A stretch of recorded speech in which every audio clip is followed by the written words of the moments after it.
Mike was indeed muted. I'm so sorry. I'm so sorry. Thank you. Thank you. I hope you guys are doing good though. Hello. Hello. Are you having a solid one? Hello. Hello. The timer is really low, but this is by design. I know that I haven't really been able to stream from morning to night, so what I'm going to be doing is I'm going to be streaming from morning to night once I get everything figured out. So it's going to have all of the time throughout the entire subathon added back on, and then I'm just going to be streaming morning to night until we get everything done. It's going to be awesome. I'm very excited, baby. I'm very excited. It's going to be cool. Hopefully. It's also going to be a lot of intenseness, but I did want to actually make it up to you guys. Is it morning or night? It is night for me. It is night for me. I hope you guys are doing good. Yo! Also, Johan, hello! Let me turn on some nice music for you guys, too, really fast. Oh, my internet does not like my solid phone right now. That's not good. I'm sure I can resolve this, though. It's okay. It was picking up earlier. What's wrong with you? Why? Why? I'm sure it's fine. I'm sure it's fine. We'll figure it out. We'll figure it out. We'll figure it out. But yeah, I hope you guys had a good one. I hope you had a good one. I haven't been able to have like a nice little just relaxing solo stream in quite some time, baby. In quite some time, so I'm very excited. Please remember your self-care. Please remember your self-care too, you guys. It's been a long something.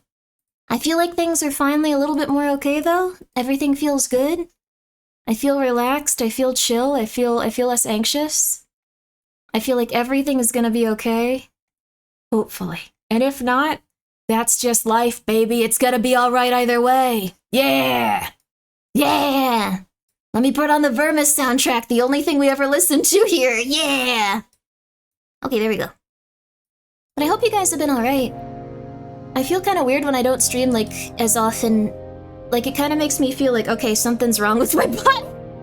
It kind of makes me feel weird. I don't know if you guys have had that experience where it's just like, you do something so long, and then you kind of stop for a little bit, and then it's like, what's happening? How am I supposed to make sense of all this? I don't know. It changed my, what's it called? Scheduling. You just moved, it makes sense, but it changed my schedule. I've been very happy since I moved, just changed my schedule. Everything feels different now. Everything's weird. But it's not so bad. It's not so bad. I hope that things have been okay for you guys too. I got those jitters when you you got jitters when you stopped streaming? Holy crud. Oh my god, that's scary. That's cool though, like I mean, I don't know, other than to say like, you loved it so much that your body was like, where is it? Where's my video game while I talk to people and also think about 12 topics of conversation at once? Oh god. Oh god, I'm getting the shakes. I'm about to go fishing with my girls. Oh my god, that's so sweet. You have a good time with your girls. Oh my goodness gracious. I'm so happy to hear that for you. My goodness gracious, that is too cute. That is too cute. But yeah, we are not going to be fishing today. We are going to be playing a game that looked really interesting to me. I'm not sure if you guys is into it, but we are going to be fishing. I really liked it. It's one about monsters, and it's a lot like Pokemon. Country Grimmi. I just want to go out and have fun with my girls. My beautiful little Samantha, Erica, and Janine. Is Janine a real name? I feel like I've heard it at least once. It's a real name. Janine is a real name. Right? Why not? Janine is a real name. Okay, what is going on with my phone right now? Sorry guys, give me one sec. Oh, Wi-Fi not connected. That that would do a lot of issues. Yep, okay, Wi-Fi connected. Yep. Alright, that generally fixes most things. Janine, corporate Grimmi is my favorite. Oh goodness, that's so nice of you to come by and say that. Well, we're gonna have a very nice corporate time. Yes, everything we're gonna get up to today is gonna be just absolutely gorgeous. We work for a nice company, and they've given us so many wonderful benefits that we are going to explore in this beautiful, beautiful game. Do not overdose on Grimmi. Side effects include not limited to paranoia, insomnia, becoming a shadow creature. Yes, indeed. You will have a lot of issues. Yes, indeed, sirree. Yes. You can have a lot of issues if you slowly start to just succumb to all of your anxieties. Absolutely. Absolutely, yes. Huh.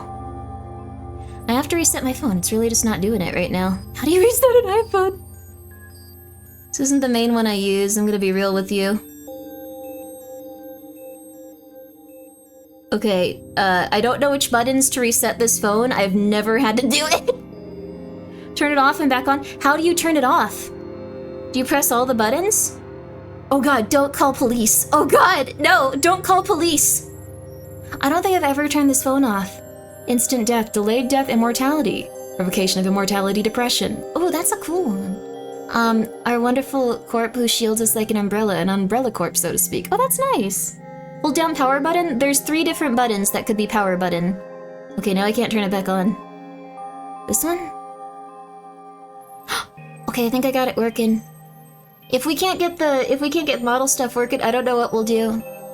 Maybe we'll just, watch a scary video? I don't know. I found a lot of really cool scary videos, and thank you guys all so much for your support. I should actually be thanking you. Thank you so much, 01 Tactful, for being here for 3 months. Thank you so much, Bob_DV, for the 10 gift subs. And make sure you're taking care of yourself, Bob. You need to take care of yourself. What will happen to you if you aren't taking care of yourself, Bob? Pregnant Adam Sandler, thank you for being here, and thank you for the 100 bits. Queen of Hatred and Knight of Despair got into Limbus Company? Wait, what? What's going on? Fresh Chacos, thank you so much for being here for 7 months. Gaming Bleach, thank you so much for gifting 2 subs. I deeply apologize that you feel the compulsion to do that, and I hope that you are okay in your day-to-day life. Please keep saving and please keep being a human. Lupus Familiaris, thank you for being here for 3 months at tier 2. Very kind of you, and I hope you're doing well. Lucky 7 Evans, thank you for the 10 bits. And also, Fatima Jasper, thank you for gifting 5 subs, of which I hope you are making sure that you are going to be okay with that. Okay, oh, it's working. It's working. Yo, it's working! Yo! Thank you, though! Thank you, Fatima! Thank you, Jasper! And Spitefire, thank you so much for being here for 30 months, or 28, it's very confusing in my end. Silky, thank you so much for gifting 5 subs, and Meepy, thank you for bullying... 5 is a lot, though, please take care of yourself, you're going to die.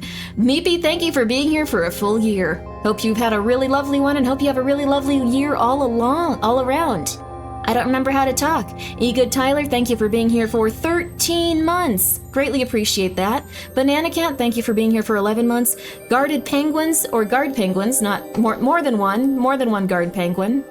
Oh, little fish emote. Okay, sorry, I got one from the hype Guard Penguins, thank you for being here for 13 months. Bumblebee Z3, thank you for being here for 30. Pregnant Adam Sandler, thank you for being here 20.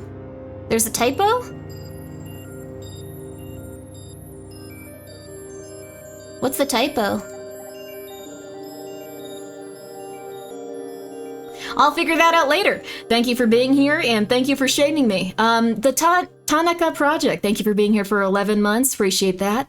I hope that you have a very, very lovely one and a very, very nice night. Please get some good rest. Please get some good stuff going. Morgan the Mad, thank you for the 100 bits. With the Q, thank you for the 100 bits as well. And I really appreciate y'all coming by. Killer Frogs, thank you for the raid. Okay. There's all the corporate voice I could muster for the time being. We are now A-okay. We are now getting back to it. We are now going through it. So, lot of cool stuff happening today. I don't know if you guys saw, but it was Nyana's last stream with all of her buddies. I think she's doing one more tomorrow, so please go check her out. Very sweet little lady. Very sweet little lady. Oh, it feels like the end of like an era. She is so adorable. I don't know. I've been like running around like crazy trying to get everything done that I need to, but I feel like I feel like very tired and heavy sometimes. I feel like, dang. It felt like, I don't know, it felt like she was going to be here forever, but please go check her out. She has the last stream she's doing, so please go check that one out. Lucifer, thank you for the 100 bits. I greatly appreciate it. And now, we continue onward. We continue onward, and we go. So here's what we're gonna do. I don't know. Summer makes me very tired every year. I like it though. I like summer. No, so she graduated? Yes, she is graduating. Nyana's very adorable. We're gonna make a statue of her Gyat and put it in Voices of the Void. I promised her that, and that's something that I hope to do. Yes. There we go. Let me put all this there. There. But what? No, don't worry about it. Don't think about it. Oh, Kitanya's also oh wow. Oh my goodness gracious. I didn't know that. I thought that was a joke. I can't tell what's going on. I've been like running around doing so much lately. The rumored and notorious Grimmi. What does that mean? I'm so scared, but I hope you're doing well. I hope you're doing very good. It feels like everything's kind of chilling out in like a very positive way. Is she? I guess she is. Take me out. Thank you so much, Moonlight, for the 100 bits. I'm not familiar with that. Grim looking giga cute today. Oh, thank you. You are as well. You are as well. I am just chillin'. I feel like so many things have been happening. But ultimately, we gotta just keep going. Life keeps going, baby. Life keeps going and going and going and going. And going and going and going and going. Thanks for calling me cute. You deserve it. I'm sure you look very adorable today. And Dragoon, thank you for being here for 29 months. Hope you're doing well. I am doing pretty well. I feel like, I didn't know she was graduating. I thought it was a regular stream. I didn't either. I thought she had one more, but like, Yana had all of her buddies come on today, and it was very nice of her to invite so many peeps. I actually got the time wrong because I thought it was PST, and she's very sweet. Also, hi Novel, what's up? My cat had diarrhea this morning. I hope you cleaned that up. I'm so sorry to you and your kitty. You won't graduate, right, Grimmi? No, I will not graduate.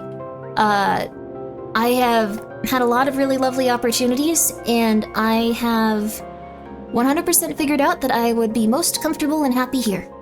I'm a very quiet person when it comes to, I like to be relaxed and I like just chilling, so you do not need to worry.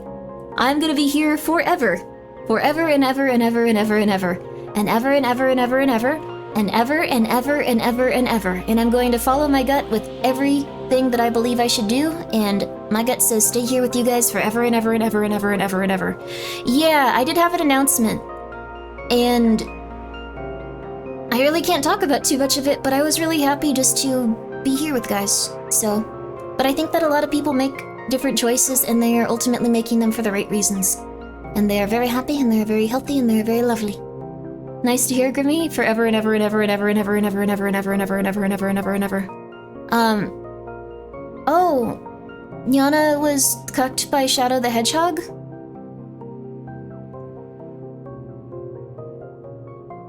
Announcements say less, I'll take 20. Yeah, there is some good announcement stuff. The silver stuff is, I believe I showed you guys that. It was very exciting. Like, I'm very excited about it. Might be here forever, but will our hot sauce? Well, the hot sauce is here forever also. I've invested a lot of time into it. I've worked very hard on it consistently, and I want to make sure that it's gonna be good for peeps. I know that, how do I put this? I know for quite some time, people were very understandably upset with me, and not getting certain stuff met with like the hot sauce sending out and all that other stuff, but I'm gonna work very hard consistently to make sure that doesn't happen again, and it's not anything negative. People go through stuff. Everything gets resolved. Everything will be okay. Please don't worry. It's all good. Makes your innards shines? Yeah, hot sauce does make your innards shine, I think. Well, your innards are probably already pretty shiny though, considering. Just considering. It's okay. Let's get down to business. I thought that I can't say that song anymore. I thought the Huns were also like just people from like I thought Mongolian. I did not realize I was very, very incorrect in a lot of assumptions. Let's see what's going on in fun, relaxing news that might affect your life. Are you a marketing consultant? It'd be like that. No. Are you a marketing consultant? A digital marketing soloist, if you will? No? Okay. Well, Vite Ramen has like a opening for that type of job. It's all work from home, but you do actually have to be someone that does that type of marketing. Just saying. Don't worry, my teacher used Mulan to teach us Chinese history in 3rd grade, so I was wrong about a lot of things too. Oh no. That's... They were evil?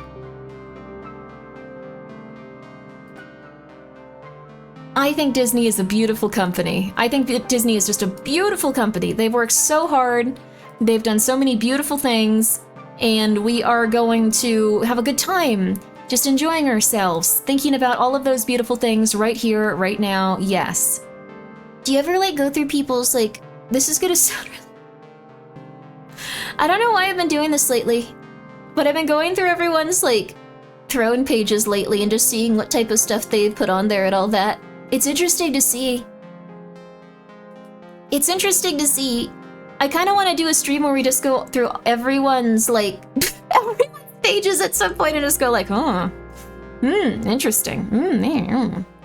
My history is taught using animations and storytelling YouTubers. Oh, going through fridges where it wasn't enough. I think it's like a nice, like, acceptable level of like nosy. I had a conversation with someone like about this recently. Like, where, like, I was like, no, I never look through people's stuff before I get to know them. I think that's weird. Like, I never do it. It is not something that I think I would ever get used to doing. Like, I can't do it. Like, just like, oh yeah, you know, you look through like their likes and like their interests and like what they've done for the last few years in their social media, and it's like, why? I can't do that.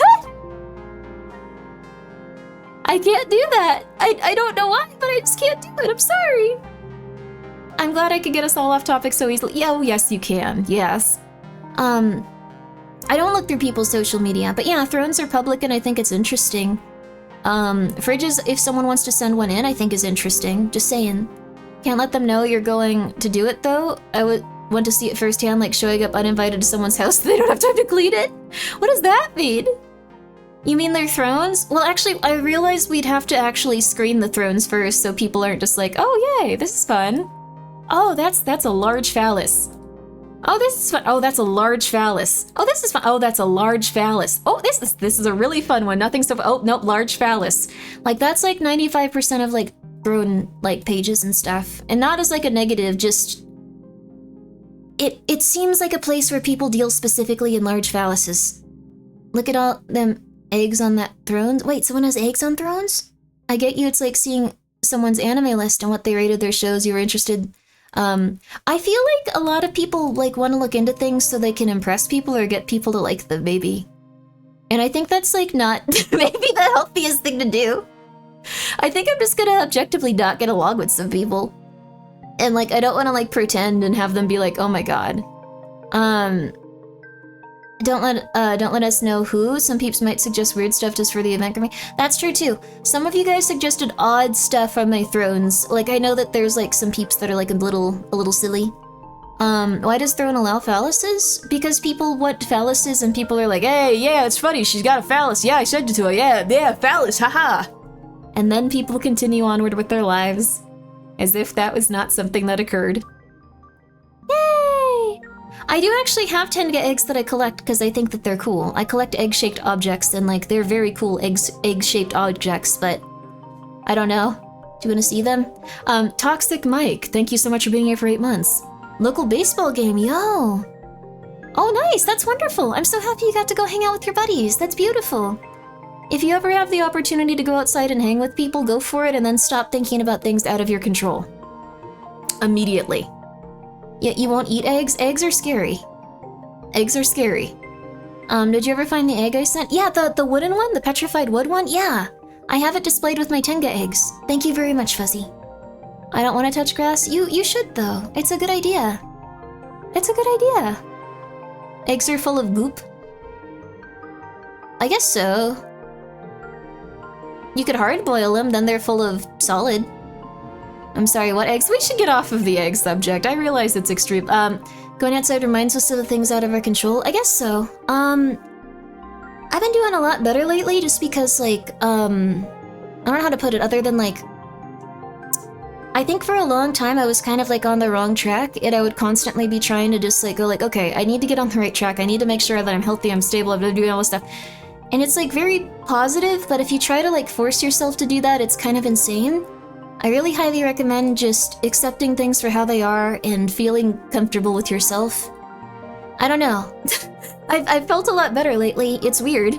Maybe the secret to anxiety is to just not worry that you're, like, doing something wrong every second and instead go with your gut. Like, that's pretty much it. Maybe that's it. I don't know if this is you, skipping around on YouTube and wasn't watchable? Wait, really? That's weird. I don't know how that happened, like with the Monstronomy stream. It must have just gotten really messed up. I guess we only get half Monstronomy. No! I'm so sorry, you guys. Yeah, I don't know what happened. What happened? Oh, we also watched the progressive thing. I don't know if I'm allowed to have that on audio. I gotta figure that out. The person that does the vault stuff has been very, very, very lovely and done it consistently. I think I might also go back from, like, because I'm gonna see if I can change the thumbnails for, like, the Subathon stuff, because I think I would like it to look a little bit more like the games we play and stuff, but I get that. I love your voice too. I'm sure it's very beautiful. And if you think it's not, then I have some choice words for you. I think some of that VOD was skipped for the progressive parts. Okay, that makes much more sense. Isn't a big part of anxiety that you can't have control? Oh, that you can't control the nerf? Well, here's the thing. I don't know, for my anxiety at least, like, what happened was I always felt like I needed to be doing something. When I was younger, my parents were always like, you need to kind of, like, live up to this specific expectation, and if you can't, we're gonna shame you for it, we're gonna try to make you feel bad. And I think once I realized that, like, I kind of cooled down a little bit. Like, I stopped feeling that way. And, like, then I started looking at, like, things and situations like, okay, do I actually feel like this is something I should feel bad about, or is this just something that I was taught that I should feel bad about, etc., etc. And then I was just kind of like, well, oh well, it's out of my control, I'm just gonna do my own thing and feel positive. And it's been kind of nice since. I still have, like, times where I start to stress out and get freaked out and stuff, and I was in, like, a really, really, really rough place for, like, a couple of days, but I don't know, it's okay now. I only just get nightmares now unless I listen to VODs. Oh my god, I hope that you're okay. Your parents are butthome? Yeah, they kind of set you up for some very negative things. So, that's pretty much it. Like, I don't know, I feel like, how do I put this? There's been times where I feel like, oh, I feel quite bad about something. And then I think about it, and then I go like, okay, well, maybe this wasn't entirely my fault. And then there's been times where, like, I think about stuff that I'm like, okay, this is definitely my fault. And I think I finally gotten to the point where I can think about some choice things and go like, okay, maybe this wasn't my fault. Like, and then just feel better about it. It was super weird. I couldn't understand it fully at first, but I was like, dang, maybe that was like, maybe that's like a normal thing to feel occasionally. I don't know. I don't know how else to put it. I feel okay though. There's some small things here and there that I don't feel great about in life, but ultimately I feel like everything will work out and it'll be okay. As long as you follow your gut and, like, you're being chill and you're being legit. I don't know, that's pretty much it. I don't dislike anyone and I hope everyone can feel better. There's an English poem from the 70s. They F you up, your mom and dad. They may not mean to, but they do. They fill you with faults and then add some extra just for you. Oh no. It's really easy to think one way or the other, everything is your fault or nothing is. Yeah, I never really had, like, the experience of, like, nothing is though. I think, like, I don't know.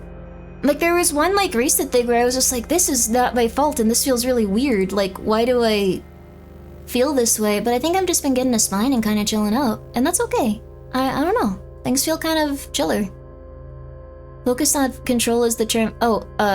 Focus of control, I think, is the term you might be looking for. Maybe. I don't really feel like I need control over things, though. I don't know. You don't narcissist back shaking my head? I don't know. I'd like to think that I don't. I don't think I'm a narcissist. I've tried to pursue a diagnosis about it, like, a few times, and people seem confused and just go, you have PTSD. You have PTSD. You have PTSD. So I think I have PTSD. I'm glad to see you're doing better and staying strong. Thank you! Who's trying to control? Well, here's the thing. I don't know. I think my anxiety was rooted in the sense of, like, I have to fix things and I have to control, like, my actions, and I have to do better and I have to feel better and I have to do all this stuff. And as I started to let that go, I started to chill out a lot more and feel a lot better. Like, that's the long and the short of it. Like, that's pretty much it. I started to feel a lot chiller. What happens when we run out of time on the clock? A marathon starts that will last a significant amount of time. Like, for real. I asked to talk to my psych, got available at the end of the month. Oh, it's about my meds, I want to change, so I just wait, which sucks. Yeah, waiting does really suck. A narcissist wouldn't be capable of rationally considering the possibility they're a narcissist. Yeah, that's what I've heard a lot of. I think it's possible, maybe not. There's some people that, like, that I've just like, oh, you might have these issues, and even if they seem like they really want to resolve them, they're just like, no, I don't think so. And it's like, oh, okay. Do you maybe want to read this book? It might help you. No, I don't think so. Oh, okay. Do you think maybe that, like, you could sit back and, like, kind of think about, like, this? No, I don't think that's it. Oh, okay. I don't know. I hope they're okay, though. Did you get a refund on the therapy session? No, I did not. They were just like, oh, I didn't see your text. Like, I thought this was after this or that. Like, this doesn't apply to this. So I'm gonna take it as a nice lesson.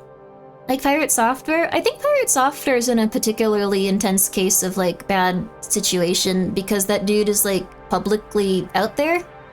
So what's probably happening is, like, he keeps getting triggered by, like, 800,000 people at the same time every time he has any sort of slip up or messes up. And then it just gets worse and worse for him. So I don't really even just like people if they're, like, being aggressive online or something. A spectrum, like most personality disorders, many people know they are, like many sociopaths do. Interesting, I didn't know that.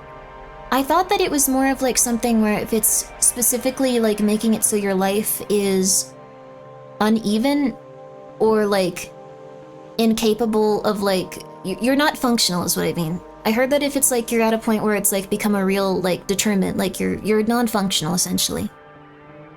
Like, which I do have with PTSD and stuff, but, like, I think it's a little bit different with, like, the narcissism stuff. Wild to see a sane take about him right now. I think he's just really stressed out. I'm gonna be real with you. Like, if you want to know my opinion about Pirate Software, I'll give it to you. I've kind of gotten past the point where I'm upset if people are upset with me or something. He is in a very precarious situation where he feels like the entire world is against him, and he's probably having a mental breakdown every 20 minutes, and that's not a good place to be, and so he's gonna double down on those efforts over and over again. Even if he does have, like, symptoms of, like, narcissism and stuff, he's probably not doing super well, and it's gonna, like, make it so much worse. He's not gonna really be able to have that come to, like, calm down moment where he goes, oh, maybe I was being a little rude, because he probably feels like he's being attacked directly on so many things associated with it, because everyone, like, dragged up everything they could about his past and went, like, you as an entire person are evil and suck. So he has to contend with that, so he can, like, never really take a step back and go, like, oh, geez, oh, boy. Anyway, that's how I feel about it. A collab with him? I don't think he knows that I exist. I don't think he ever will. I don't think we interact in any way, shape, or form in the same spheres. I'm just giving my opinion. Won't consider a symptom a cluster disorder unless there's a negative impact on their life. There has to be pathology. Yes, that's true. Anyways, I don't know. That's what I feel about Pirate Software. I hope that he can get the space he needs to from all of this stuff, and then, I don't know, he has a lot of money. He should probably take, like, a year-long vacation and come back and just be like, hey, I thought about it a lot, and this is how I feel. Whether it's to be, I don't know, consistent with how he feels about it, or get away from that feeling. That's just, I don't know. Probably best not to dwell on it too much. Yeah, I think so. I wish him the best. I wish everyone the best, because I think being online and having to do things is probably very psychologically intense. The sad thing about Pirate Software is that this would all end with just, I was wrong, and I'm sorry about the thing. I liked watching his shorts a lot. I think you should continue to watch his shorts. If you like them, if you feel like there's something that you enjoy. That's pretty much it. Always believing in the worst of people? I don't think that always believing in the worst of people. Are you saying, like, they're a bad person? I think that they're a person. I don't know. I think that I give people a lot of breaks. Yeah, that's pretty much it. I give people a lot of breaks and I hope that they can get better. That's pretty much it. I think that he's really going through a lot, though. I wouldn't want to be in his situation. Yeah. I don't think, yeah, also, I don't think it would end if he just admitted he was wrong. I think he's gonna have people that are angry at him for a very long time, so he should probably, I think he just needs some space to go and do what he needs to. Really didn't want to involve himself in, yeah, yeah, the person that made the Stop Killing Games thing also was very much affected.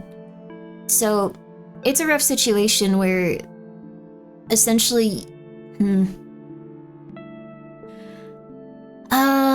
let's see. I'm trying to figure out how to put this, because I do think that the Stop Killing Games stuff is a good initiative, and I personally support it. And I think that the person wouldn't have had this level of success without being able to talk about what happened with that specific stuff. I don't think they wanted to punish them, obviously, or make them hurt. So, is the subathon still going? So what's happening is, since I've barely been able to stream once the timer hits 0, that we will begin a new marathon with all the time. And I will be streaming from when I wake up till when I go to sleep. I'm gonna have people even like come and like hang out with my cats if I need to. I'm gonna just stream constantly. It's gone beyond that, unfortunately. There's so many things worked on and making fun of his voice modifier. Oh, that's really rough. I'm very sorry to him. Also, hi Cole! He made personal attacks on the person? I haven't seen those personal attacks. As a sociopath, being disconnected with my emotions and trying hard to regain my last emotions, it's hard sometimes as I want to feel sad or angry on things, however, I don't let that in itself, and it frustrates me. It's not that I don't, know what's wrong with me, but I'm kinda 100% sure. Oh. Okay. Okay, we're getting into really weird stuff here. Let me get to the center of the screen, and we're not gonna play the game immediately. That ain't happening.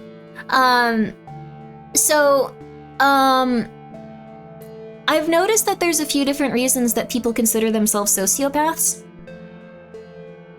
And I've noticed that one of them is specifically trauma and stress related. So if you want to regain like a better feeling of like your emotions and stuff, what I would really recommend is consistently saying, it is safe to feel and express my emotions, and you might even get like a surge of like fear or dread or something like that if you had very negative responses, but then it's kind of like a matter of like going back and trying to unpack those things and trying to feel like where they come from. Let me actually talk to someone really quickly on Discord because I want to ask if I can share something that they were worried about. Let's see. Actually, I think they're not online, but so they had something. Also, hi Numbers, yo, thank you so much for the raid. Dismemberment? Oh my god. We're currently talking about emotions, yo!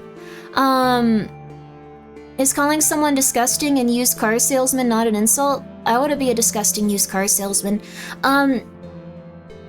So, okay, when you have a very strong emotional reaction to something, it isn't always like a mental illness. It might be something where you had a specific trauma or you're afraid of something occurring again and that emotion gets like amplified by like 100. I'm actually on Thor's side with the whole thing. People from, oh, what? They told you to hurt yourself. Oh my god, that's way too much. I think the thing is it's very polarizing and people feel like it's okay to be that intense. It's a doomsday timer. Once it goes off, we're just gonna have a really long marathon, don't worry. So, also Caillou, thank you so much for being here for 7 months. Yo, trying to figure out a way to phrase it or like okay, so, let's see. One of my biggest like triggers for having like way too much intense emotion is specifically betrayal. Because I had like a lot of like family members betray me and a lot of like close people in my life betray me. So this time, like if I get to a point where like there's betrayal, like I totally get like way too intense. Like way too intense. I feel horrible. I feel absolutely terrible. Like it's just like, okay, this is way too much for me. I feel that, yeah, like, but the thing is, it's because it's kind of like built up on top of each other. So it starts with like one betrayal and you don't resolve those feelings. And then it goes to another betrayal, and you don't resolve those feelings, until eventually you have, like, a lot of betrayal built up, and when you have that happen to you again, you're suddenly like, oh my god, this is the worst thing ever, oh my god, oh my god, oh my god, and that can happen for anything. So if you feel you're a sociopath or a psychopath or something like that, where you only have like big, giant explosions of emotions, it might be that you're trying to protect yourself from feeling the little bits of bad and then feeling really, really bad at different points and like releasing in a really unhealthy way. I'm Mexican, so the only mental health awareness I have is no emotions and just fix problems. Oh no, I'm so sorry. I probably won't blow up, no, because I've like worked a lot harder on like my PTSD stuff. I think the only way that would occur is if you did something that was like a true betrayal, and then I probably wouldn't be like very forgiving about it is the thing. Like, it would take me a long time to forgive like true betrayal. Like, that's something I've realized, and that's okay. Nihilist, thank you for being here for 2 months. I feel like I've gotten cold to that emotion. I just cut people out of my life if they're problematic. That's also very safe. I think if someone does betray your trust like that, that's very, very healthy. Would a chat truly betray? I don't think you guys can truly betray me. It's okay.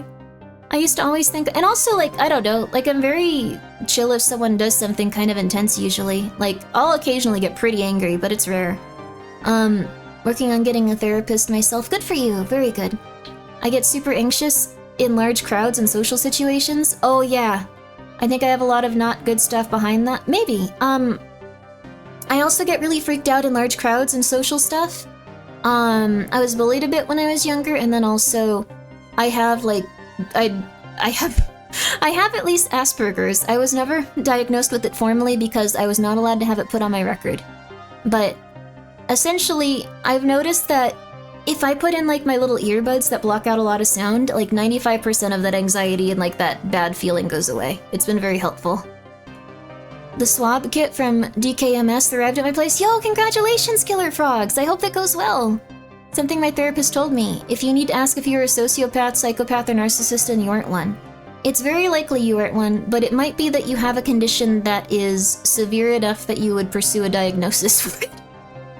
So you might have something like PTSD. You might have something like, I'm trying to think about the other ones. I think borderline is a little bit more severe usually. But borderline is also something that you can recover from and feel better from. So, I don't know. Grimmi's so adorable compared to what happened to her. I've had a lot of like very severe stuff in my life though. I've needed a lot of really nice, kind people that have been there for me, and I've been really lucky to have a lot of support with that. I think if a psychiatrist says, if you're asking you aren't one, that's code for I've already assessed you, but you, yeah, it is possible that you have those issues, but it's unlikely. I went and got food while you were sleeping? But I didn't bring you any? That's fine. That's your food, dude. That's your food. I remember there was food where I was like... I was like streaming. But like before I streamed, like I was talking to my roommates and like, we need to go to this specific restaurant soon. We need to go to this specific restaurant soon. And then like they ordered it while I was streaming and I came down and they were all eating and I was kind of pissed. I was kind of pissed, admittedly. But that's okay. Like that was something where you have a little bit of like pissiness. Like a little bit. Like, and then you move on from it.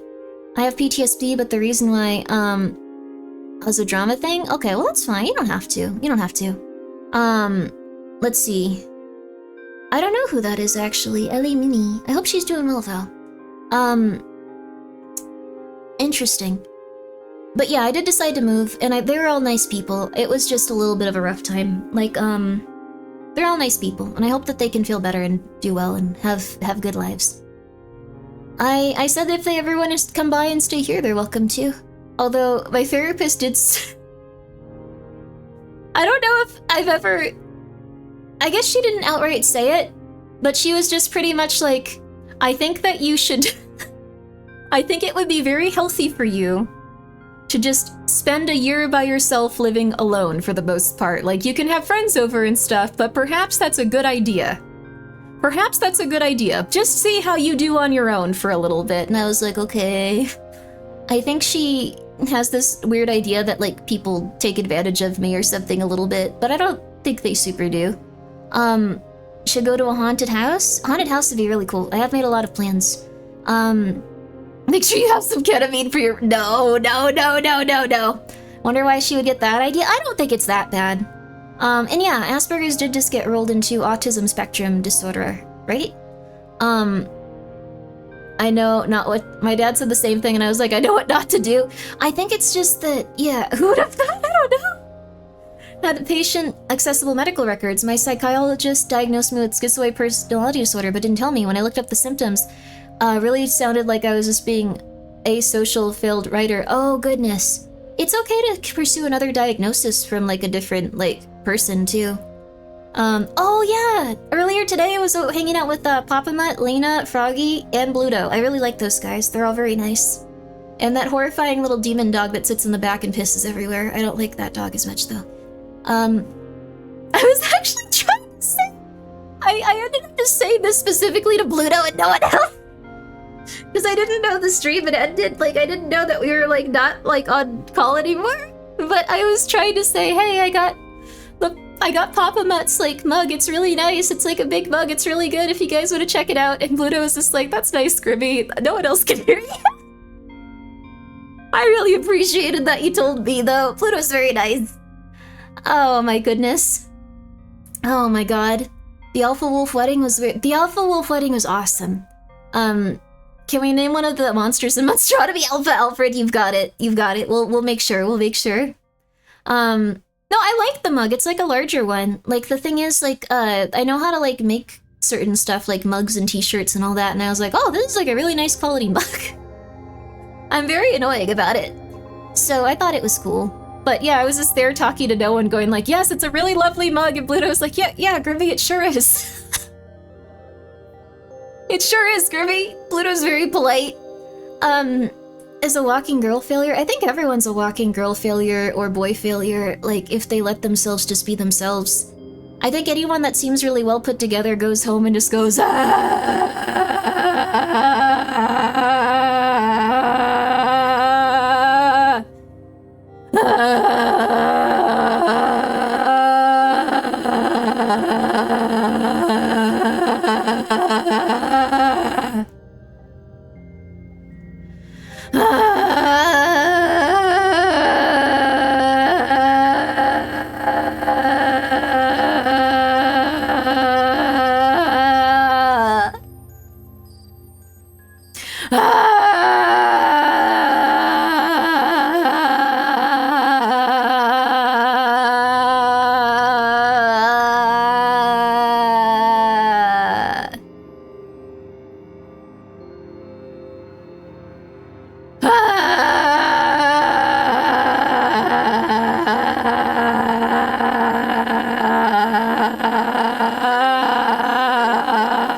Okay, to the 50 people or so that left, thank you, please have a good night.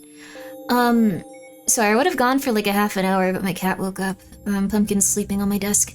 Are you better? No. I missed that, come again? Oh yeah, sure.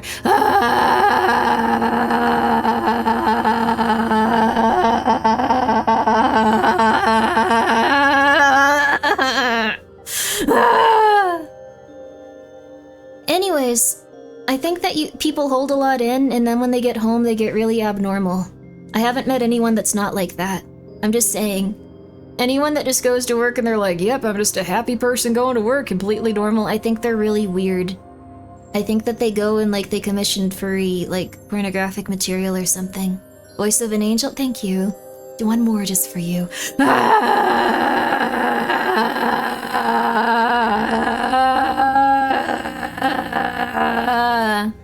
That's very fair, Corvo. Extremely fair. They what? No, that's that's probably the last one. My throat was starting to hurt, but that's the thing. Normies are the most. I don't think anyone's like 100% normal is the thing. I think people can get really weird about it sometimes. Mark Snow, thank you for being here for 12 months. I hope you don't regret that. Thank you. Oh my gosh. Anyways, Nihilus, I don't think that you might be completely cold to your emotions and a sociopath. I don't think any, like, well, I do think there are some people that are sociopaths, but I think it's rarer than we assume. I think it's rarer than we assume. Also, thank you, Dragoon790, for the 100 bits. Hope you do better with your own place. Sometimes it's difficult to set boundaries with people when you want to be a nice person. I think I've gotten a lot better with boundaries. Like, I think I had to. Having to learn that lesson with his current roommates. Hope it doesn't lead to him having another wrecked car or being homeless. There's still good people out there, but some are not, and it's not good for anyone involved to let you... Yeah, I think I'm getting a lot better about that. Like, I think I'm also getting a lot better about, like, realizing when people are just like, hey, Grimmi, can you, like, do this thing for me? And it's like, I don't want to. It's hard because I don't want anyone to do it. I don't know. I know some people are a little bit like, hey, I gotta get in good with people, and I don't recognize that easily, and I will just kind of, like, go for 20 minutes and tell them about, like, something stupid. And, like, I can tell when people truly are just like, okay, Grimmi's just a little silly, or like, okay, yes, Grimmi's super weird, but I need something out of her. Cool. This is something I can endure. I do not like her. I think I've gotten a bit better about that, too. Silky, thank you for gifting a sub to Scream is Therapy. It is indeed. It is indeed. A sociopath would not be able to self-aware to think they are a sociopath. They are. I think they are. Usually acutely aware by late adolescence. Interesting. Can you do one thing for me? There are these 4 kittens that need to be fostered. Just 1, 2... I can't foster kittens. I can't foster kittens. I can't do it. I can just keep them. They become my little babies for life, and I already have 3. I can't take any more. I can't take any more. I thought I could. I thought I could be a good person and foster kittens. It didn't work. I can't do it. I just can't do it. Can you scream the script from the mic for me? I need it for something. This is a joke. Send it to me. I will do it. Send it to me. I will do it. Send it to me. I will do it. Send it to me. I will do it. Send it to me. I will do it. Send it to me. I will do it. I will do it. I will do it. I will do it. Now. Oh, sorry. Okay. We're calming down. I think anyone is just silly, but come to VTubers to see VTubers being VTubers. Yeah. But I would highly recommend, if you feel you are a sociopath, to take a step back and assess why you don't feel comfortable feeling your emotions. There's also a lot of people that become sociopaths because they're in a survival situation. And when they feel that their means and stuff or whatever are threatened, then they become a lot more intense. Like, I'm trying to figure out if this is like a good thing to share or not. So let me, give me 1 second.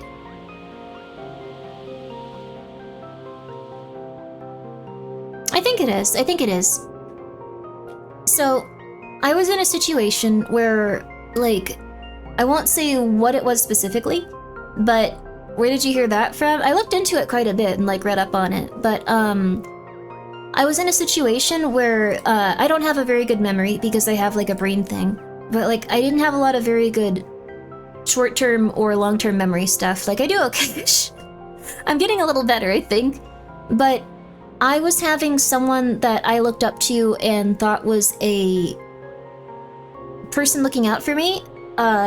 It turns out that he was just lying to me in some circumstances.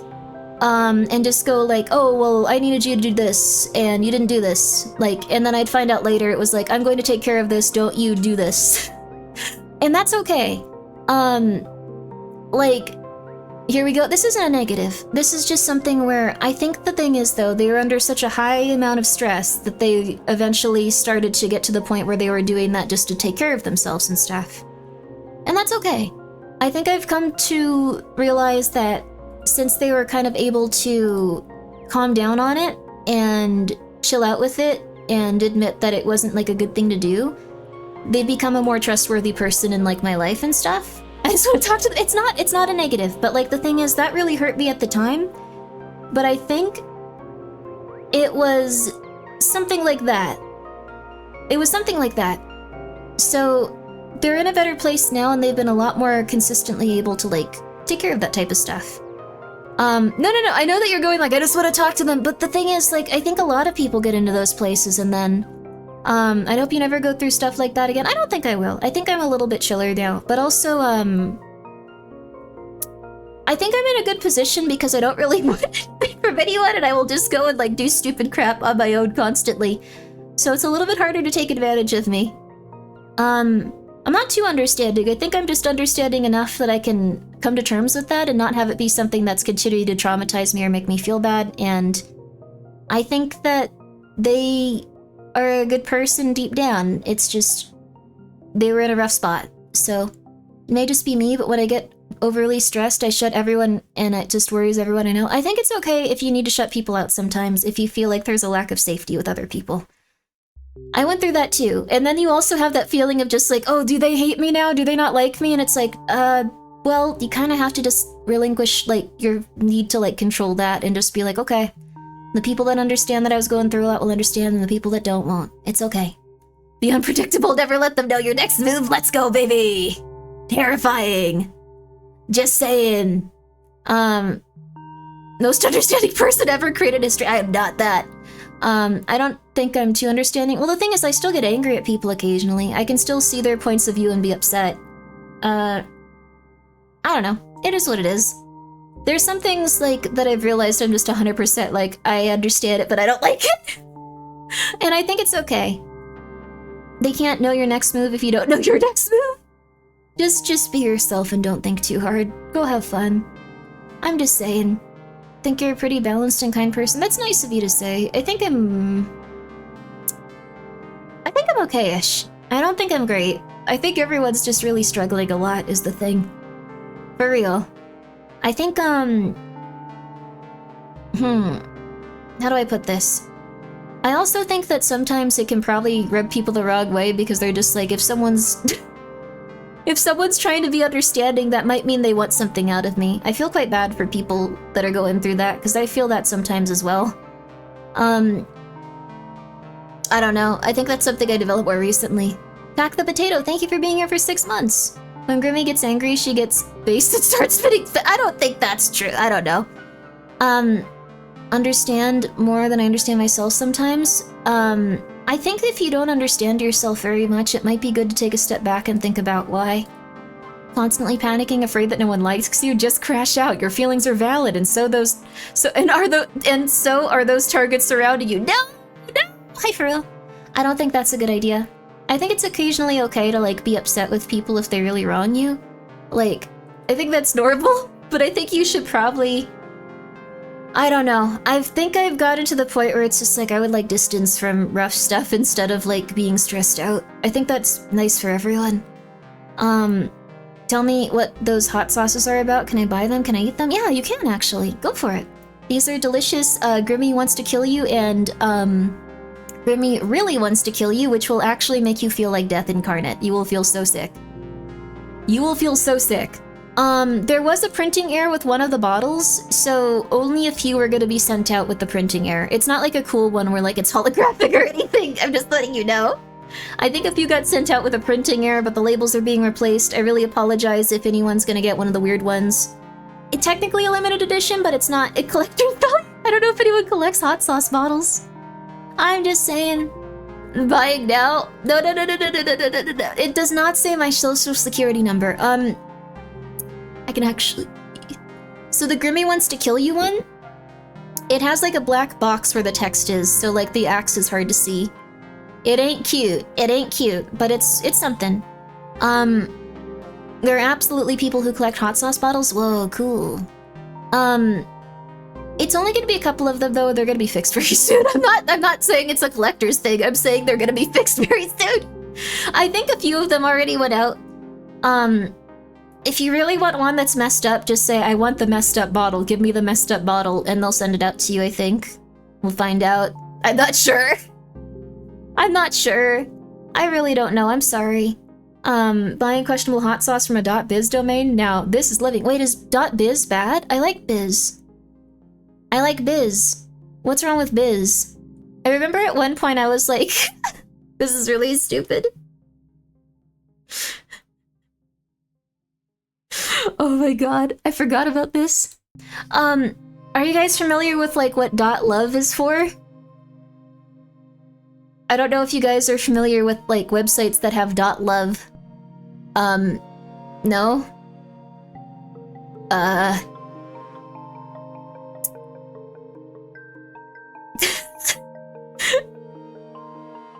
This was a very, very, very, very long time ago. This was a very long time ago, and this was one of like the first times I had ever had a meeting with like a manager, and I was talking to Seth specifically, and I remember this.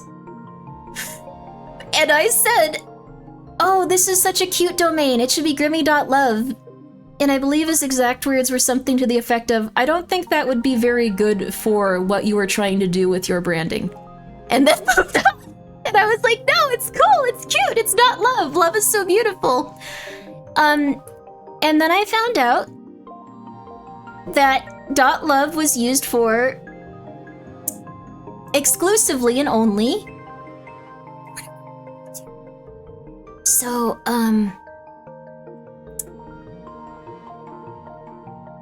yeah, yep. So I don't know what .biz is for. I don't know if biz is related to something weird also, but, yeah. Yeah. It's naughty websites, yes. I feel like I just exposed people to a lot of really bad stuff, though. Yeah, the .love servers are all that. Like, almost exclusively pornographic material. I'm very sorry for anyone that just figured this out. Biz has always been scamba? Oh, is it like coins and stuff? I'm so sorry. Some scammers used it for scams early on to appear more legitimate. Oh no, you actually will get hot sauce. That's it. I'm so sorry. What were you trying to sell? I was trying to just have like a website where you could see my voiceover and stuff and like my streams and like have people go like, whoa, that looks pretty cool. How did you know that is a thing? Well, eventually I was like, I should have .love on my website. Then I found that out. So I would recommend not doing that if you would like to have a normal website. Hello, Phil bro, how are you? God, it's just normal. The way I was hesitating about .love, I was a bit, no, I don't think anyone can like release illicit like criminal material online. Unless you go to like the dark web and stuff, and then there's all kinds of creepy stuff there. I at one point really wanted to go onto the dark web, but then I found out it was mostly just really not cool illegal stuff. Oh, is Gingy here? Yeah, what's going on with Gingy? I love that Gingy guy. Where he at? But no, Furo, no. Also, Furo is a really lovely streamer if you want to go check him out. So what was that deal on the BL? Gingy has a website that I assume one day he'll get tired of posting that links to my stream that's called DL on the BL on the DL. I assume one day he'll give up. But, how do I find your Metal Gear Solid playthrough? I can't find it anywhere. I'm going to be playing Metal Gear Solid on YouTube soon. I will also be reading Kurosawa on YouTube soon. I realized that instead of repeating streams here, we should probably go out on YouTube at some point.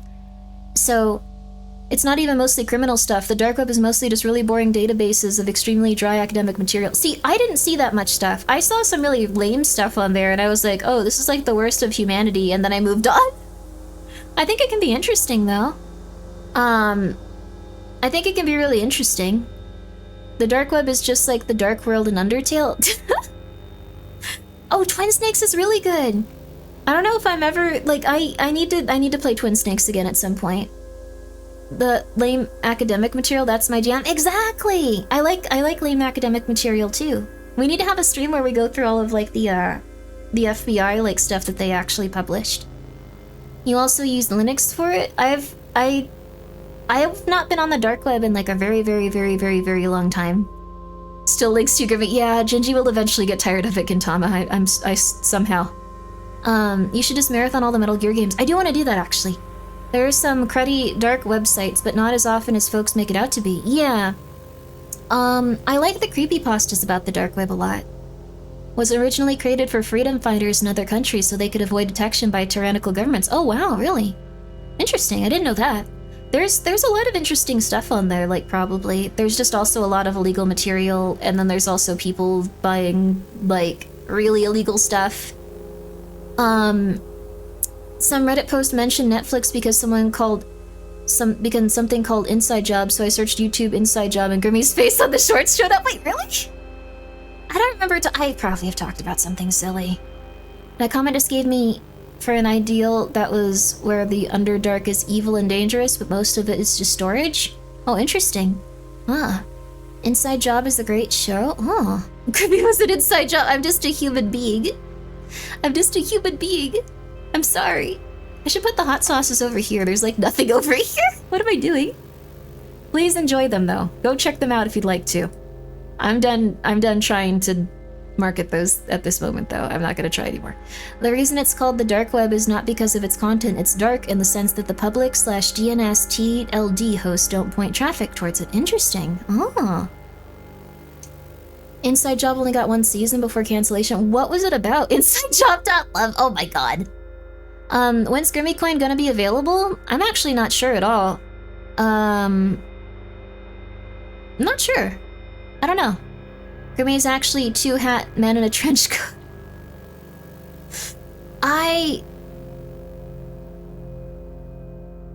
That would be cool. Sorry, I was thinking about a different world where I was just 2 people in a trench coat. You made a documentary. I don't. No. I want to make. No. This isn't my documentary. It's a Netflix thing. It was a very satirical animated comedy, like feature. Wait, really? 1 second. Oh, I did watch this. Wait a second. Oh, with the lady named Reagan. I liked her. She was cool.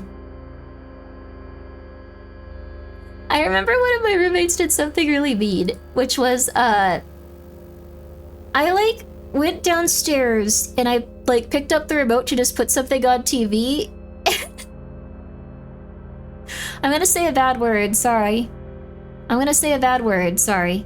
But, essentially, what happened was, this was so mean of them. I turned it on, and they just said, like, oh god, not this shit. And I was like, no, what's wrong with it? It's just a show.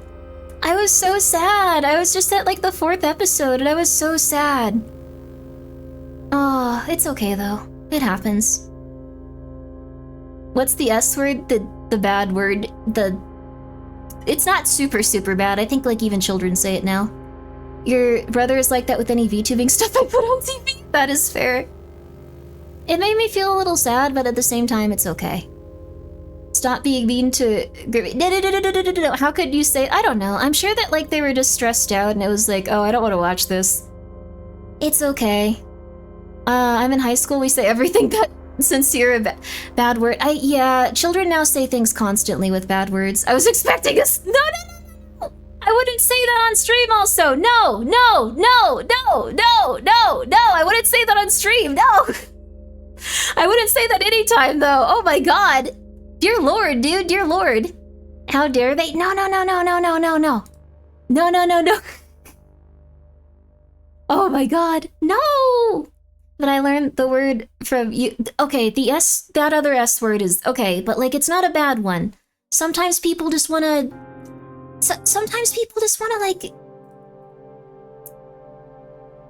When someone is very proud of their physical form, and they are comfortable with themselves and what they would like to do, and they feel good about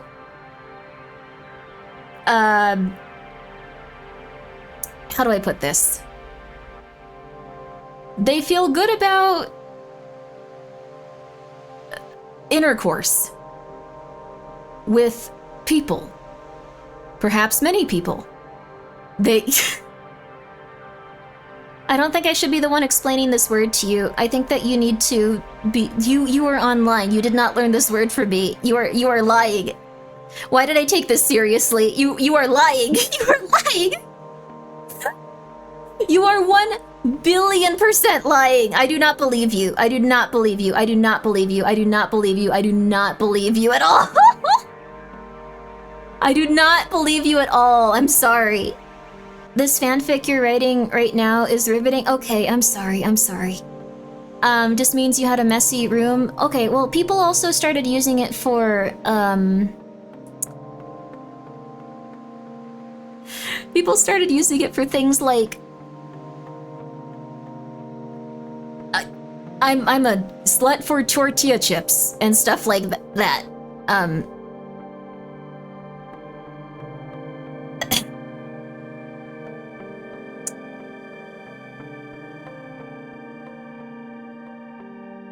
Yep. They soundbite. Nope. Nope. But the thing is, it's just someone that partakes in something they enjoy quite a bit. And some would say to excess, and some would say not enough. Thinking about the different ways people are gonna... I just wanted to tell you what it meant. It's changed. Language is beautiful. It's always changing. It's evolving. It's beautiful. It's amazing. It's gorgeous. It's wonderful. It's happy. It's cool. It's neat. It's exciting. Put that quote as a sub-sound bite. No! It's exciting, but I will not elaborate on how language changes and how things get different. No. No. I am sorry. But anyway, yeah.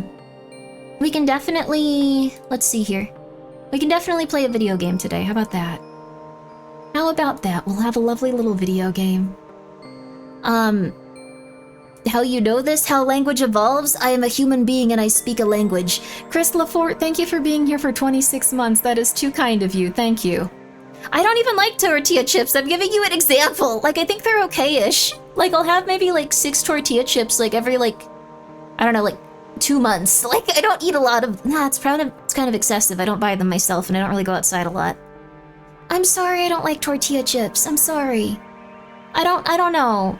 I'm sorry. I'm sorry. The second have some sort of... Okay, so yes. You are so right to ask that. Reaper sauce is the first one. The second one isn't really... I would not consider it food. It has a lot of chili extract, and it just hurts you. So if you would like something that tastes like food, I recommend Grimmi Wants to Kill You. If you want something that will not taste like food and make you want to die, I recommend Grimmi Really Wants to Kill You. Let's go, baby! Don't back down, Grimmi. They'll never let you hear the end of it. On tortilla chips? On tortilla chips specifically. There are 4 other flavors as well on the website. Oh yeah, there are. Please go check them out. Combine them both if you're... No, don't do that. You won't taste the other one. What peppers are in your new flavor? It's just, oh gosh. I think it's just red peppers and chili oil. Or not chili oil, chili extract. Chili oil can actually still be food. I like brainworms and mango. Canis is really good, yeah. Canis is really good. I really like it too. Grimmi Want to Kill You have pain yet flavor? I think Grimmi Wants to Kill You is a little bit painful, but you can stop it. The other one is just you take a little tiny bit of it and it gets worse and you can't get away from it for like 15 minutes. Too bad I can't get them sent to Norway. It's okay, it's okay. Norway probably has really good hot sauce and foods though too. It's okay, it's okay. I hope that you get to enjoy a lot of them. That chip? Are you talking about like the chip where like you eat it and then you want to die for like 15 minutes? I never got to try one of those. They took them off the market after someone died. Fun stuff, fun stuff. Requiem, thank you so much for the raid. How are you? Yo. Would you recommend using Grimmi Really Wants to Kill You as for torture? Hypothetically, it would work, but I wouldn't recommend it, no. I don't think of Norway and hot sauce together much. That's true. I was really... Okay, I'm trying to think about the places where I thought, okay, Korean hot sauce is crazy. Korean hot sauce is absolutely absurd. I don't know if you guys have tried it, but Korean hot sauce is like, whoa. It's like crazy good. It is really hot. And then Japanese hot sauce is nothing. Like, the hottest of Japanese hot sauce is literally nothing. There's no spice to it whatsoever. I don't understand it. I just joined. What have I been missing? Oh, nothing too much. Retro V games. Hope you're having a good time playing your retro video games. I'm upset that Metal Gear Solid is considered a retro video game. I think some things Oh no. Sorry, I just looked over at my Twitter. Everyone's making fun of that one CEO and that one lady at the Coldplay concert. For a second, oh my god. Oh, those poor people. Oh gosh. Oh gosh. Sorry, not them, like this other, like, okay, I need to close my Twitter. I need to close my Twitter. I don't usually have it open.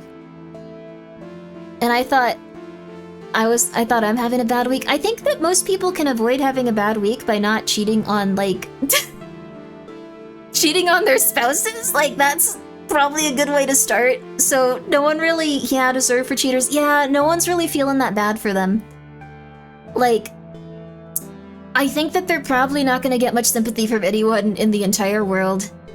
NTR is popular, it could boost his metrics. I think he's probably going to not have a good time for a very long time.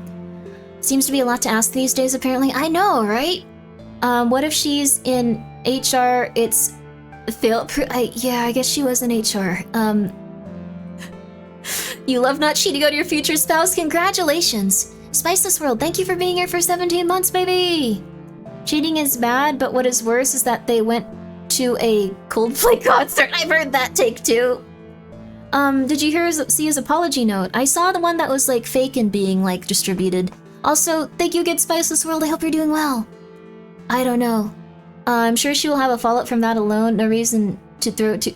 I think that like the thing is, yeah, they're probably gonna have a lot of issues. Sorry, it just entered my brain because I saw that. I should probably close my windows here. I'm gonna close them. I'm gonna close them. I'm gonna close them. I'm gonna close them. I'm gonna close them. I'm gonna close everything I don't need at this exact moment. I'm gonna close them. Gonna close them. Gonna close them. Gonna close them. Gonna close them. Oh, there was something I wanted to watch with you guys, actually. There was something I wanted to watch with you guys. I don't know if you would be into it, but... well, this one might be a little bit too intense, actually. Ooh. Distressing Things from the Internet Volume 1. They have, like, 36 volumes of this. 38. They have 38 volumes of this. They're all just really distressing, scary stuff, but it might be a little bit too much. I mean, that bad things continue to happen to people is what I took away from it. I also have been having a slightly harder time because I did something dumb. I did something really dumb. So every night before I go to bed, I get like my medicine and stuff, and like I go like, okay, I'm gonna also have this stuff that'll help with like CIA like stuff. Like it gets your alpha brainwaves going, it relaxes you, it's okay, like you feel really relaxed, you feel very chill, you feel very okay. And then IMB and Grimmi did not buy silver again. But I take that and my sleep medicine and my beta blockers and I'm out. But recently, like I used to put on stuff where it's like, you're reprogramming your brain to be healthy. You are a healthy person. You are relaxed. You are feeling good about X, Y, or Z. You are healthy. Everything is good. But sometimes I'll just leave on these scary videos and then feel horrible the next day. So I've been doing that pretty recently. I'm not working with the CIA agency. No, I'm not working with the CIA, but I think it's really neat, and I think they have a lot of cool techniques. I think it's neat. A rogue CIA agent confirmed. I wish. That would be awesome, dude. That would be awesome. She put on the affirmations that make you taller. Hey, what the flip? I think I'm pretty okay myself. I'm very comfortable with how tall I am. Maybe someone else isn't. Maybe you're projecting that energy onto me. Maybe you're not happy with how tall you are. Maybe you're just like, no, I need to be taller. And then you come over here and you say that to VTubers, huh? Is that what it is? I finally get it. Yeah, I get it. I get it. I can reach the top shelf. Let's go, baby. That's because the affirmations worked. I'm a completely normal person in terms of my height. You guys act like I have like some sort of rare genetic disorder. I'm 5'2". I'm 5'1" or 5'2". It's a very normal height to have, guys. It's a very normal one. It's very, very, very normal. UNSC Saratoga, thank you for being here for 23 months. New sauce flavors, time to board the pain train again? Let's go, baby, let's go! I am not glowing, no, Bunshi, no. I know what that means, no. Same height as my lovely fiance? Yo, that's nice! It's actually a completely normal height in most countries. So if you're ever just like, okay, we can watch one of these videos, just to start us off. Maybe it's gonna be too intense. If it's too intense, I apologize, I don't know what else to do. I don't know, I'm sorry. Okay. Just one. What countries? Asian countries. It's a normal height. Some people are just petite, even if they're in a different country. And the average is slightly different. I'm just saying. It's completely normal. It's completely normal. That's not most. Well, it's some. Well, hey, wait a second. Actually, how much does China, like, outnumber, like, other places? Let's talk about that, maybe. I once fell asleep to an Expo video. Worst melatonin nightmares of my life. Wouldn't recommend it. Yeah, that dude talks about some really intense stuff. Oh, hey, Pumpkin. Hi, Pumpkin girl. Kitty girl. Hi, kitty girl. Good kitty. Do you have small hands? I do, actually. I have pretty small hands and I have pretty small feet. Like, that's... I don't know. They're not, like, crazy tiny, but they're pretty small. Kind of fair point, actually. Exactly. Try Benadryl nightmares? Wait. Oh my god. I don't usually have nightmares. Like, the thing is, like, I don't think I've had a nightmare in a very long time. I don't know why that is. I don't think I've had a nightmare in a very long time. And I think sometimes, like, the last nightmare I had, I was just like, oh, this is just something to deal with, whatever. This is just something to deal with, whatever.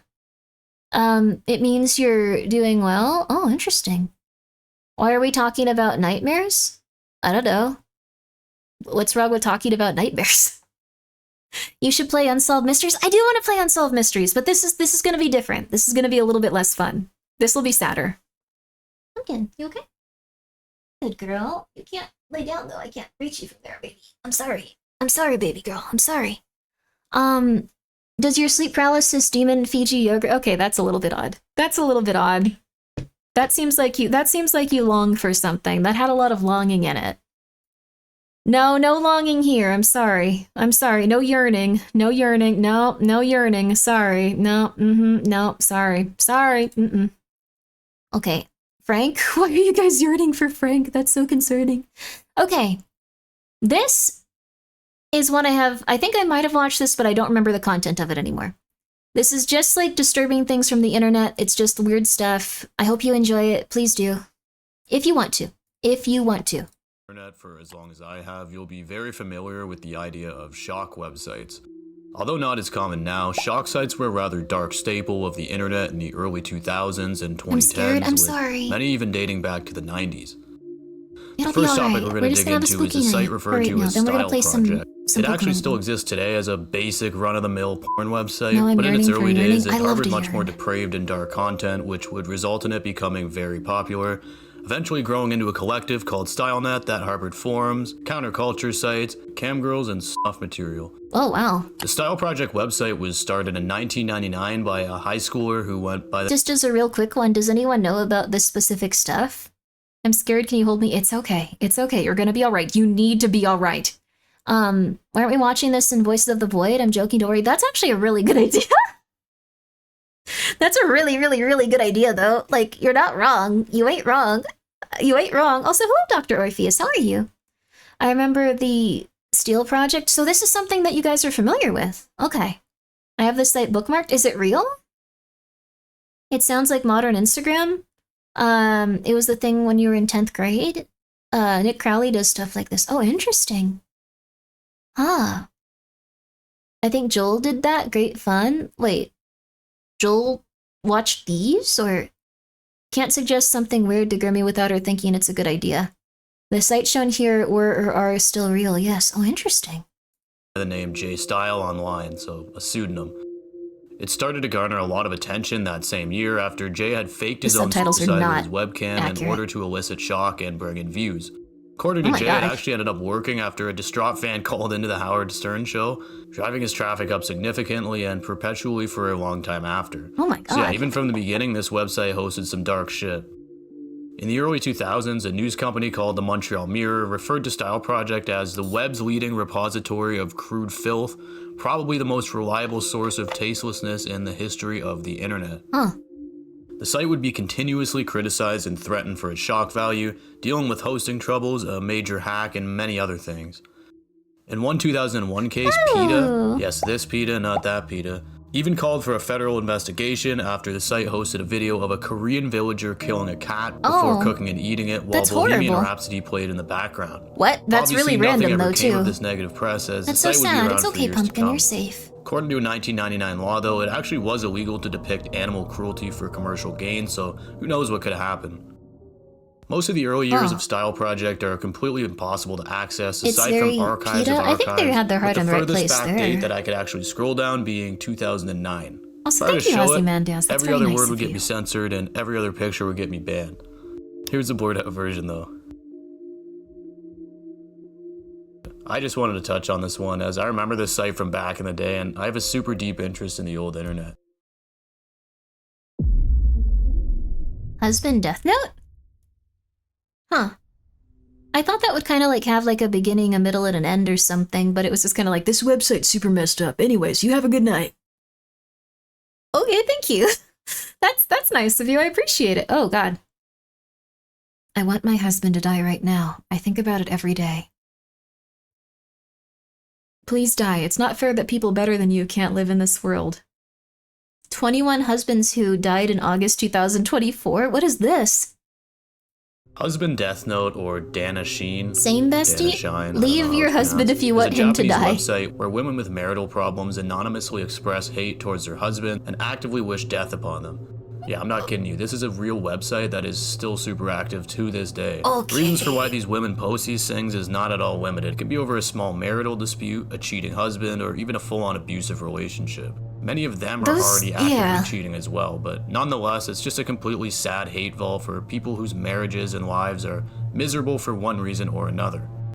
I think I understand this if, like, the person, like, can't get away from a really bad place and they're, like, venting out their frustrations. What's wrong with your stream quality? I have no clue, dude. Your ISP is not giving you what you need. You can see this kind of stuff on X/Twitter. I think now, yeah, everyone's just angry and mean to each other. Everyone's just pissed all of the time now. It's concerning. Everyone's pissed. What's wrong with your husband, Grimmi? I don't have a husband, actually. That would be very nice. How do I put this politely? My therapist said that it's probably not a good idea. My therapist pretty much just told me, like, don't let anyone live with you, don't go out with anyone, just chill out, be normal for a year. She did not say it in such a way, but she did essentially just say that. Probably in a way that therapists don't even usually extend towards. Like, it was pretty blatant, just like, you are really, really willing to just kind of take blame for stuff and do X, Y, or Z. Just chill out. Don't do... Also, hi, Baxter. Don't do that. Chill out. Hi, Tin Man. Thank you so much for subscribing. How are you? What did you say to her? I said, oh, okay. I think, like, the biggest thing is... I don't think your therapist knows what's best for you. You should listen to... No. I think she's just very much like, you are the type of person that will go and, like, accept blame for a lot of stuff, or alternatively, like, just kind of, like, I don't know, like, give people things if they, like, treat you kind of negatively. There's very few times where I stand up for myself, where it's usually, like, an extension of standing up for someone else. That's pretty much it. Living alone is pretty nurturing, at least it was to me. That's really good. That's really good. We can't fix her. I am fixing myself. You don't need to worry. I don't think that you should aim to fix any one specific person. I think you need to let Ambi and Grimmi out with your credit card and silver. Well, no. Ambi and Grimmi is going to relax. Ambi and Grimmi is going to relax. So IRS not be angry at Grimmi will be fine. That's a good one for me. I don't think I need to do that. Fix yourself, chat, before you fix anyone else. That's true. So, I think stabilizing yourself and feeling like you're in a good place and feeling healthy is, like, probably the best thing you can do for yourself if you want to help someone else. And then you can just watch them go crazy and go like, haha, okay, I feel better. As a vet of the old internet, you could find this stuff everywhere on these shocks. Oh, repositories make it easy. Oh, interesting. So they kind of, like, have taken down a lot of stuff. I think the internet has essentially become completely corporatized at this point. I think that every aspect of the internet has become corporatized. How did the IRS find Ambi and Grimmi? No. I'm just saying, like, I don't think I should spend the money that I put aside for taxes and, like, things on silver. I don't think I should, like... I think I should have some savings to actually do the things that I need to as a human being. I'm just saying. Bring back GeoCities. Yeah, I think the thing is, before, it was too niche and, like, too nerdy for people to, like, really put the same level of, like, corporatism into. But now there's, like, a large group of stuff where it's just like, yeah, we're gonna make big money. Yeah, we're gonna do this. Yeah, we're making big money. We're making big money. The internet is just a constant push for engagement now. Yeah, it's a constant push for engagement. It's constant. Like, the thing is, like, it wants to take up your time. It wants to take up your time in a very negative way also. It wants you to constantly be like, that person's doing really poorly. Oh my god, that person's doing really well. Oh my god. Oh god, that person sucks. Oh my god, that person's awesome. Oh my god, that person sucks. Oh my god, did you see what happened with them? Oh my god. Oh my god. And then that kind of like makes you severely mentally ill. But it does make it so you have to constantly tune in to see what's happening. But it also lowers your self-esteem to a point where you're almost non-functional. So do at your own pace is important. Yeah, I don't know. I've thought about this quite a bit. We are in a race to the bottom. We certainly are. What I would say is just keep yourself stable and healthy and happy. One thing I've noticed about phone design is it's meant to keep the user on it all the time. Yes. What you can also do is you can put your phone far, far away from you as you go to sleep. So that way you don't doom scroll the second you get up. VTubers are a psyop to inflict consumerism. No! We didn't have that progressive advertisement, though. That was very nice of them, though. I really appreciate it, progressive. Thank you. I miss when the internet was for nerds. Yeah, it still is, like, I think to some extent, like with the more niche hobbies and like the more niche stuff, but ultimately, even that niche stuff is going to get opened up more and more and more and more to people. My new phone by default never turned on. It was always on. Yeah, that's interesting. Phones should have login bonuses and side quests like the horse game. Once left my phone inside the fridge. Best 2 days of my life. Just like, where is it? Oh my god. Ah. Yeah. I mean, there's some things you can do. You can go back to a flip phone or something. I love sleep. I can't wake my brain up if I don't look at my phone in the morning. That's good. I mean, you could also get like a little alarm clock that like, there's ones where you could program them to go off at a certain time and then they run around and like cause problems. I check my phone more because of gacha. Oh no. I'm so sorry. The horse game got me too. The horse game got me. I'm never gonna spend money on it again though. I'm just gonna be real with you. I'm never gonna do that again. Congrats on growing to 4'7". I am 5'2". I have a completely average size for a woman. I am a completely average weight. I am a human being. You'll be 48 in no time, or 48 the age? That'd be cool though. I'm excited to be an older lady that can just go like, I know what I'm talking about. Yeah. I'm good about not spending any money at all? Heck yeah. My sister's height's 5'2" is completely normal. You must be a tall 5'2". What? 5'2" is just an average height, dude. You guys are silly. There are regular accounts who have hundreds, if not yeah, thousands, 5'2" of is tall posts for a VTuber. showing that this has become sort of an outlet for many different women. They speak of how much better their lives would be if their husband was just dead, or how much they enjoy their time alone when they're gone on business trips. Oh. Some women who are already divorced even post on this page Forgot we were as they have talking to about this. Is pretty regularly rough. see their ex-husbands. No, for Kazu, reasons thank relating you to for the children 500 or bits. other I'm not family spending it on obligations. horses. Thank you, though. You get the It's very point, nice though. of There's you. no I shortage love the of horses reasons. I have. You can easily access his website and translate it live within most browsers, and it's worth a quick scroll if for It's whatever nice that you reason can't this read type too of much depressing outside thing of it. intrigues you. And it definitely intrigues me, so let's go through a few posts. Just a warning though, some threads discuss topics A lot of of people are very suicide as well as unhappy, homicide. for sure. Yeah. I think things will probably get a little bit better Every as day is people so chill hard. out. I've reached my hopefully. limit and tears just come out. How can I get my husband to die? Grim Reaper, is it my husband's turn yet? Every day is so hard. I've reached my limit. Tears just come out of my eyes, and if my husband won't go away, I want to.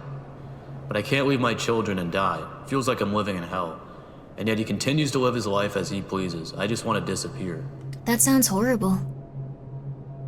I wish we had more context for If these. something doesn't go your way, flip the whole table over and see if it makes you happy. A morally abusive, domestic violence, alcoholic man. If something doesn't go his way, he flips everything on the table and asks if he's satisfied. I'm fed up with him. His behavior is becoming more and more psychotic every day. God. When I told my in-laws, they said he was drinking too much. If he thinks he's had too much to drink, don't provoke him. Does that mean I should just hold back? Please drink a lot of alcohol and die. Oh my god. If he goes out now, get into an accident and die. Please grant my biggest wish. These are quite messed up. Okay, that was the entirety of that one. That's sad. That is sad. That is really, really, really sad. It sounds like they had to hold a lot in and it was not doing well. I feel better about the poetry I wrote in high school. The flip, dude. I think when people really suffer and they have no outlet for it, they can end up in a really bad spot. Like they have to just, yeah. I don't want to experience that trauma. Well, we can all be really grateful that we aren't in like really intense relationships like that where we feel uncomfortable. Sounds like a lot of suffering all around. Yeah, it does. When you're trapped in an abusive relationship, those are real thoughts you have. Yeah, that's the thing. Like, especially if the person's drinking a lot and threatening them, like we don't know if they were being threatened with violence or like whatever. Like they could have been in a terrible, terrible, terrible spot. Like, hopefully they're okay. A lot of people for a very long time like would have stories of just like there were a lot of like women like way back before how do I put this? Before forensic and stuff was like forensics were a little bit like more commonplace, who would just poison their significant other. So yeah, that's why people poisoned their husbands in the early 1900s. Yeah. They weren't able to get divorced, so they would just poison them because they were in a state where they felt constantly unsafe. And that was just how it worked back then. Hello, Jinzo! How are you? That was just how it worked. So, it's easy for things to fester up for even small annoyances built up, let alone sustained abuse. Yeah. So, if you consume the abuser entirely, oh my gosh. I don't think you should poison all boys. I think it's just this is something that was pretty common where people can't get away from like a negative thing, either through financial means or like emotional means, or they have children together, stuff like that. Social pressures to stay with someone like after like they have children or something. Someone do it slowly. Someone see a strange illness that got the man and caused organ failure before forensics caught up to detect the poison. Yeah, interesting. I'm okay with getting poisoned personally.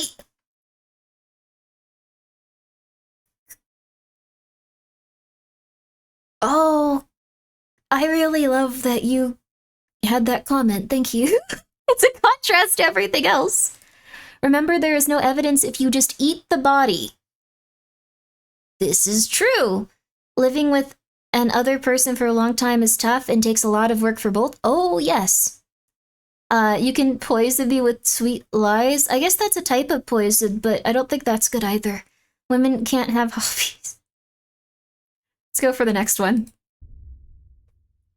Anyways, just treat the people around you kindly. With if you almost can. 4 million videos being uploaded to YouTube daily, most of them are bound to remain unseen, and even a lot of the popular ones eventually wither away to time. r/deep into YouTube is a Reddit community dedicated to digging up and sharing these largely unseen YouTube videos. Some of them are a little strange, some of them are funny, and many, like the one I'm about to show you, border or straight up break YouTube's terms of service. Because a lot of these are unknown, they've never had the chance to be reported, and many of them are so old they would have just bypassed YouTube's old checks altogether. Essentially, you have a certain amount of old YouTube videos that break the terms of service but haven't been removed or even age restricted due to the fact that no one's really ever seen them. The video I wanted to discuss today, titled "When Will the Suffering End?" is super gruesome. It's a slideshow style YouTube video that was uploaded by user Matarsa in October of 2010. It was clearly made on good old Windows Movie Maker, and its quality peaks at It can't be that bad if it was on quite the typical YouTube, right? video for the time if it weren't for the contents we're about to get into. Matara? I think The Matara video might mean depicts something countless photos of specific. human atrocities that have been committed So, throughout this. not the VTuber cockroach lady, but like it might mean something specific. I'm not sure what it is. It just might mean like maybe it means cockroach or like maybe it means something in a different language. So a lot of bad things slip There's through. photos of deceased adults and children, people hanging, people on fire, piles of corpses, mutilation, and just about everything else you'd expect to see during situations of war, What? genocide, and famine. While scrolling through these pictures, the song Street Spirit by Radiohead plays in the background. The description reads, "The world is a dangerous place, not because of those who do evil, but because of those who look on and do nothing." Commenters pointed out that it looked like something an edgelord teenager would have made at the time, especially because of the music choice. While I don't Radiohead? disagree, it doesn't at all take away from the horrors of the contents shown. If I were to guess how this video is still up, it would probably be something to do with how showing historical events like this falls in the realm of educational content. So It's it's hard to still say up? though, because according to YouTube's terms of service, you're not allowed to upload footage, audio, or imagery involving war aftermath, terrorist attack aftermath, street fights, physical attacks, immolation, torture, corpses, or other such scenarios with the intent to shock or disgust viewers. I wonder and if if OP it's still were up. edgelord, the intent would obviously be to shock or disgust in pursuit of a reaction. If nothing else, the video should probably just be age restricted. As of me uploading this, the video still remains available, and if you do decide to watch it, viewer discretion is strongly advised. I don't think you guys should watch it. This is really interesting. That seems like for a long period of time on the internet. This was before, like, I looked at stuff like this on the I have not seen this type of stuff. I think just because I maybe missed it by a little bit. Why did you guys try to give yourself like mental illness by looking at like stuff beyond human comprehension? Like, it seems like a really, really, really bad idea. I've seen too many in high school. Yeah, why? Why? Curiosity mostly? I understand that to some extent. Boredom. Aren't there, like, books and stuff? Because we were told not to? I guess so, but I feel like this stuff, like, fundamentally changes people and gives them post-traumatic stress disorder. Books? You? What's wrong with books? For the LOLs. Most didn't try, they succeeded? Yeah, I guess so. You were watching ISIS videos in school. Oh my god. Test of courage? The thing is, though, like, this, I hope that, like, young people don't believe in mental illness. It's funny, because they're probably getting to, like, their mid-20s and 30s and very aggressive or, like, not doing good and constantly anxious and just like, that's normal. Everyone feels this way. Everyone feels like they're gonna be shot any second. This is normal. I think most of it's children and curious, and sometimes most children not fully understand. I guess so, yeah. It is normal. No, it's not! Oh gosh, no. This was during the unreachable internet with Ask Jeeves. Interesting. Someone showed me former Iraq leaders. Oh, in 9th grade, F me up. I think that people that see this stuff probably need, like, significant amounts of, like, therapy and stuff. It's interesting to think about, like, just how it makes you feel grown. I think it makes you feel traumatized and like you're constantly in danger. YouTube doesn't care as long as the government entity or news outlet comments about it. I guess so. I mean, like, actual documentaries, not just gore stuff. Yeah, documentaries, I think, have context to it, though. So they go and, like, they lead up to, like, the images you're going to see. But just seeing it, like, at random seems incomprehensible. This is when being edgy was cool to teenagers? I guess so, yeah. I mean, the children growing up now have more PTSD because knowing how common school stuff is. I guess that's true. Up until 1900s, it was normal to take entire family to look at public execution. That's true too, actually. I hadn't really thought about that. When I was in high school, a friend showed me this website that was full of, oh goodness. Oh no. It gave me a very messed up sense of humor, made me feel like existence is meaningless. Interesting. Horrible things are common on the internet now? Yeah. Can video games do the same? There's been some debate about it. Thank you for the hydrate, Cyclops. That's very nice of you. So there's a specific, like, sect of, like, psychiatric stuff where they say that your amygdala on some level disbelieves everything it sees because that's how our brains evolved. Which is kind of fair. Like,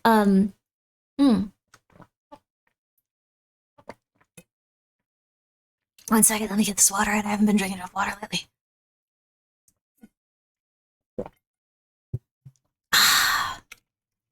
Oh, let's go, baby. Depends on the realism of games, in my opinion. Yeah, I don't think it's honestly healthy to, like, play some of the more recent stuff. On some level, I think your brain is going to just think it's real and be horrified. But, studying history means I have to see some bad things, but at least I'm an adult and I have context instead of it existing as shock horror. Yeah, I think that's fair. When stage train wrecks were a common spectacle at state fairs. Oh, wow. 10 years ago, one friend went on a website called Gauntlet, which is watched all of them, became desensitized to gore afterwards. That's kind of scary, though. So, it's a case-by-case thing because in my experience, the stuff I see in games doesn't hit the same as seeing it for real. So, I think that what you're saying is totally legit. I think the biggest thing is... That's good for you, Cheeseburger. You're trying to incite a giant argument, though. You have a good night. I think the biggest thing is humans up until this point did not have access to this. Humans up until this point did not see horrifying atrocities beyond all comprehension.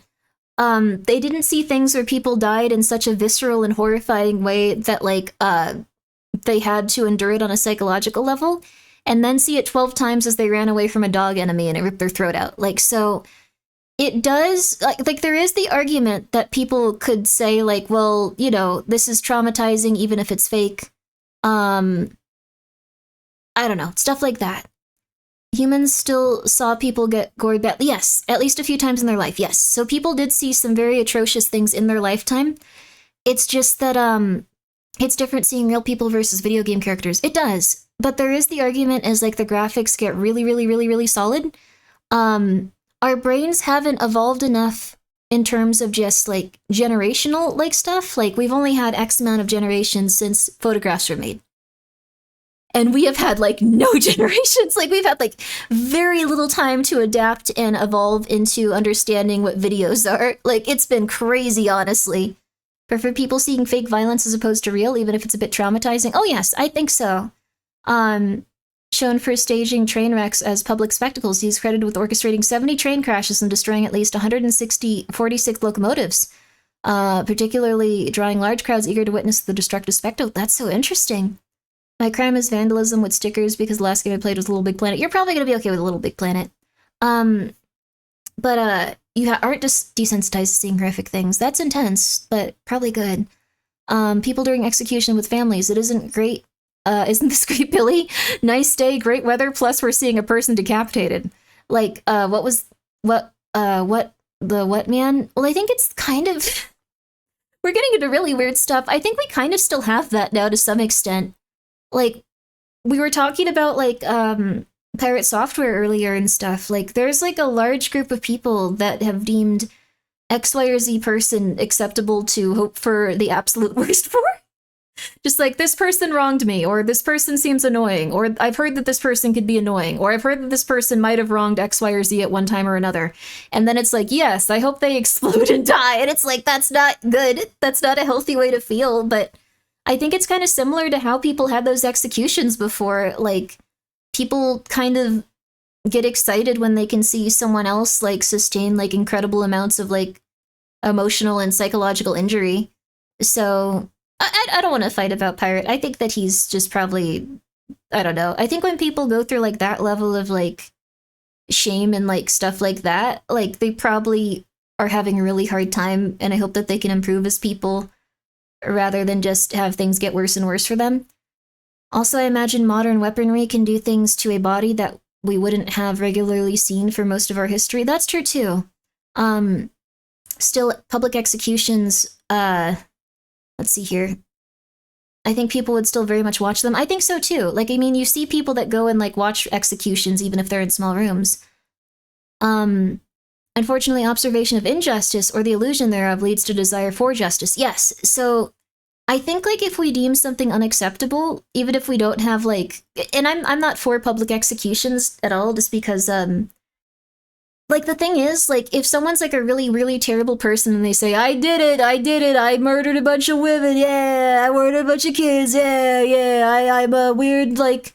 we have to say, like, weird terminology, or, like, the algorithm will never let anyone see this. I'm a weird, PDF, file, like, I think when that circumstance, executions are fine, but on the other hand, a lot of times people just get held accountable for crimes they didn't commit, and then with DNA evidence, like, or someone admitting something years later, they're cleared of it, and it's like, oh, that sucks. So... this stream is going to have lots of clips. You go have fun, baby. You go have fun. Meanwhile, Star Trek phasers from the 70s disintegrate people. Yeah, that's true. They're kind of cool. But there's something that we can't really, like... It's not as, like, gory or intense. They're just kind of like... He's gone. So, he definitely doesn't... Like, yeah, I think, I don't know if he's insufferable or, like, anything like that, but I think he's getting a lot of, like, pushback from stuff, and I hope that he can... take a step back, smooth out, and feel a little bit comfortable to explore why he could be in the wrong, and then he might feel better. Like, that's, I think, probably what would be best for that person. At this point, like, I don't know. Like, when it comes to, like, any... Grimmi dropping paragraphs with 1 second delays, yeah, this, you guys have some interesting thoughts on this, but I'm gonna try to read them. Executions are easy way out, though. Rather see those types of people kept alive, barely for as long as possible, while being in solitary. Solitary is a very intense torture, yeah. Kind of like how chemical weapons are war crimes, but nukes are fine. It's because there's like a level of like physical pain associated with them and stuff, I think. And like, you're also like, there's certain things where they're like, this is just a D move, you shouldn't do this. A person with their own issues, it's okay to be disappointed, but you don't go after and try to harm them or wish them harm, or is my view of things. Yeah, I think if someone's spiteful, it like, I'm happy this person's suffering. That's what I like kind of get scared of that. If someone's just like, oh my god, the tea on this one, oh my god, finally. And it's like, dude, why don't you have any other stuff going on in your life? Just a little bit, possibly? I don't know, though.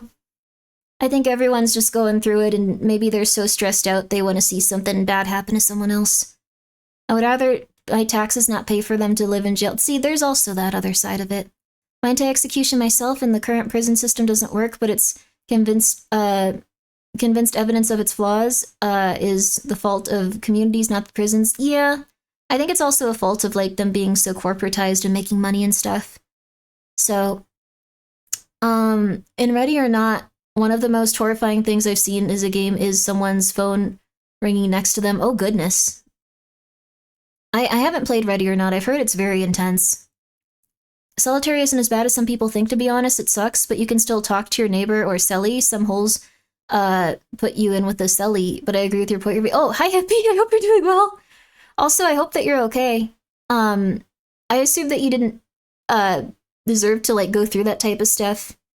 See, that's, like, why I think at some point, like, it's a little bit rough, just because sometimes, like, people are just like, yeah, anyone that's ever committed a crime deserves to suffer immensely. And then it's like, what about the severity? And also, what if, like, they legitimately did not do anything? I don't get why people don't like someone regardless of what they did, excluding the extremes. The first instinct is absolute hatred. I think a lot of people, I can be real with you. I was like this for a long time, too, in terms of, like, if I heard that someone had hurt my friend, I would take it at face value and just be really angry. Like, I think that's completely normal. I learned over time, though, that people will try to minimize, like, what they did when they tell stories. And that's had a significant impact on me.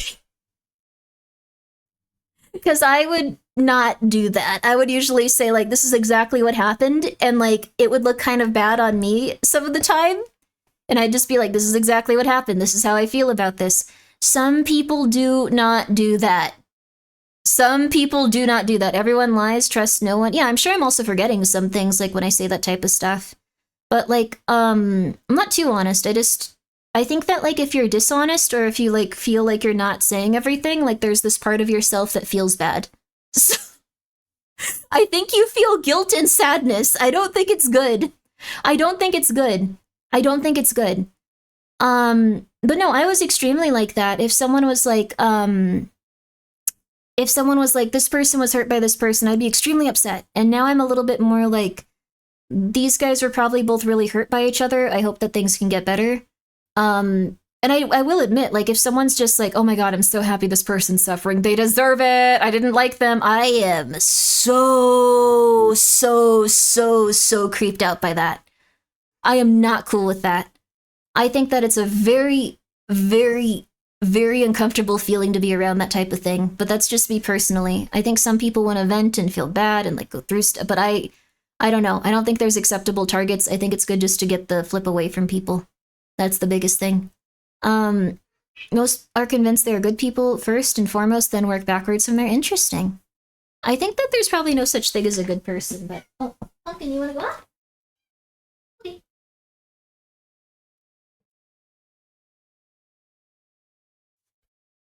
Wanna go out?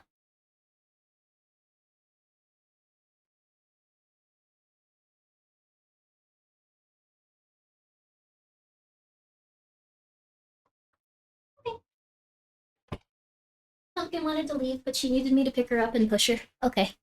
It's okay, Pumpkin. Also, Davina, thank you for the 100 bits. I hope that you're having a good time at work. Somewhat controversial moment. I don't know. I think we're discussing things in a normal way. I always just assume that this is completely normal.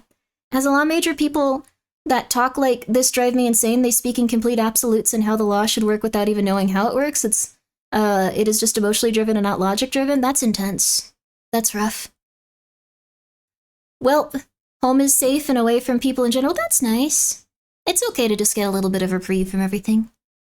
I like to assume the worst in all people and do my best to make sure people see the worst in me. I do think people are inherently a little bit evil. Like, I think they're inherently a little bit selfish and a little bit crazy. But I do think that people can always get better and, like, get to a better point in life. Like, that's kind of, I don't know, legit cool. People are terrible, show them vulnerability and they'll eat you alive. I think, yeah, sometimes. I've definitely been like, I've definitely had some issues where it's just like, hey, this is how I feel. And it's like, oh, this person did not care about that even a little bit. They did not care even a little. But you still have to keep going and try to, like, be vulnerable when you can. The court system is flawed. It's not about what happened. It's about what you can prove. Interesting. I don't know. That's a little bit intense, too. I know that some lawyers are just like, yeah, we're gonna get you through this. Your wife won't get anything to raise her 4 children with you, and you'll be able to go off with your mistress. Good stuff, good stuff. Like, some of those, like, trad wife videos are very sad. You like to lie, but you have a moral code to not lie about anything significant. You think lying is, you think lying and how people think about it is solely dependent on parental guidance? Maybe. I don't know. I was raised by 2 people that were crazy with that stuff, and I think it's just made me, like, okay, I'll be real with you. I think if you hide stuff away from yourself, you're gonna be sad forever. That's just how it be. I think if you are honest about everything, like, you feel a lot lighter and a lot healthier and a lot happier, and that's just how it be. So, I don't know. That's pretty much it. You should have 2 kids and raise them completely different. Why 2 specifically? I've seen people that have, like, really, really hid away from, like, the worst parts of themselves, and it's completely... It's the only video on their channel. It's completely destroyed them. Like, it's completely destroyed their life. It's completely destroyed their ability to, like, take care of themselves. It's made it so, like, at the end of their well, they're not, like, dying, but, like, I mean, I guess, like, further on in life, they're not really at the end, but, like, I guess further on in life, they are having a really hard time coming to terms with, like, everything. And they haven't really been in a stable or, like, healthy spot because of it. So let me also put this over here. We'll watch another one of these because we have not started the game. So don't have to think much is always nice. That's true too. Especially if you're honest with your, especially if your honest self is a piece of crud. Oh my gosh. Well, I don't know about that. I think maybe, I'm trying to think. I haven't met anyone honest about being really crappy. I haven't met anyone honest about being really crappy. I've met people that are honest and kind of, like, neutral. Telling the truth caused me most issues growing up. Okay, well, no, that's not... You're not a piece of crap in that case. You had parents that were, like, way too aggressive about you ever, like, being honest or open with them. And instead of solving the problems that were arising, they punished you for being honest and said that you needed to get better without giving you any support, which is not good. That's not healthy at all. Bring forth the Death Note debate.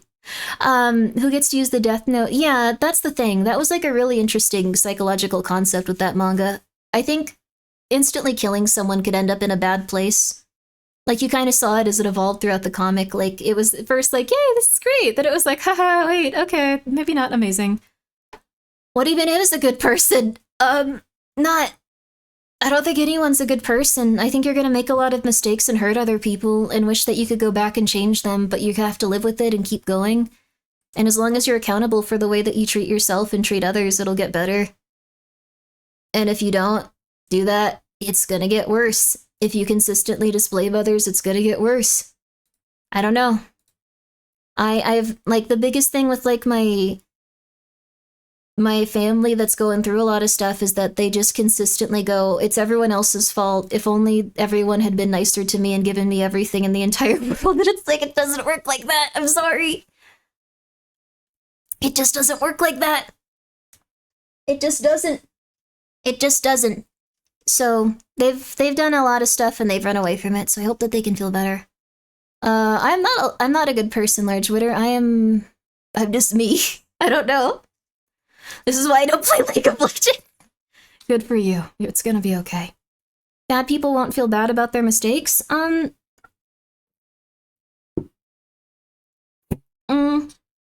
I think psychopaths won't feel bad about their mistakes.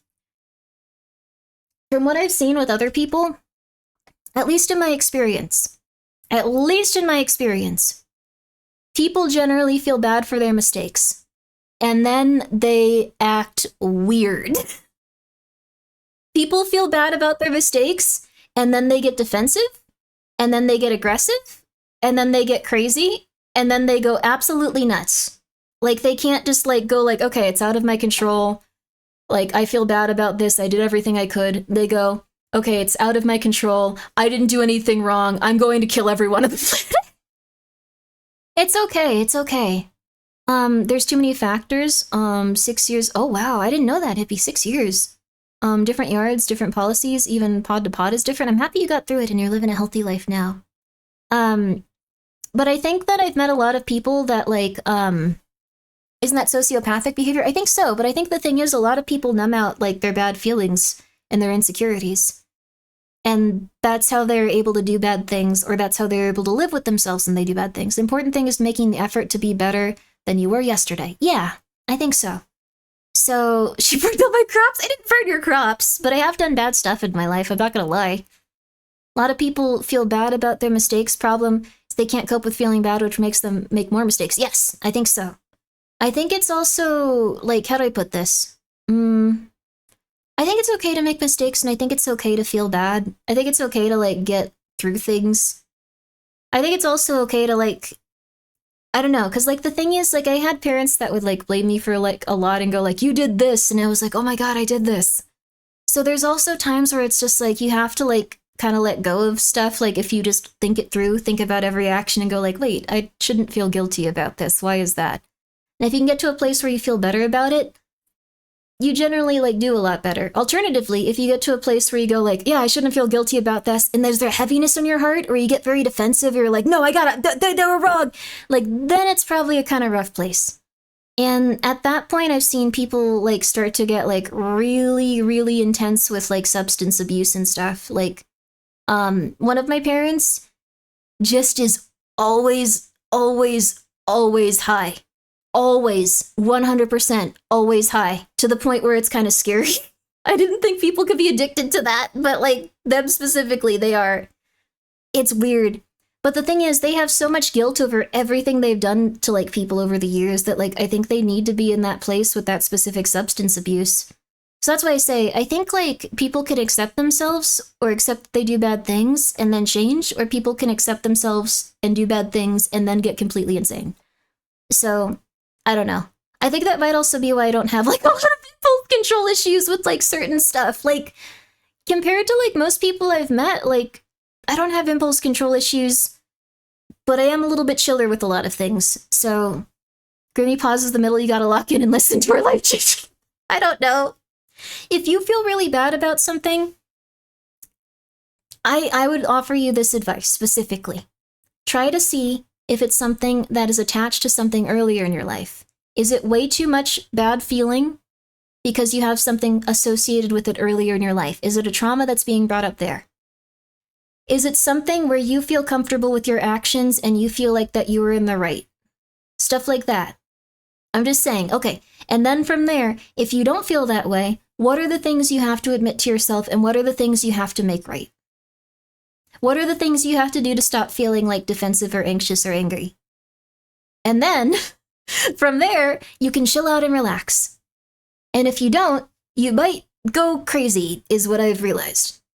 Self-medicating is wild when you've done so much in your life. You put a Band-Aid on the pain you caused yourself to others. Yeah, I completely understand that. Yeah, I think it might be good, if you can, little by little, to just take a step back and see why you feel the need to do that.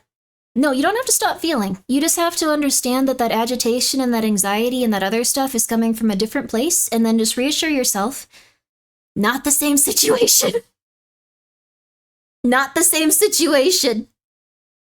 Not the same situation. You are safe, and then when you start to go like, well, what about this? What if I... Not the same situation, you are safe. Not the same situation, you are safe. And then you calm down a lot. And then you can go, what are the things agitating me in my day-to-day life? And you can work on those a little bit. And then you feel a lot better. Never safe? You are an adult. You are probably in a safer place if you've gotten away from people that have traumatized you. But it won't feel like that unless you go, this is safe. We are okay. Everything is all right. That's life. It does feel that way sometimes, but that's because you're in a state of constant agitation and anxiety. And I felt that way too at different points, where I feel like I'm in a constant state of agitation and anxiety. And so you take a step back, you relax, you feel a little better. People got reprogrammed their brains to not blame themselves or others at times. That's true. Some people do that. Some people do that, but that's, again, where the substance abuse, I think, starts to come in. Because I had a parent that would be that way about everything. Everything. Everything. Everything. Everything. Everything. Everything. Everything. Everything. And as they got older, their substance abuse problems got worse and worse and worse and worse and worse and worse and worse and worse and worse. And I do think that there's times where you should feel guilty and take a bit of blame. I do 100% believe that. I think in most situations, like, I take a fair, like, bit of, like, blame and go, like, that could have worked out a little better. I hope that this is going right. And, like, I generally try to be supportive still. I think it's very rare that I don't go, like, okay, this is just bad. That's extremely rare. If the person's, like, I don't know, like a psychopath and is just like, yep, I murder kids, like, then I'll be like, yeah, that's just on them. I'm not really contributing to this, no. Hard part is putting a real amount of blame on yourself, not things that aren't your fault, and not shifting it away from you. That is very true, too. Yes, absolutely. A lot of people have that issue just because the hurt is so much to take that they're just like, no. What if it's not numbing yourself, but quieting down the constant barrage of mistakes, regrets, and other negative voices? I think that it might be good to take a step back and go, okay, that sucks. That sucks. Think it says we put people in constant trauma. If you're feeling like you're in a constant traumatic state, it's good to step back from it and recognize the feelings that you feel and go, okay, what's going on? How am I feeling in this exact moment? What is agitating me? And is it a constant threat right now? And most of the time, you won't be in a state of constant threat unless you're living around someone that's, like, threatening you. So, are we getting free therapy? I don't know. This is just what I've thought about a lot. Brainwashing is good for you? Honestly, it kind of is if you need to, like, get away from, like, traumatic memories and stuff. It's kind of insane. But yes, I do 100% agree that, like, it's very hard to actually find, like, some level of, like, accountability and at the same time, some level of, like, this person was wrong. A lot of times people will shift it towards, like, I am fully accountable for this, or this person is fully wrong. And that is often not the case. That is often not the case. And that's okay. Most things pass. Things always pass. Do you like Pokemon too? I do! How are you? I love Pokemon. They're just such sweet little guys. But Pirate Software, I think the thing is, like, that guy is just going through a lot. And I think it's going to take a long time for him to come to the point where he can approach that just because he feels so attacked. He feels so attacked, and he probably feels attacked from stuff before. Like, he was already having traumas related to feeling attacked, I think. You're going to play that game, Grimmi? I really hope so. I'm trying. I'm trying. I'm not trying to give you life therapy either. This is just stuff I think about. They're just little guys, yeah. At one point in my life, there was a person that traumatized me real bad, so I was scared of every person, not just them. So good thing I overcame that. Yes, I've also had that experience a bit. I think that over time, you can find safe people that you can rely on that will listen to you and treat you like a good friend. And that's really important, to recognize that and go like, this is good. I feel safer now. It can take time, though. It can take time. And that guy was acting unreasonable, even when people were on his side, so yeah, his issues definitely stem from something completely different. So, I'm trying to think. Because I don't remember this that well. I'm sure you guys do, though, so I'll just start saying random stuff. I remember before all the more recent stuff with Pirate Software, there was something else people were angry at him for. And before that, there was something else people were angry at him for.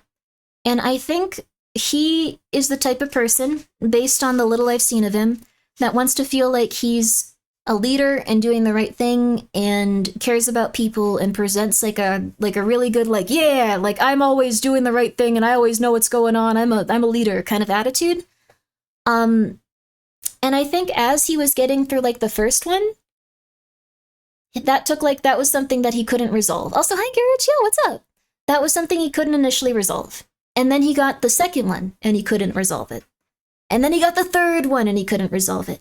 So I think he's consistently having these traumatic things happen over and over, where he can't really come to terms with it and just go like, I feel wrong because it'll be something that affects his ego so greatly. And yeah, he is dealing with a giant mob. Like, I feel like anyone dealing with like a giant mob is gonna be so much unhappier. Like, they're gonna have such a small like ability to like actually come to terms with things and get better and stuff. He lied a lot about stuff, which I think has affected his image a lot. I think that's also probably something that could, I don't know anything about that because I know very vague things that occur. You may have noticed on Twitter, I get into trouble because I'm just like, oh my god, I hope you're doing okay. And people will be like, Grimmi, that's the devil you're talking to. And I'll be like, I don't know that. I'm sorry, what are you talking about? I'm on here for like 2 hours to look at like cats. I'm sorry, dude. What are you talking about? I'm sorry.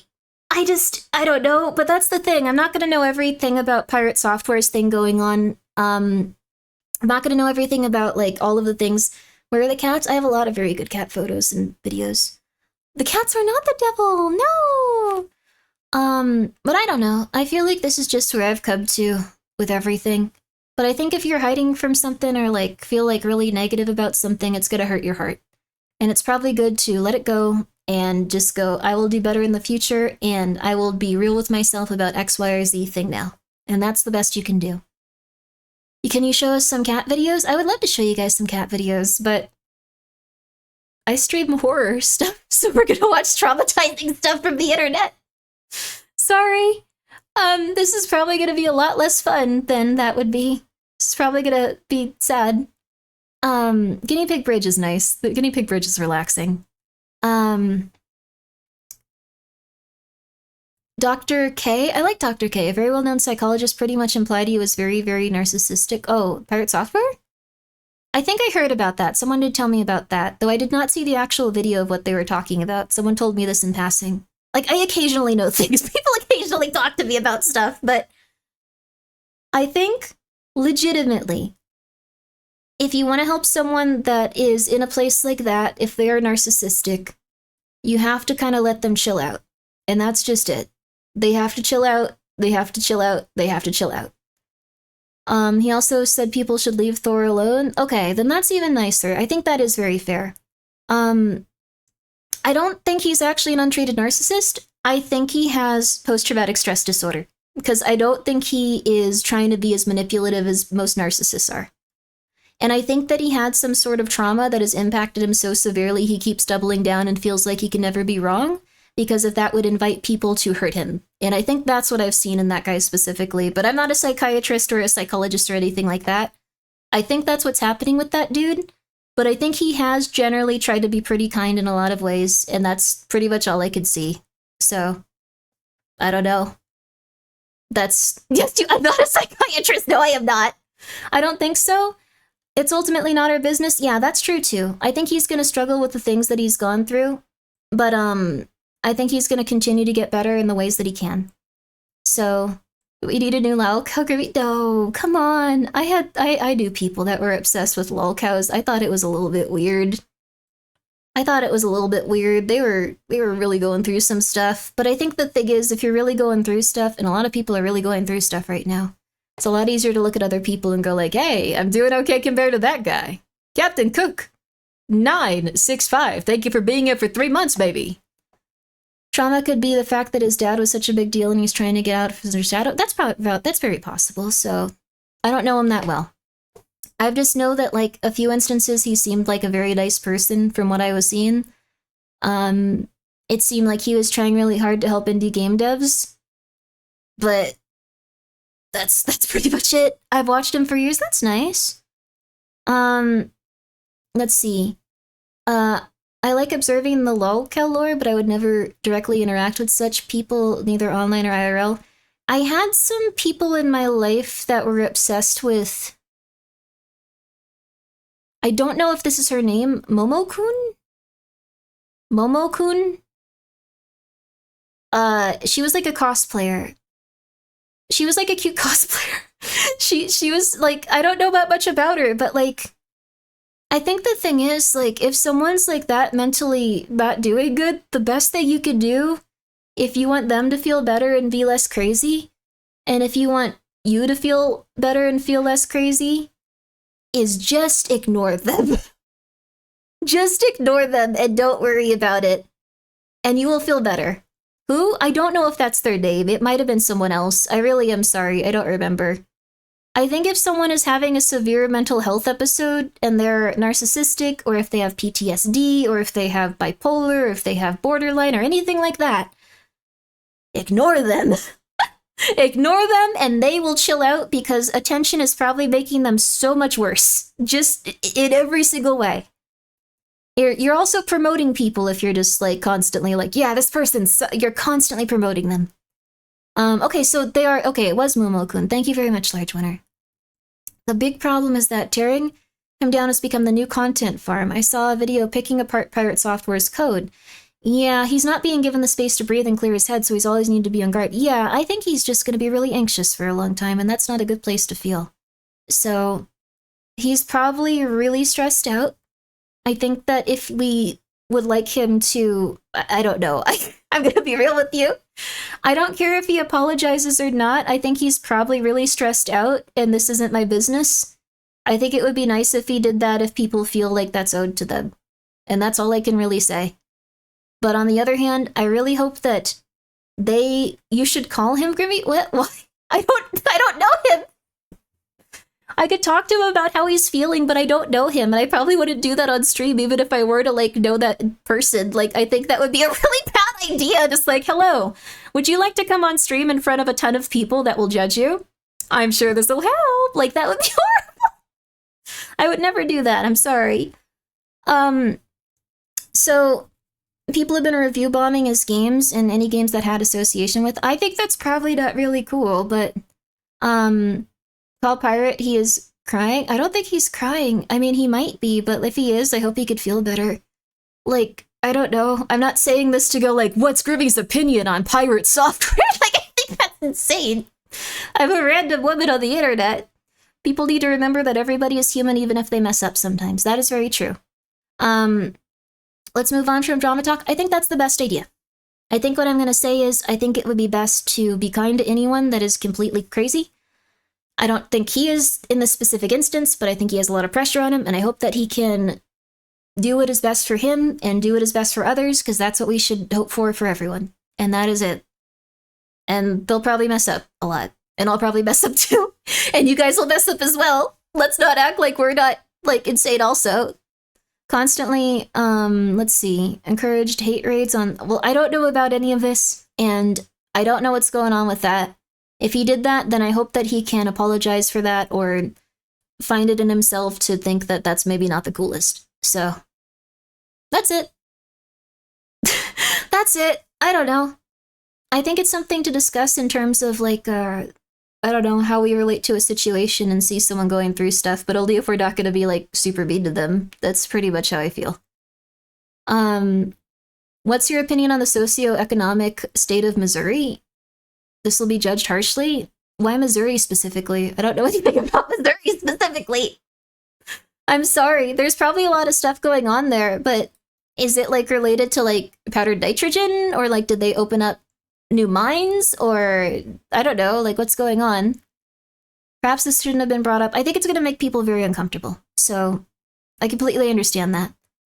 I think, instead of listening to me on this, or any other VTuber or YouTuber about anyone that's going through a lot, I think it might be good to just say, I hope they can feel better.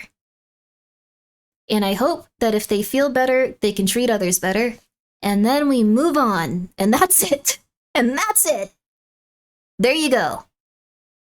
So that'll probably make your life a lot better also, because you won't be like, what did he say?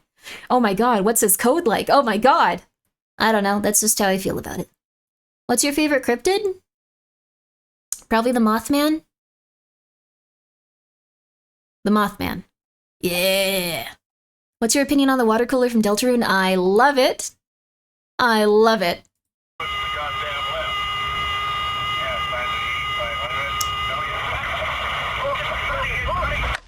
What This I might just be a showed little you bit was too the intense. beginning of some of the most horrifying last moments to ever be recorded. I pause it just I know that we watch horror videos, but this is a little bit intense. This might be a little bit of a bummer. There is no Grimmi coin. You don't have to pay me money. Did you see that cheeked up Mothman post on Twitter? This is like such a contrast to everything we just talked about. Just like, okay, now let's just watch scary videos. These are a little bit much. These are a little bit much. just before it got really bad, and before I show you the rest, Oh, allow me to God. briefly explain what caused this plane crash 100 more in the hours to the first Grimmi-thon. place. It's gonna be more than 100. It's On gonna be kind of Halloween crazy. morning in 1979, I've one been of the amassing earliest snacks flights and stuff from I'll need Los for it. Angeles to Mexico City would depart for a very routine trip. The flight crew consisted of But Grimmi coin, 53-year-old but pilot in Grimmi coin. command, Captain Charles Oh, it Gilbert, is real, actually. It's just a 46-year-old physical First coin. Officer Ernest Rachel, Sentai Watcher, thank you and for the 100 bits. I 39-year-old greatly flight appreciate engineer it. Daniel Walsh. Combined, they have flown this I also realized we started the ads as we started watching them. 5-month, 50-day subathon. Well, the thing is, I wasn't streaming for all of it because I was going crazy. So, like, I had a very intense time for quite some time. So what we're going to be doing instead is I'm going to be coming back after the timer ends, and then I will be going crazy. Thank you so much, Riddle Ryan, for the 100 bits. Like, it'll be streaming crazy amounts of time because I couldn't really commit to it because a lot of really insane stuff happened. The ads are trying to buke Grimmi coin. I'm sorry. How about not going crazy? I think at this point I'm no longer going crazy. So, did you get your bed and stuff? Yes, I did get my bed. Grimmi is gonna be more crazy than she is now. I think so. I think in a good way though. I did get my bed. I do feel a lot better about it. And the people that brought the furniture though did one thing that made me so angry. They said after everything, okay, so they, first of all, the movers charged twice as much as they would. They charged twice as much. They took half my stuff because they were like, oh, we're going to need even more money for all that stuff, even though I told them what I had. So they took half of it. Yeah, they were scabbers. They took half of it. They were supposed to get over here like the next day. They took 11 days. And when I was like, oh, I'm kind of in the middle of stuff, they were like, you could pay a fee. We'll drop it off in a couple of more days. Just because they were insane. So they took 11 days instead of the next day at most. And then, did you check the reviews beforehand? Well, the thing is, it's impossible to check the reviews for this specific thing because it's just them hiring random movers for a company and going like, okay, get out here and do this, get out here and do this. Like, it's not the same people. It was insane. Then from there, they were like, okay, yeah, you want your stuff upstairs? Yeah, that'll be $300. $300. It's a small $300 to $500 fee to bring your things upstairs. If you live in a place that is upstairs. And then at the end, they were like, hey, can you give a tip to the kid? He deserves a tip. You know, like, he deserves a tip. He's been working hard all day. He doesn't, the young guy, give him a tip. And I was like, I don't have money. Leave me alone. Leave me alone. Leave me alone. You suck. You suck. You suck. You suck. I don't say that to them, but I was just pretty much like, are you insane? Leave me alone. Like, it was pretty annoying. You should curse those movers just saying, I honestly don't know how much part they played in it, considering, like, they might have just been having, like, someone else, like, tell them what to do. Asking for tips after all that was crazy. I recently got scammed in a fresh out. Yeah, here's your tip. Leave them a 1-star review. I don't think that'll help. Apparently, like, a lot of things now just work where, like, you leave 1-star reviews and then, like, businesses just change their names. It's just like, oh, okay, it's done. You can't find us ever again. This is why U-Haul is still massively profitable. Yes, I would say move your own stuff. Do not hire movers. Do not hire movers. If you would like to, hire people to move your things into something that you have gotten yourself and rented, and then move that. That's the end of it. They also just have Google remove the review. Yeah, I guess so. So, yeah. Also, yes, I am a little bit more petite, so I can't move stuff as easily, but just get some buddies and buy them a 6-pack. I feel bad about doing that, though. I feel bad about doing that. Like, I don't want to, like, just take a bunch of people's time and go like, hey, here's this. Like, I I was just like, this will be easy. Movers will be professionals. Pay your buddies. That's very true too. I could have paid like my friends probably like more than enough for them to be excited about it instead of movers. That would probably be the best one. Beer and pizza's payment. Beer and pizza is the tip. When they come up to you at the end and go like, hey, how about a tip? You give them beer and pizza because they actually did stuff that was kind of them. Oh my god, all of your stuff was stolen while moving and you stayed at a hotel. Oh my god, dude. Life is rough. Life is crazy. I'm so sorry. Never hire you guys for anything. That's a good tip to give them. Yeah. I think that they just, I don't know. They were working for a company. It is what it is. It's a normal relationship with friends that enables that. That's nice. I mean, I would help someone move if they asked me to. I would probably help someone move. Buy food and drink you would get me to do a lot of crime. That's nice though. That's nice. Ishikumo, thank you for being here for 16 months. I appreciate it. I got very used to like doing a lot for buddies though, and not like, I don't know, like, I don't know. I got used to doing a lot for buddies. Thank you for being here for 16 months though, Ishikumo. I appreciate it. U-Haul U-Box is the best moving option. It's like $75. They drop off a box, you load it, they pick it up, they drop. That sounds awesome. That sounds amazing. U-Haul U-Box sounds perfect. Everyone please go check out U-Haul U-Box. That would have been a perfect thing. Oh my god. I hired movers through U-Haul. They were very helpful. They even disassembled and reassembled my desk. I guess I lucked out. I think U-Haul has really good customer service is the thing. U-Haul seems like a good company. U-Haul actually was also started by a really interesting, like, set of people. So, like, the way that U-Haul started was that two people, like essentially a couple that was married, they sold their house to buy a fleet of vans. And then they went like, okay, we're going to rent out the vans for people moving. They moved back in with their parents, and that's how U-Haul started. And they ended up making a lot of money. They are now doing incredibly well. I think it's pretty cool. FMCSA. Oh, these people were registered with the FMCSA. Like, they pointed to me, they pointed that to me when I was like, hey, I don't know about this. Year's worth of reviews. They always provide you with your rights and responsibilities when you move booklet. They didn't give me that, but they talked about how they were like, oh yeah, we have all these certifications, we have all this. I think it was just, there's no one holding anyone responsible for stuff anymore. It kind of sucks. It is what it is, though. Route countless times and it have is what it thousands is. upon thousands of flight hours logged. Needless to say, everything on flight 2605 was going according to plan. He tore up an interior. That is until oh wow, the very end of the flight. That sucks, dude. I'm As sorry. the airliner approached Mexico City, visibility was They could have starting been to lying. get That's probably exceptionally true. poor, meaning they would have to rely on instrumentation to line up with the runway.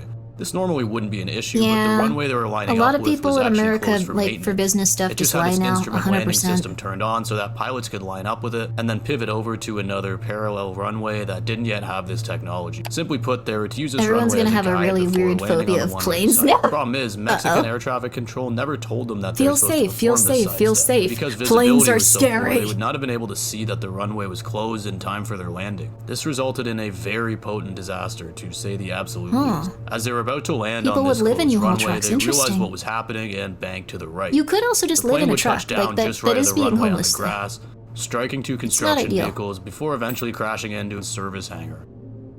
The pilots had tried to abort the landing before this, but sadly it was too late. In total, 72, including the flight crew, would die, and somehow 15 people would miraculously survive the crash. That's the cockpit nice. voice recorder, or CVR, would record the flight crew throughout all of this, and a 23-second clip of their last moments was publicly released. Here's The their recording certificates from contains some of the most realbusinesscertificates.com. harrowing, gut-wrenching screams I've ever heard. Maybe we shouldn't listen to this if it's gonna be terrifying. But at least some people survived. That's hopeful. I'm very sleepy, so I remember the scariness. That's good. I love flying. We knew the risks of getting somewhere faster. Let's go, baby! That's a good way of looking at it. It's only homeless if you're in a city. If you're in nature, it's called camping. That's very sweet. How do you take showers? I'm gonna be real with you. When I wasn't, like, living in a home, I guess when I was homeless is, I guess, how to put it. Showers really sucked because you had to go to a gym and, like, everyone could tell that you were, like, not doing so hot. Like, that's pretty much it.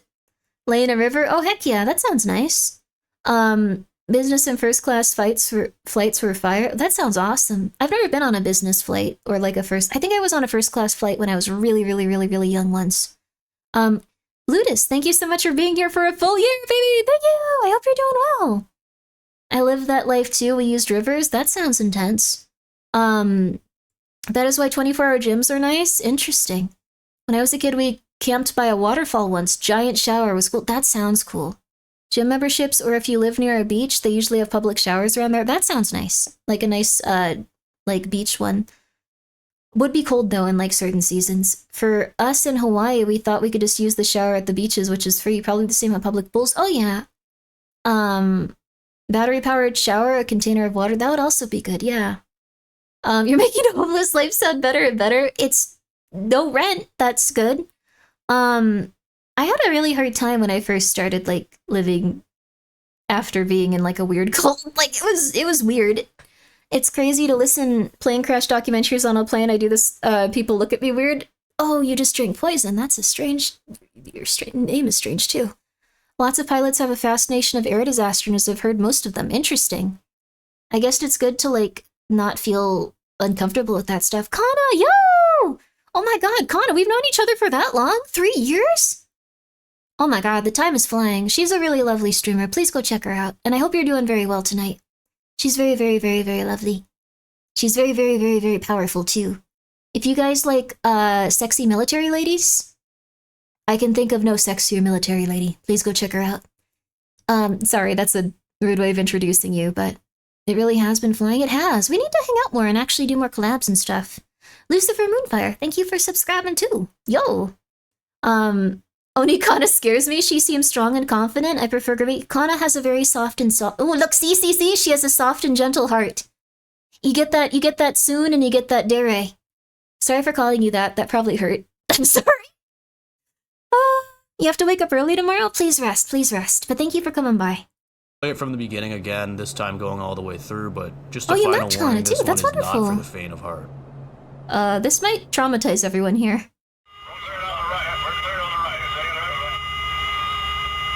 I thought these would be fun videos.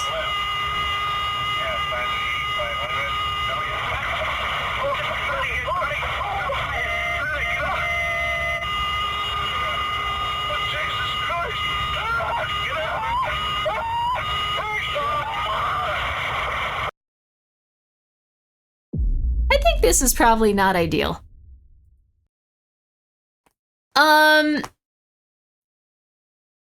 Well, that was all of that time we took therapy, calming down, all that other good stuff. I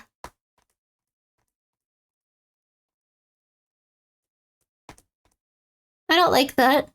That was fun. That wasn't fun for me. I thought this would be like, yay, distressing things from the internet. We're a creepy stream. We like creepy stuff. It's okay. This is just fake. Let's go with that. Everything we're watching is fake. Let's get through the... This one looks interesting. What's this one? These two don't look like they're gonna have horrifying, It's AI. It's AI. There you go, baby. Nothing bad ever happens. It's all AI. On the other hand, a pigeon will never fly a pickle over to you for you to eat, because that's not real either. That made me really sad when I saw that one AI video. That was real, like real audio? I believe so. Nobody dies on stream? I don't think you're allowed to show it. I don't know. I kind of thought this would be a little bit lighter. My bad. No worries. Yeah, they don't, unfortunately having aircrafts don't glide, they fall. Yeah, there's fun scary and there's sad scary. I think this one's gonna be a little bit more interesting because its aviation form predicts attacks on World Trade Center. This is what I thought it would be more interesting. Like, I thought it'd be stuff like this. Maybe we skip the ones that are horrifying. The catastrophic events of September 11th, 2001 need no introduction, resulting in almost 3,000 deaths. Sorry, everybody, and over it's okay. We 6,000 can injuries. relax. It was the worst attack to take place on U.S. soil Sad stuff since the does Japanese happen, attack on but Pearl statistically Harbor it's in not very 1941. likely. It would facilitate the global war on terror, change airport security My boy measures wants to know what forever, I'm watching and and leave what a do I tell devastating her? hole in the history of one of the world's most The prolific truth. cities. Today, however, we're taking it back a little further than that to the year 2000, just under a year before looking the at a events of 9/11 conspiratorial would thing. take place. Oh, Nyana On loved November 30th, conspiracies. 2000, a post would pop up on a popular This was so aviation sad. forum called airliners.net. At the time, it was just a theoretical question posed by a student, hidden in the obscurity of the 2000s internet, but later on, users would rediscover it, and in hindsight, it would take on an extremely eerie quality. The question was posed by user MD90 and was titled, "If a 707 hit the World Trade Center." The body of his post reads, "When the two towers that make up the World Trade Center were built, they were designed to withstand the impact of the largest airliner of the day, the Boeing 707 Intercontinental. The Empire State Building survived a B-25 medium bomber crashing into it on a very foggy day. It was during the weekend when most people weren't there, but still, 14 people died. Anyone want to bet that the World Trade Center could survive a 767-300 impact?" I don't know if we're allowed to talk about conspiracy theories related to the World Trade Center, but from what you were saying, Hippie, I think that it was I don't know. I said I'd be honest with you guys. I said I would be honest with you guys. Is it TOS to talk about this? We'll find out. I don't mean to make anyone uncomfortable, but I think based on everything I read, it was probably not specifically planned by the government, but I think that they... Wait, don't people get murdered for stuff like this? Never mind, I don't think anything happened. Never mind. Wait, I don't want to get murdered. Never mind, I think it was cool. I think nothing bad happened. Wait, no one will care about some random anime girl. Okay. I think it was probably corporatized stuff to hide documents. So, that's it. I think it was probably, like, different forces in that regard, though not necessarily, like, I'll bet you, boss, I don't think anyone cares about what I do here. Also, man, yo, thank you so much for the raid! Put the vibes in the bag. Put the vibes in the bag. Put the vibes in the bag. How are you? Yo! Why would the corpos hire middle... Okay, so... Thank you for the raid, Min. I'm so sorry. We're talking about, like, 9/11 conspiracy. I think a lot of time has passed, so this isn't something that's going to upset people so much. I like the raid message. I hope you're doing really well. I'm so sorry. This is when you came in here. I think that 9/11 was probably something to hide specific documentation and tax records related to specific trade stuff in those buildings, and it was plotted out, but it wasn't by the government specifically, though it was also something that they were complicit in to some extent. There you go! A silly little art stream, that's so nice! I hope the silly little art stream went really good. Yay! I hope it's beautiful. Anyways, that's just, I haven't heard this theory. I would specifically... I have a zest for life. I will never die. I love being alive. And now I will continue onwards. So, that's it. That's all I'll say. And I don't think that, to be safe, I don't think anyone's going to target me. I say some stupid crap, but I don't think anyone's going to be like, oh my god. Have you watched Flesh Simulator's recent video on the 9/11 thing? Yes, so okay, if Flesh Simulator's talking about it, I'm probably fine. I haven't watched that video though. I love Flesh Simulator. But guys, please go check out Min. She's really talented. She plays a lot of Voices of the Void, and I know you guys are a big fan of that, and she's very lovely. She's also like a cool, tall, muscle lady. And people love that. It's almost like I'm not dead. No one's gonna murder me. Wasn't there a huge audit in the World Trade Center set to have... No, I don't know anything about that. I don't know anything about that. I don't know anything about that. I don't know anything about that. I have a zest for life. I love being alive. What, quote Grimmi, I love being alive. I will always be alive. I would never ever hurt myself. Quote Grimmi, just make sure that an absolute zest for life. I have a zest for life. Let's go. That last line is particularly creepy. Then why were just the under a Pentagon year and White later, House targets? Flight 11 and Flight 175, Because they all... which I have a both zest Boeing for life. 767s, would smash directly I have a into the zest for north life, and don't south worry about it. towers, respectively, kicking off one of the most catastrophic days in U.S. history. Zest for life. And stay with me, because the responses to this post only get more eerie. Many responses were just people saying, like, oh, let's not think about that, or addressing Don't how quote morbid that the part, post no. is, but And please go others, check like out this Min, one, and thank you predict so in much great again for the detail raid. what She's may really, happen. really lovely. This scenario is really hellish. I think the flight disaster record might get reset by a lot. You would easily have 1,500 or more, since you would have 200 in the plane, at least 500 in the building, and a real shitload I take on the extremely ground. good care of myself. If the buildings I'm manage to very fall, healthy. there might be 5,000 or 6,000 Just saying. dead. Also, That's why they put Chiffon, AC hello. lights on Thank you for being buildings. here for 8 months. I mean it, Although man. his guess was a bit high, he was terrifyingly accurate You're a nice considering person, the man. combined injuries and the fact I that he like would you, not man. have known how much I'm time just there saying. was in between the initial attacks and the I collapses. lurk your streams If sometimes. it took less time and not as many Min's a people were fun able lady. to escape, which thank God didn't happen, the figure could have been much closer to Meister's original guess. Another post reads, I'm working in downtown New York at the World Trade Center, and when somebody's in the And Grimmi observation hot deck sauce of the melts World still. Trade Center, Okay, no, you we're can not see talking about planes that, on we're fine. approach to LaGuardia Airport, not far away from the building. Sometimes you think the plane is coming to hit the building. And for your information, planes do fly over Manhattan, and I always think, what if a pilot crashes a plane on us? An extremely jarring post in hindsight, to say the absolute least. This was not even a year before the events took place, and it leaves you wondering if this user could have been in the buildings. I will say this, I don't think that, like, this is... I don't think the forum message person specifically knew that this was occurring. Also, yes, Min's art is extremely beautiful. Please go check her out. Please do, please do. The debris caused health issues to the people near it too. Yeah, it's a really, really, really terrible accident when happened, and a lot of the people that were providing aid to everyone ended up getting a lot of illness because the fumes from, like, the building material.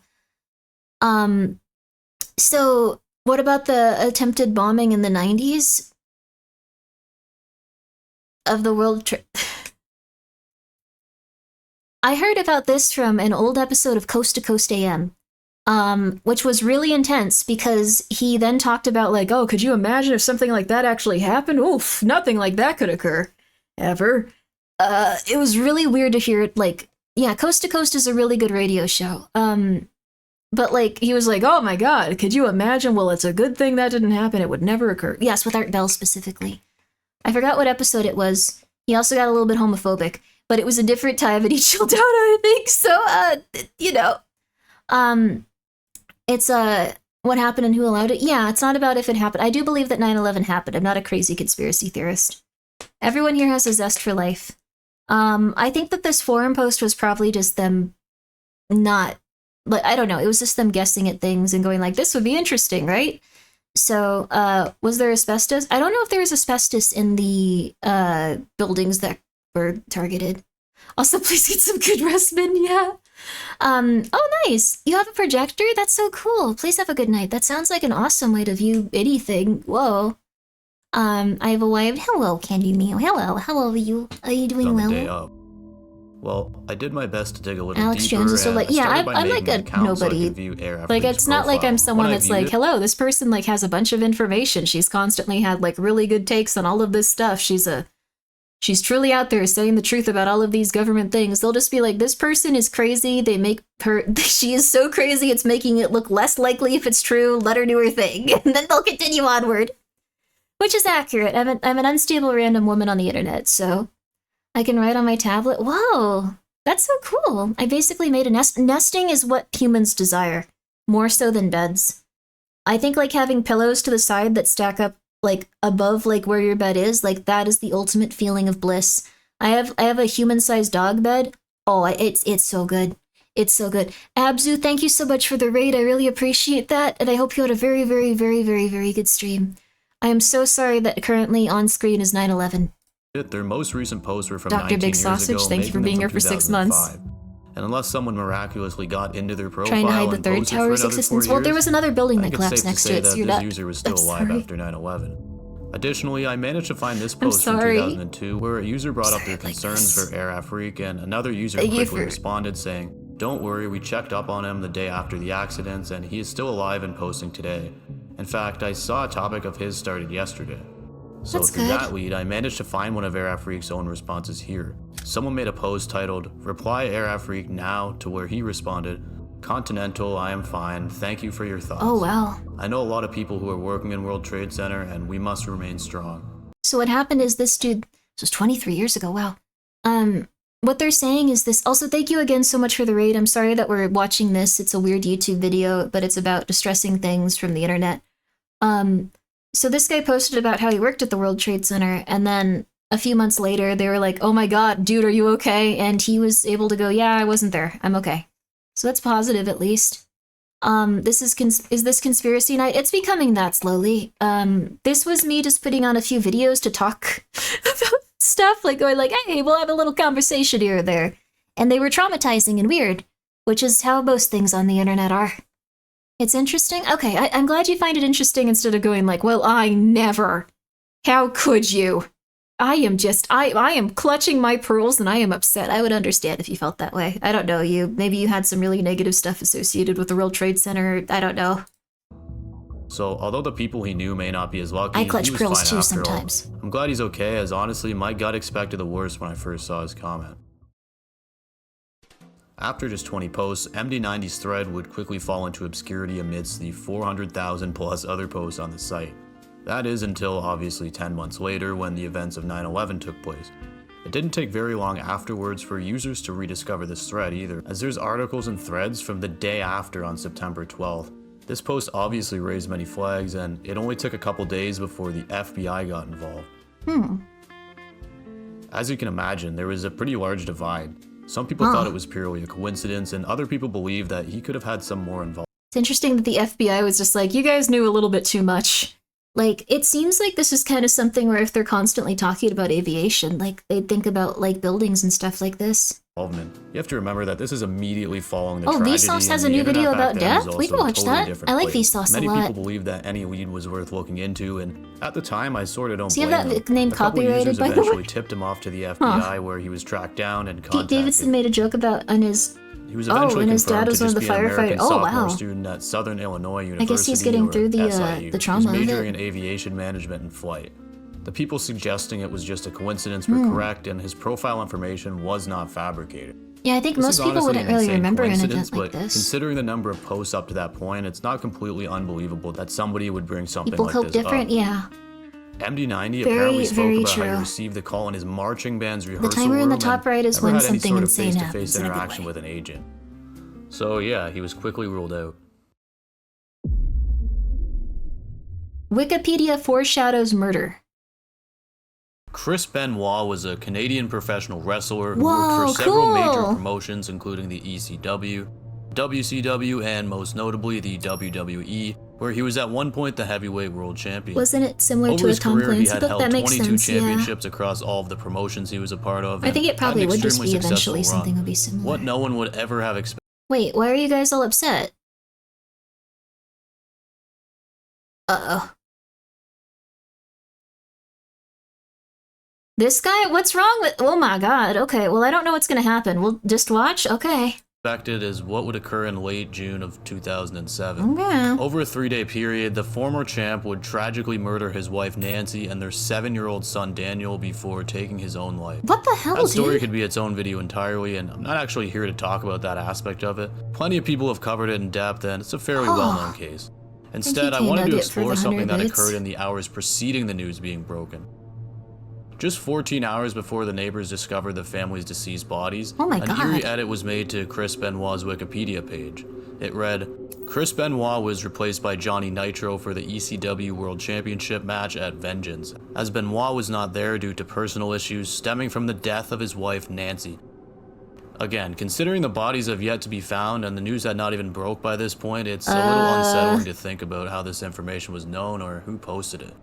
To make things even weirder, the IP address was traced back to the city of Stamford, Connecticut, which is where the WWE headquarters is situated. I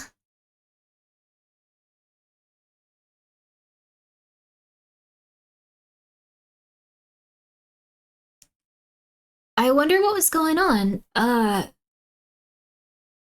remember hearing about this case, but this is really odd, yeah. This is another GGG, thank you so much for gifting 5 subs. I'm sorry that this is such a melancholy, intense moment.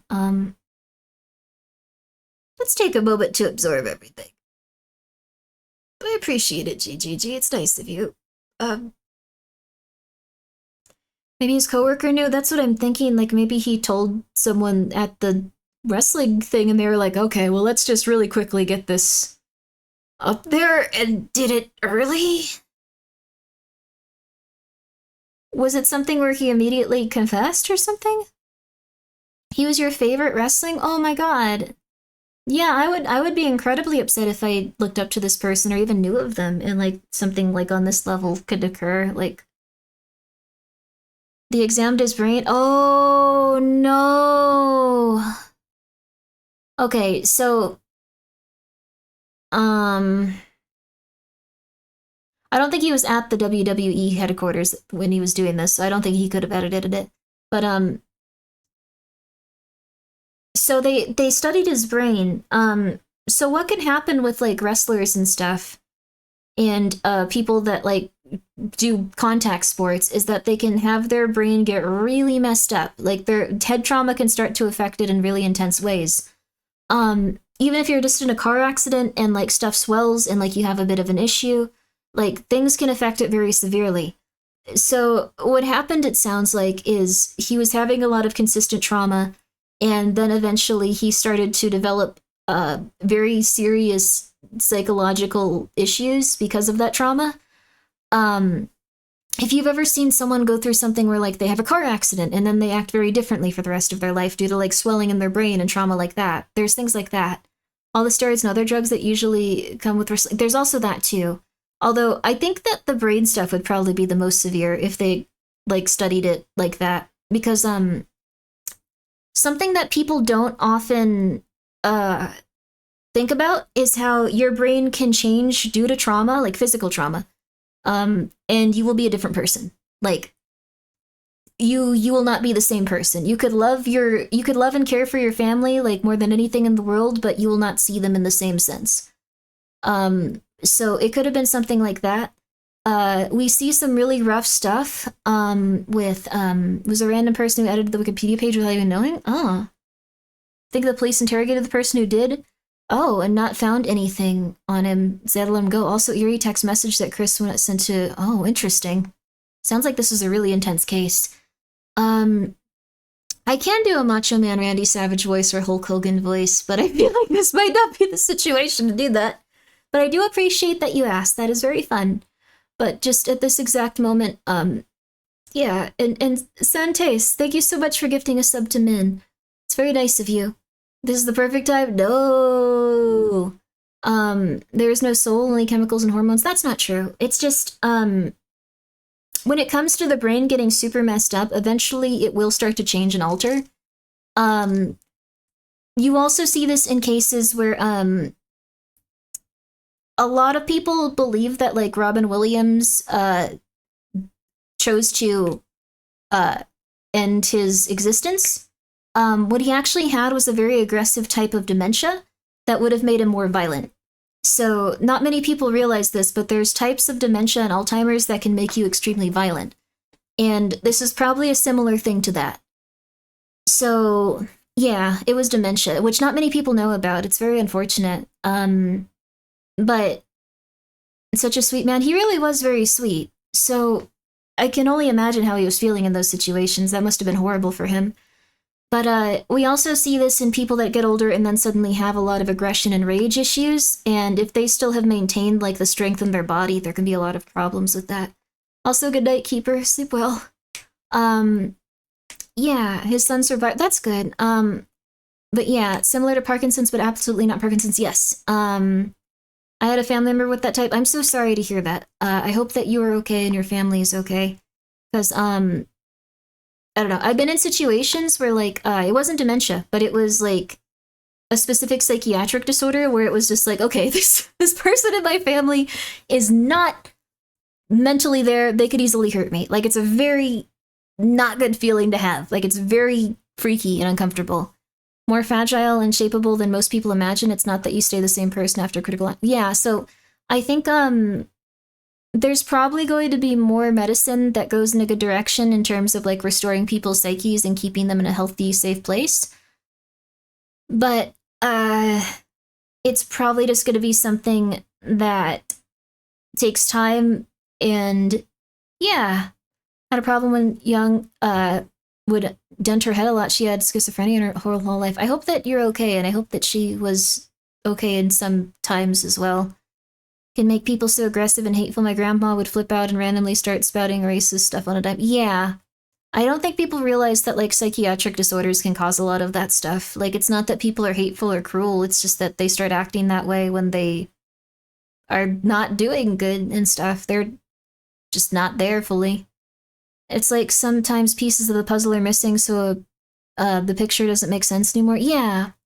There are dozens of books and documentaries about this tragedy. I can imagine, because if someone's like a lovable, like, I don't know, like wrestler and stuff, and people grew up with them, and then this occurs, like, people would feel very hurt and very betrayed and very angry, and just there's, I don't know.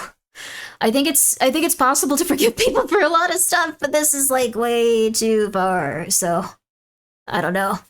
Phillian fan, thank you for the 100 bits. How free will and souls are possible with the brain. The soul is capable of minute changes in the brain. Change the flow of the chemical here, redirect an electron there, collapse a wave function over there, and that kind of thing. Thank you for the 100 bits. That's possible. It's very possible. I think that God does exist. I don't know how it works. That's pretty much just the conclusion I've come to. I think that, like, having something that you can say, like, I really appreciate this, this is out of my control, please help me, to something is true agnostic. I just don't understand it fully, but I think that it's very kind and very, very nice. I have an acquaintance who told me he had a bad relationship with his mother, but she developed dementia. Their relationship actually improved, so it was an odd, bittersweet thing for them. Oh, man. That's nice. That's really nice. Or so they claim. Well, it'd probably be something that they would claim if the kid hadn't gone well. I try to be okay with being confused and want to stay nonviolent. If you're having issues with that sort of thing, I think getting into treatment can help a lot. I think even just seeing if like going to a social worker and seeing if there's anything that can be done can help. We have the thing where the weight of the soul, what was it, 14 pounds when you die, something goes that wasn't anything from the bells or such. Yeah, I heard about that. Like there's like a certain amount of like, I don't know if it was pounds, but I think it was like grams that leaves the body. Believe in God for sure. It's nice having someone believe no matter what. Yeah, I think that there's something out there that's looking out for people and stuff. Like, I don't know, I can't explain it fully. About wrestlers, and there were a lot of scary stories. Yeah, I think any contact sport is gonna have like a lot of issues with this, but anyways, I just wanted to say that. I hope that medicine can continue to evolve, but this was not okay, obviously. This is scary. This begs a question. Was this just an eerie coincidence, or did someone know about this before the rest of the world? Well, turns out it was just another extremely insane coincidence where someone was messing around and ended up actually being correct. Chris Benoit was very well known for being extremely work-driven and rarely missed a single event. So when he missed the Vengeance World Championship pay-per-view, people had begun to make up rumors that he was at home, taking care of his sick wife and child. Given the nature of the internet, especially the old internet, it's really no surprise that someone would have turned it into a death rumor. The part that's weird is that it actually ended up being true. The individual behind the edit ended up making a public apology and further emphasized how crazy of a coincidence this really was. That's super weird. I want to see what it says. They said that the IP address came from the Wrestling Association, though, right? Was it just someone that worked there? The Grams test was disproven. I had to research a lot of things at a hospital for a coworker who would take Twitter headlines as fact. Oh, I think that it's probably something like, I don't know, like, maybe it is just gaslighting yourself, but like, I feel like there's something there. I go with my gut on everything, and it's worked out for me. I feel like there's some sort of positive thing. There are signs of his change in character, but the wrestler was pressured to stay in character and keep doing his iconic move over and over again. So it was one that actually put damage into his brain, too, it seems like, or damage on his brain. He felt if he didn't continue, he would lose his only income to support his family. The biggest tragedy that he was a well-known family man, but due to his career and the death of his best friend is what screwed up with his brain, which led to the tragedy. So he had someone that was kind of there for him, helping him. Yeah. Like, I do think also, like, even with, like, I think it's, I don't know, like, I think that there usually is, like, some sort of factor that helps a lot, like, even if someone is mentally unwell. I definitely know that I've had people in my life that have helped me, like, a lot when I've been in bad spaces, and I owe them, like, a great deal. Sometimes my dad calls me and accuses me of locking him in a strange place just because he cannot recognize his own house. It happens. He still is himself but quite missing. Sometimes it's other things. I wish that upon nobody. Yeah, I wish that upon nobody too. Take care of yourself and hope that you can stay in a good position. Just saying, Edgy Gokua, thank you for being here for 2 months. Perfect moment, I think. I know it's a very intense time. Thank you very much. Hello Grimmi, hello chat, hello. Yeah, do mistreat your brain, please sleep. I think that's the biggest thing. Sleep 8 hours a day, every day. Brush your teeth every day. Make sure that you are taking care of yourself every day. Try to eat a well-balanced diet. Like, don't deprive yourself of protein, don't deprive yourself of carbohydrates, don't deprive yourself of, like, nutrients from fruits and vegetables. That's all I would say. Like, those are the things that can help a lot when it comes to just feeling good in the moment, too. Like, a lot of people don't realize they feel kind of rough all the time, and then once they start eating a little healthier and staying healthier, they're like, oh, wow, I feel, like, good. That's normal. Food and sleep, I have not earned those luxuries. Okay. Making a public apology and further emphasize how crazy of a I coincidence get 1 to 4 a day, really sadly. was. I hope that you can rest soon. Hey everyone, I'm here to talk about the Wikipedia comment that was left by myself. I just wanted to say that it was an incredible coincidence. Last weekend I had heard about Chris Benoit no-showing Vengeance because of a family emergency, and I had heard rumors about why that was. I was reading rumors and speculation about this matter online, and one of them included that his wife may have passed away, and I did the wrong thing by posting it on Wikipedia despite there being no evidence. I wish not to reveal my identity so I can keep me and my family out of this since they have nothing to do with anything. I'm not connected to WWE or Benoit at all in any way. I am from Stanford as the IP address shows, and I'm just an everyday individual who posted a wrongful remark at the time that received so much attention because it turned out to actually happen. Jeez. So yeah, as far as I see, it was clear he had nothing to do with it or no real knowledge, and almost exactly like the previous entry, this was nothing more than an absolutely absurd coincidence. This is such a shame. They look so happy. With that all being said, that brings us to the end of this one. If you enjoyed These are very intense, but they bring up interesting discussion points. Does it have to be 8 consecutive hours? It does generally have to be 8 consecutive hours. I'm sorry. If you're having a lot of issues with sleep and insomnia, it might be good to change your routine. Maybe put your phone further away. Maybe read before you go to bed, stuff like that. There's a dedicated documentary of his life and tragedy if you're interested. It's called The Dark Side of the Ring, Season 2, Episode 1. Thank you, K-Nugget, for the 100 bits. It was very intense to hear about. Dark Side of the Ring is all about tragedies of pro wrestling. Yeah, we don't often think about this sort of stuff, but please be careful with your body and mind. I know that, like, one of the things that I thought was, and I still do, like, I think contact sports are really interesting. Like, slap fighting and stuff, those are really cool. Went to the doctor and it turned out insomnia. No vitamin D, lack of hydration and nutrition are not good for mood and health. Who would have thought? Yeah, those can help a lot. Yo, Genji! It is the Genji. Genji's one of my best streaming buddies. Please go check him out. And Chihuahua Boy, thank you for subscribing. I hope you're doing well. I need my daily dose of Grimmi. I will try to stream every day. I will do my best. Although, when I'm putting up this stuff, well, I guess we get to unpack it and try to figure out, like, how we feel about it instead of just being like, that's cool. I like when people are exploded, and then we move on. I'm off to bed, hopefully get a solid 5 hours. Good for you. Please do. Guys, please go check out Genji. 39 months, that's insane. That's crazy. But guys, I really do appreciate it, Genji, first of all. You've been a very, very kind person. And I hope that you enjoyed Death Stranding too! Genji is a very, very lovely fellow. He does a lot of really cool stuff with his stream. Every time we raid him, it's a horrifying amalgamation of like 35 things going off and screaming at the same time. And I like it. It's fun. 39 whole years, it's months, but I love it. I can't stop thinking about it. I haven't started it yet, but I'm very excited. I'm going to be playing it off stream. I'm very excited. I need to. Although I guess I'm going to be doing the marathon thing soon, so might not do that first. It's actually been shown in studies that guys do better getting their sleep in several chunks rather than like women who get better all at once. Maybe. I bet a few people where I'm just like, hello, sleep 8 hours. Hello, sleep 8 hours. Hello, sleep 8 hours. I'm going to be really annoying about this and message you every day. You should sleep. You should sleep. You should sleep. Both men and women. And when they start sleeping 8 hours, like they are so much healthier. The combat is Metal Gear-esque. Oh, yo, like 5? I'm excited then. I'm really excited. I used to have problems sleeping. Now I fall asleep no problem by living in a near constant state of sleep loss. Jokes aside, I have sleep apnea. Oh, I'm a light sleeper and unfortunately live in a small apartment with others. So yeah, sleep is a luxury I miss. There are some things I can change, but most of it's out of my hands. That is very rough. I think also if you are...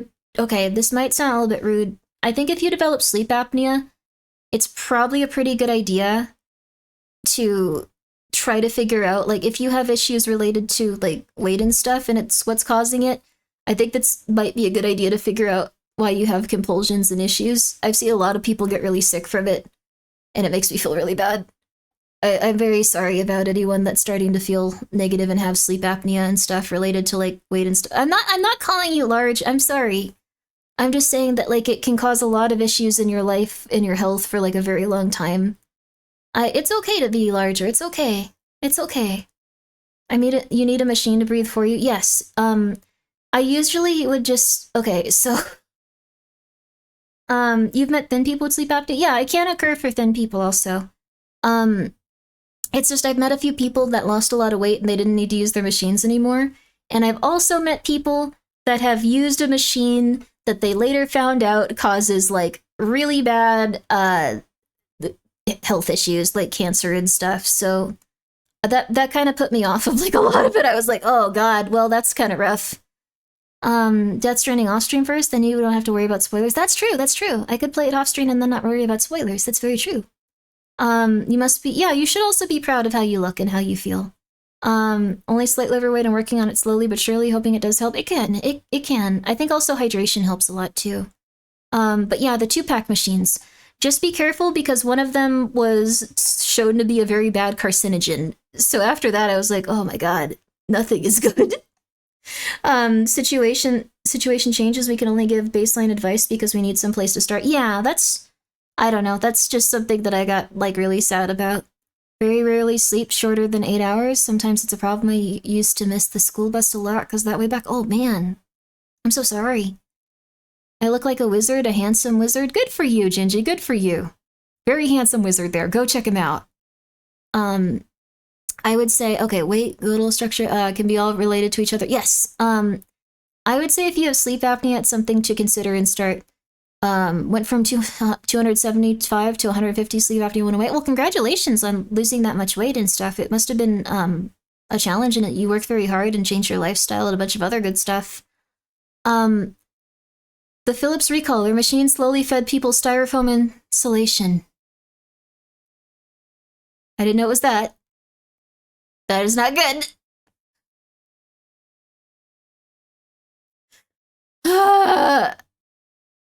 Oh. You stopped stepping lean and hit the gym? That's awesome. And very intense, but that's awesome. That's exactly what it was. I'm really sorry that sometimes... Because, like, sleep apnea can be very bad for you, but it is really also messed up that it's just like, yeah, try this. Oh yeah, this is, like, way worse poison. Good luck. This is, like, straight poison, straight from the... Let's watch. This is now what the stream is. I'm sorry, you guys. We can watch this or Chilling Scares. Chilling Scares might be a little chiller, actually. Hey, chiller. Hi. Let's see. My doctor was telling me about how a new device for sleep apnea that's implanted in the throat. That is implanted in the throat and provides the closing of your... detects the closing of your airways and will provide passive stimulation to keep your airways open. That sounds so cool, and I am so afraid of that. That sounds horrifying, dude. Oh my god. That might be a really positive thing. Are you going to play SCP-5K? I asked, like, a long time ago if Kana, Vex, and Papa wanted to. I should probably ask them again. Like, I got really busy around that time. So I'll ask them again if they're down for it. I'll thug it out. Okay. As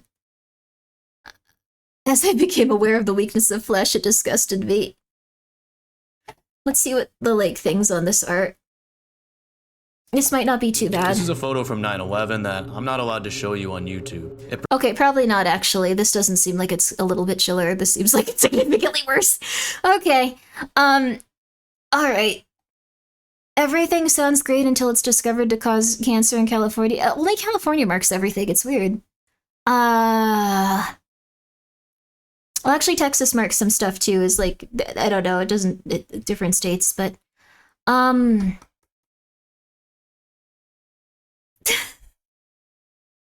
What is this sound bite you just casually started because I marked the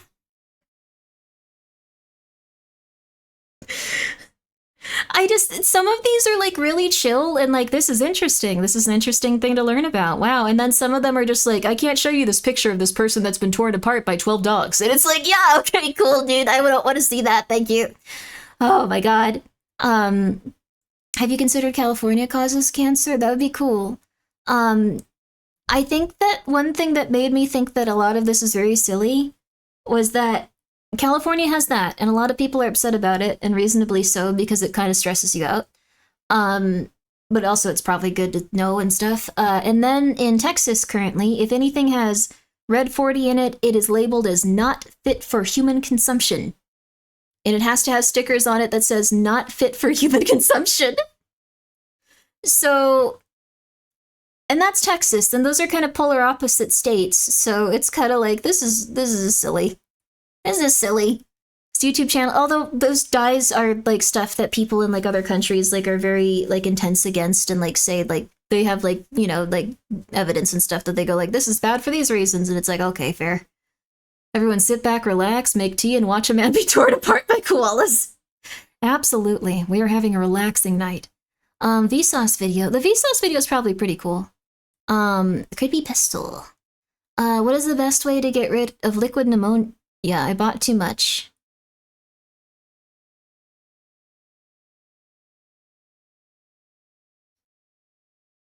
I don't know.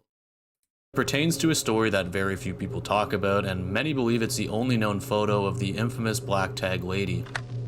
The Black Tag Lady, or the Lady in the Plaza, is a gut-wrenching story told by one of the first responders that were present at Ground Zero on 9/11. I guess we're gonna learn about something bad. It tells the story of a Jane Doe who had experienced horrific bodily trauma but was still somehow conscious and speaking to him after falling from one of the towers. The story was later uploaded online and was told from the perspective of Ernest Armstead, an emergency medical specialist who was present at the Twin Towers at the time of the attack. Oh my gosh. I'm gonna go ahead and read it to you guys before we discuss more. It's quite long, so I trimmed down a few paragraphs and put the full story in the description. And as usual, listen at your own risk, because this one's sad. This one's sad. These are all sad and really messed up. Okay, well... I guess occasionally you need a kind of rough day, and then things will get better. It's okay. So, alright.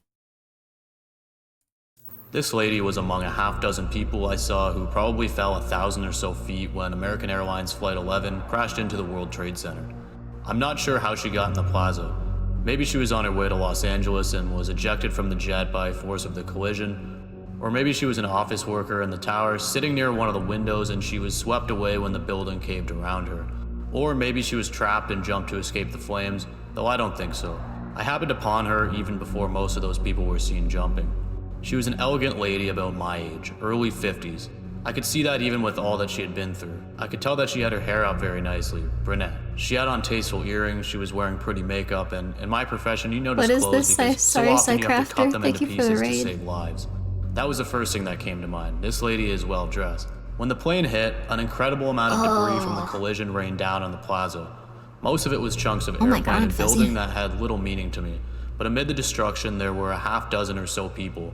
I ran toward them with my triage tags in hand. There was a man having a seizure and his eyes were rolling into the back of his head. Jeez. He had struck the pavement so hard that there was virtually nothing else left of him. There were a couple others that I never got to, but I could see from a short distance that they were dead. And then there was a lady with the nice hairdo and earrings. Triage is the first thing that should be done in a disaster like this. Basically means dividing the injured into 4 categories so that backup medical teams can move quickly in and give treatment to those who need it most urgently. The categories are indicated by colored tags that are hung around the injured person's neck. Green is the least serious, yellow more so, red indicates critical injuries, and black means the person is dead or close to it.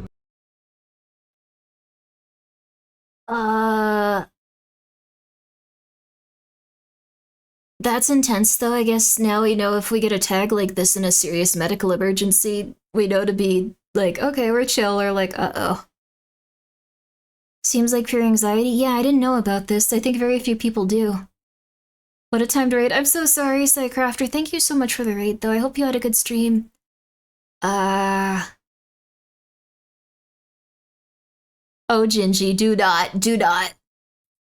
When you're engaged in a triage, you have one thing in the back of your mind all the time. My backup is coming, my backup is coming. That's the reason you can tag people who obviously need help and not stop and give it to them right then. When I got to her, I ripped out a black tag. What impressed me and scared me was that she was alert and was watching what I was doing. I put the tag around her neck and she looked at me and said, "I'm not dead. Call my daughter. I'm not dead." I was so startled that for a split second I was speechless. "Ma'am," I said, "don't worry about it. We will be right back to you." That was a lie. She couldn't see what I could see. Somehow I guess it was an air draft or something. Her fall had been cushioned enough so that she didn't splatter like the others. Still, her body was so twisted and torn apart that I could only ask myself, why is this lady still alive and talking to me? How can this be? Her right long shoulder and head were intact, but from the diaphragm down, she was unrecognizable. Yet she was lucid enough that she continued to argue with me. "I'm not dead," she insisted again. I'm convinced that she had some sort of medical training because she knew I had given her the black mark of death, and she resented it. "Don't worry what I put around your neck," I told her. "My coworkers are coming right now, and they're going to take care of you." I knew I had to keep going, but she had so deeply shaken me that I lingered for a second or two. Then I stepped over her to get to the others. I put a black tag on the man having the seizure, but another wave of casualties arrived in the lobby from upstairs, so I needed to return. As I headed back, I stepped over the lady one more time, and as eerie and unsettling as our first encounter had been, the second was even worse. She started yelling at me. "I'm not dead."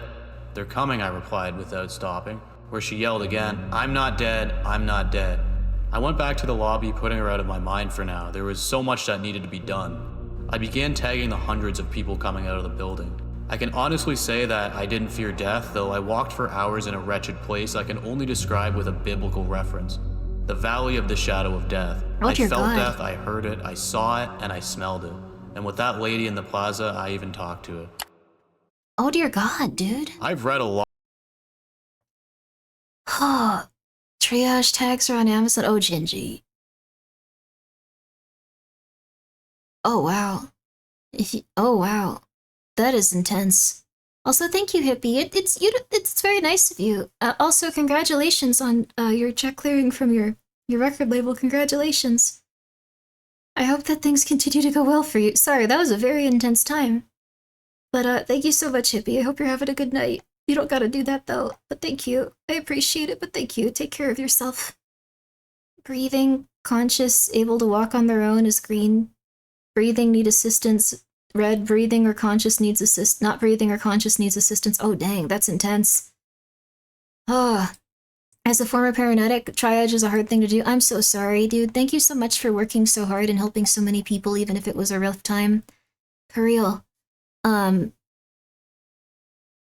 PTSD, bro, you hear a loud thump and then you were surrounded by bodies again? Yeah, not many people realize this, but the way that PTSD works is that you might hear a sound, or you might have a similar, like, situation, or you might have a similar, like, type of person, or you might have a similar, like, just, like, anything you recognize that could make you go back into that state.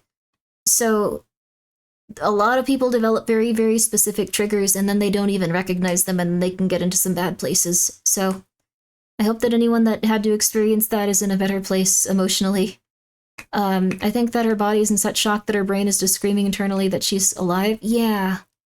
That poor lady. I have complex PTSD. Hearing of vacuums can cause mine, and hearing people yelling and anger reliably also cause mine. I'm so sorry, Hawks. Yeah. That's what trigger warnings are supposed to be about, not things that are just uncomfortable. Yeah, I think that's the thing. Sometimes they're so random, it's annoying. Yeah, like, the thing is, like, a lot of, like, triggers, some people do have triggers related to, like, that very serious stuff, like SA and, like murder and things like that. And that's very fair. But some people have triggers related to things as, like, small as, like, someone was saying vacuums, or, like, I don't know, like, seeing someone, like, see you at the window or something and going, like, oh my God, like, they're gonna come hurt me or something. If you've been in, like, war situations, like, it's weird stuff like that.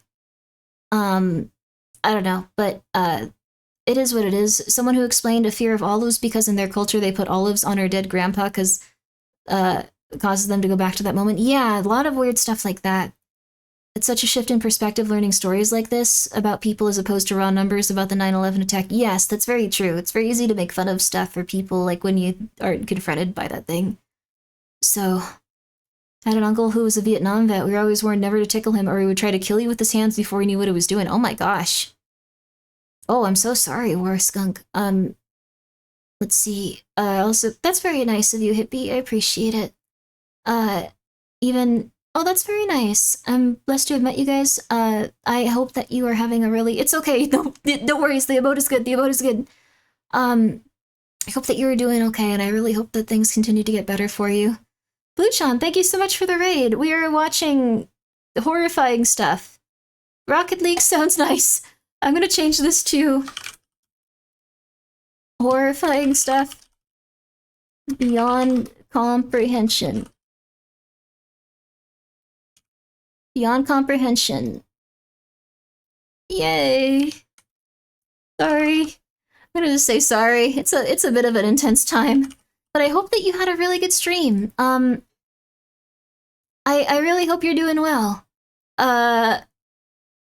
Not to mention the warning labels on M-rated stuff shows ratings don't matter, people don't read them, but for people who buy games with the title specifically, they say would cause then an episode.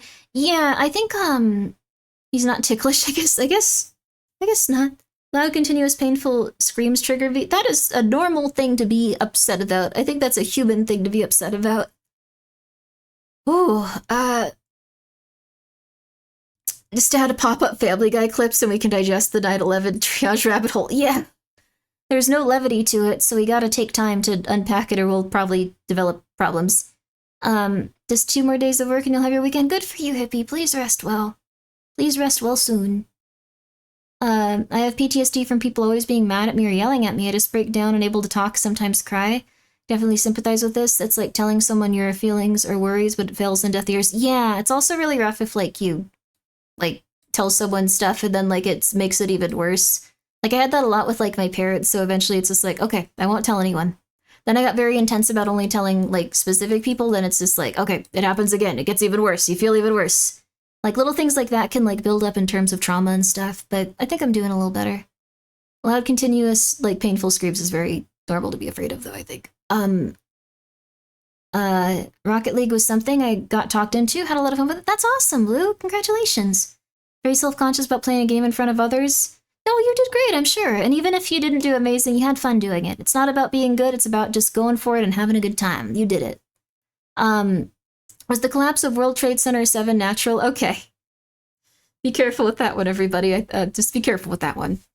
I had an online friend in my old EVE online group that was in a truck that ran over an IED in Iraq. Oh my god, he wouldn't drive unless someone else drove him. It freaked him out so much from his... Yeah, that's a very intense case of PTSD. We're learning a lot about PTSD today. For real. It's rough stuff. I do have a zest for life. I would never die.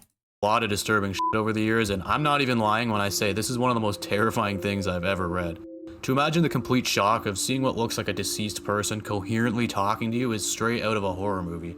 And just to clarify, this is not some fictional storyteller or creepypasta dude. Zest for Ernest life. Armstead is a confirmed survivor of the September 11th attacks and had far more media coverage on him beyond just this one story. Many accredited people do, however, point out that some of the things he said are impossible, but I see them as just misconceptions. It's obviously physically impossible to survive a fall from that height, landing in a concrete plaza, but what's more likely to me is that she was struck by falling debris and lived for a short period thereafter. Individuals across the... I think also, it's not a new game for me. I've been playing 9 years. Oh, interesting. Okay. It's scary and new. Well, good for you for putting yourself out there. You shared something of yourself with people, even if it was scary. Good for you.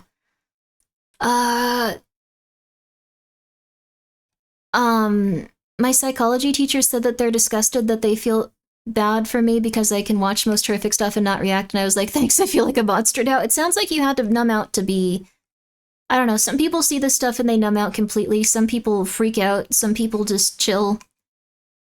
It's very hard to tell what you're gonna do in these situations, but most people don't scream.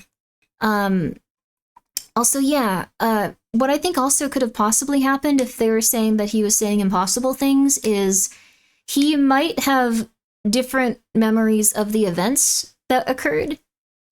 It might not have been as horrific as he remembered and stuff.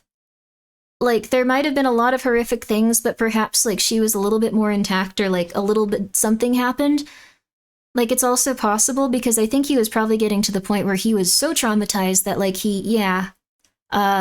was on the ground and hit by debris, as the narrator says. That is very tragic, but yeah.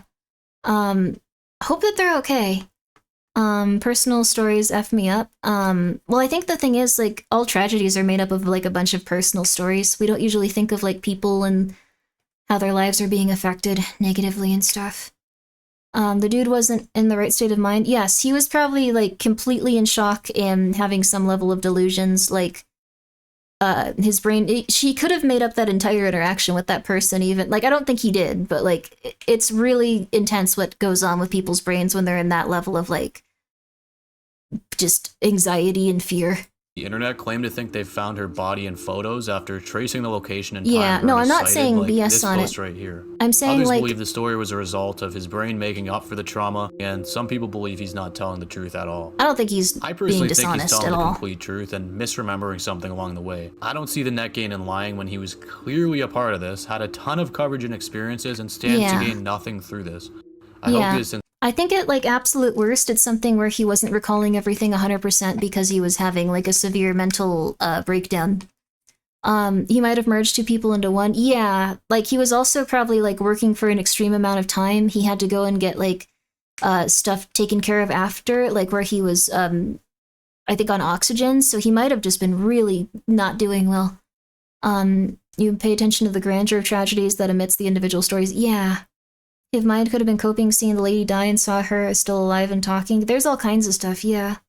His mind was trying to explain things for him that's pretty normal in high-stress situations. Yeah, for real. It's been doing better, but some things never leave your mind. Exactly. This goes way too deep to cover in one entry, so let me and know if you you'd will like be me losing to it and cover having in to see full. that stuff? Yeah. Without sanctuary. It's not like we aren't humans whose ancestors didn't This is a survive short entry, in the but wilderness, it's a seeing their particularly brethren dark get one mangled as by it predators. pertains That's to true. American slavery and the years of mistreatment towards African Americans in the country.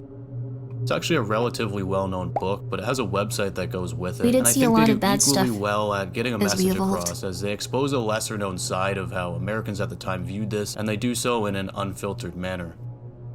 WithoutSanctuary.org is a website containing a collection of photos that depict African American lynchings throughout the 19th and 20th centuries, some of them being as recent as the 1960s. Wait, what? Well, this is horrifying. I'm the type to freeze or walk away in bad situations if I don't want to walk away and not freeze. I eventually break down really bad and do dumb stuff and lost a few friends because of it, making breakdowns worse because of the memories of losing close friends in similar circumstances. I understand that, Charlotte. I have a really big problem with just, like, all of my emotions I try to keep to myself and I just try to keep going. Like, just like, oh, well, I can't share that I'm doing bad. I can't share that I'm doing bad. I can't share that I'm doing bad. I can't share that I'm doing bad. And people kind of go like, well, she's not doing that bad. And, like, kind of treat me a little bit rough sometimes. But I think I've gotten to the point where I've gotten a little bit of, like, healthy with that stuff. I think it's good to just express to people that you're having a really bad time and that you need some space, and that's okay. Or if it's a really, really bad thing, you can just go like, I'm not feeling it. I gotta go forever. It's actually, like, I don't know. I've been in some silly circumstances too. It's actually part of the stuff with the video I've watched on PTSD and debriefing, which is part of why having to do this more. 9/11 went into military as well. Oh, interesting. Mine is a mystery unto itself. 1 minute you're trying to tag patients, the next you're chilling with Jim Morris. Wait, what? I was an edgy teenager terminally online in the mid-2000s, and I was really easy to end up on the dark side of the net.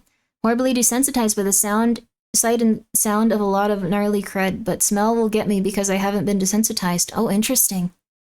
That's very intense. I understand by mind that tragedies are made from personal stories, but emotionally I'm detached until hearing them. Yeah, that's why it's important for, like, I know that journalism has changed a lot over the years, and, like, it's kind of gotten to a point where a lot of people are like, haha, journalists for this, or haha, journalists for that. They don't matter. But that's kind of, like, one of the core, like, things about journalism, that they humanize stories and stuff like that.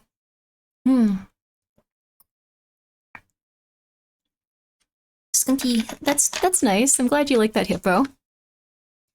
The only reason I'm good for the most part is because of my life, but I've had stuff break me, like talking to my grandma for the first time after I became homeless. Hearing her be proud of me for getting my life together and hearing her kind voice made me tear up while calling her for medical advice for someone else. That's so nice, dude.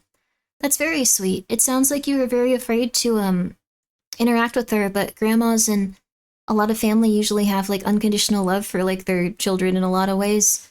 Not always. I'm not saying if you don't have that it's like something where you should go like, but why not me? But like, yeah. Is it possible for someone to be desensitized from one's experience or repeated instances or either or? Um, when you see really bad stuff, your brain just goes completely numb to it and like you kind of go like, okay.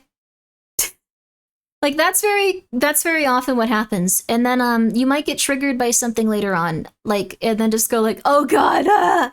Like when you're in a safer environment to express it. So, if you can look at gory stuff and if you can look at intense stuff and you'd like to not feel like you're dumbing out to it, I would recommend avoiding it first. First of all, avoid it as much as you can. Try to be as healthy as you can and get a little bit of distance from it. And then I think a good part of it is just unpacking that you're safe and that those things were not good and that you are in a safer place to absorb that they are not good. You might have to just, because like the thing is like humans are very empathetic and like tend to like just dive into like other people and like experience their pain a little bit and like fear for them. So if you want to stop numbing out, you might have to just take a little bit of like negative experiences associated with it and go like, oh my god, that was horrifying, that was horrifying, oh god, that was horrifying, oh my god, that was horrifying. I don't know, that's how I generally feel. I think about stuff. Exposure builds tolerance. People, yeah. What if you are like numb to it? Like I think that's it. If you're numb to it, you've probably had to numb out to it so you don't feel those very painful things. Real problem starts when one wait, what? Oh god, grad gesture. I think if okay, for real, if you were having a I guess response in that way to anything violent, or to anything illegal, like children or something, you need to go to a psychiatrist. You can't wait. You can't wait. You can't go like, okay, well, you know, it's hard to get it's hard to get an appointment. Like, you know, like you have to go to a psychiatrist. You are going down a really bad road and you have to be like essentially like chemically castrated for a short time. Like, I know it sounds like it sucks, but like you have to. This isn't like a, oh, maybe I'll have more time next week. Like, cause you could end up really damaging yourself and damaging other people. So empathy is lost in today's media. Everything just comes down to numbers to measure a tragedy, totally divorced from the human factor. Yeah, I think there needs to be more reporting where people talk about what happens to people. It's kind of rough. I hope this is a one guy moment. I'll just say that much. I'm not talking for personal experiences. Oh, no worries, Jester. I didn't think you were. I'm just saying if anyone does feel like that, 3 hours and 37 minutes for the first castration. It's not like a physical one. It's just they can give you medicine and then you can work out why you feel that way. And they can like usually give you advice on like how to eventually get back from that point, because it's usually because of an overexposure to internet stuff. And as you get further away from it, you can get chiller and you can be happier and you can be safer. And also, yes, it's not permanent. So you could end up having a healthier relationship with that kind of stuff instead of being like, haha, this is cool. I constantly see death and murder. This is neat. If you're at some, could also just be that you're not empathetic to it or things that way. Just ask yourself if you were at some point bothered by it. If you weren't at all, then maybe interesting to find out what's going on there. Yeah, most people I think are empathetic to things though, unless it's kind of like something that's been like forced out of them. Like it's something that like we have for a reason. Like most people use it as like a survival thing. But if we had it where it was something that was looked down upon by like family members and stuff, then we start to lose those traits. Have a level of tolerance for this kind of stuff. As dark as it sounds, you might be better equipped to deal with it, survive a terrible situation. Like, yeah, that's true. Well, to some extent, I think that if you're in a constant state of agitation and hypervigilance, you might survive something like that a bit easier. It would be kind of hard to know how it's going to go, though. You might also just be more traumatized and, like, not know what to do in a situation like that. It's kind of... You don't really know until it occurs. It's kind of rough. I think taking care of, like, your mental stuff generally is, like, a good play, though. Anyways, just really be careful. German court case where the person who was able to commit crimes again on his own. Wait, what? What's going on? I hope you guys are all okay. Sorry for talking about such intense topics. I would just really recommend going and seeing a psychiatrist if you feel like you're attracted to the violence, like severe, intense violence. Or like, you know, something crazy like children or like animals, like actual animals. Like, then it's like at the point where it's like, okay, maybe take a step back. Maybe take a step back. It's okay if you can't, but maybe take a step back. I think ultimately, like, what did I walk on into? A lot of stuff about the internet. If it's in like a, what's it called? Do furries count? No, I think if anything's like, what's it called? Make-believe? Like, if anything is make-believe, if anything is like fiction and media and stuff, that's a-okay. I think that when you start to go, yes, real thing, you need to go to a doctor. Like, I don't know. That's just my opinion on it. Maybe I'm wrong, dude. I don't know. It gives names and details about their lives if it's available and seeks to show how even after death, these individuals never received any sanctuary. It gets this point across well because the photos it can you kill see your aren't just humanity if you see ordinary too much photos. crazy stuff. They're postcards and prints that people would take with them after witnessing public hangings and hold on to as if they were some sort of souvenir. Oh my god. Showing once again that even after death, these poor people were without sanctuary. And this isn't just a few postcards. There's a countless number of them that you can span through on the site. They're very graphic and heartbreaking, but sometimes seeing the raw nature of these historical atrocities will help people to better understand just how serious it really was. Oh my gosh. In addition to the photo section, the website has an overview section that addresses the author's goals with the project, as well as a link to purchase the book, and an age-restricted YouTube video with 200,000 plus views. I felt like including this entry because it has a really potent message to it, and the postcard thing is just mind-boggling to me. So what they were saying essentially was that, like, there was a website that highlighted, like, racial, like, violence and stuff and, like, how intense it was. But they also sold postcards. So, like, people were at one point selling postcards related to stuff like that. That is really insane. But it looks like it would be a good website to actually focus on, like, how people were, like, hurt and stuff like that. Like, it has context. Like, I don't think, like, violent stuff is really bad as long as it has context. In the early to mid 1800s, there were bounties for... Native Americans were not treated very good. It's true. Like, Native Americans have so much trauma, too. Like, it's really bad. My life prepared me to talk about this stuff. I have really hard to remember the severity of what I had to talk about from other stuff and I worked on or learned about from family and go out in the hospital for them. I think a lot of people have, like, very severe stuff, yeah. I hope that you're okay. Not much different from medieval executions. Yeah, a lot of people were very intense about this stuff until even recently. Also, good night, Cage. Please sleep well. Please sleep well. Sorry that we talked about this crazy stuff today. Oh, this was interesting. I think I am familiar with this one. On the 15th of August, 2009, 14-year-old Kevin Barrera was shot and killed beside a... Are you guys talking about how exposure will build... Yeah. Exposure to stuff will build tolerance to this type of thing. I think discussing it with context is okay. If you feel yourself starting to leave your body, it's good to just remind yourself you're going to be okay. We're learning about things. It is a little bit heavier than usual. Yeah, this one's a little bit heavier than usual.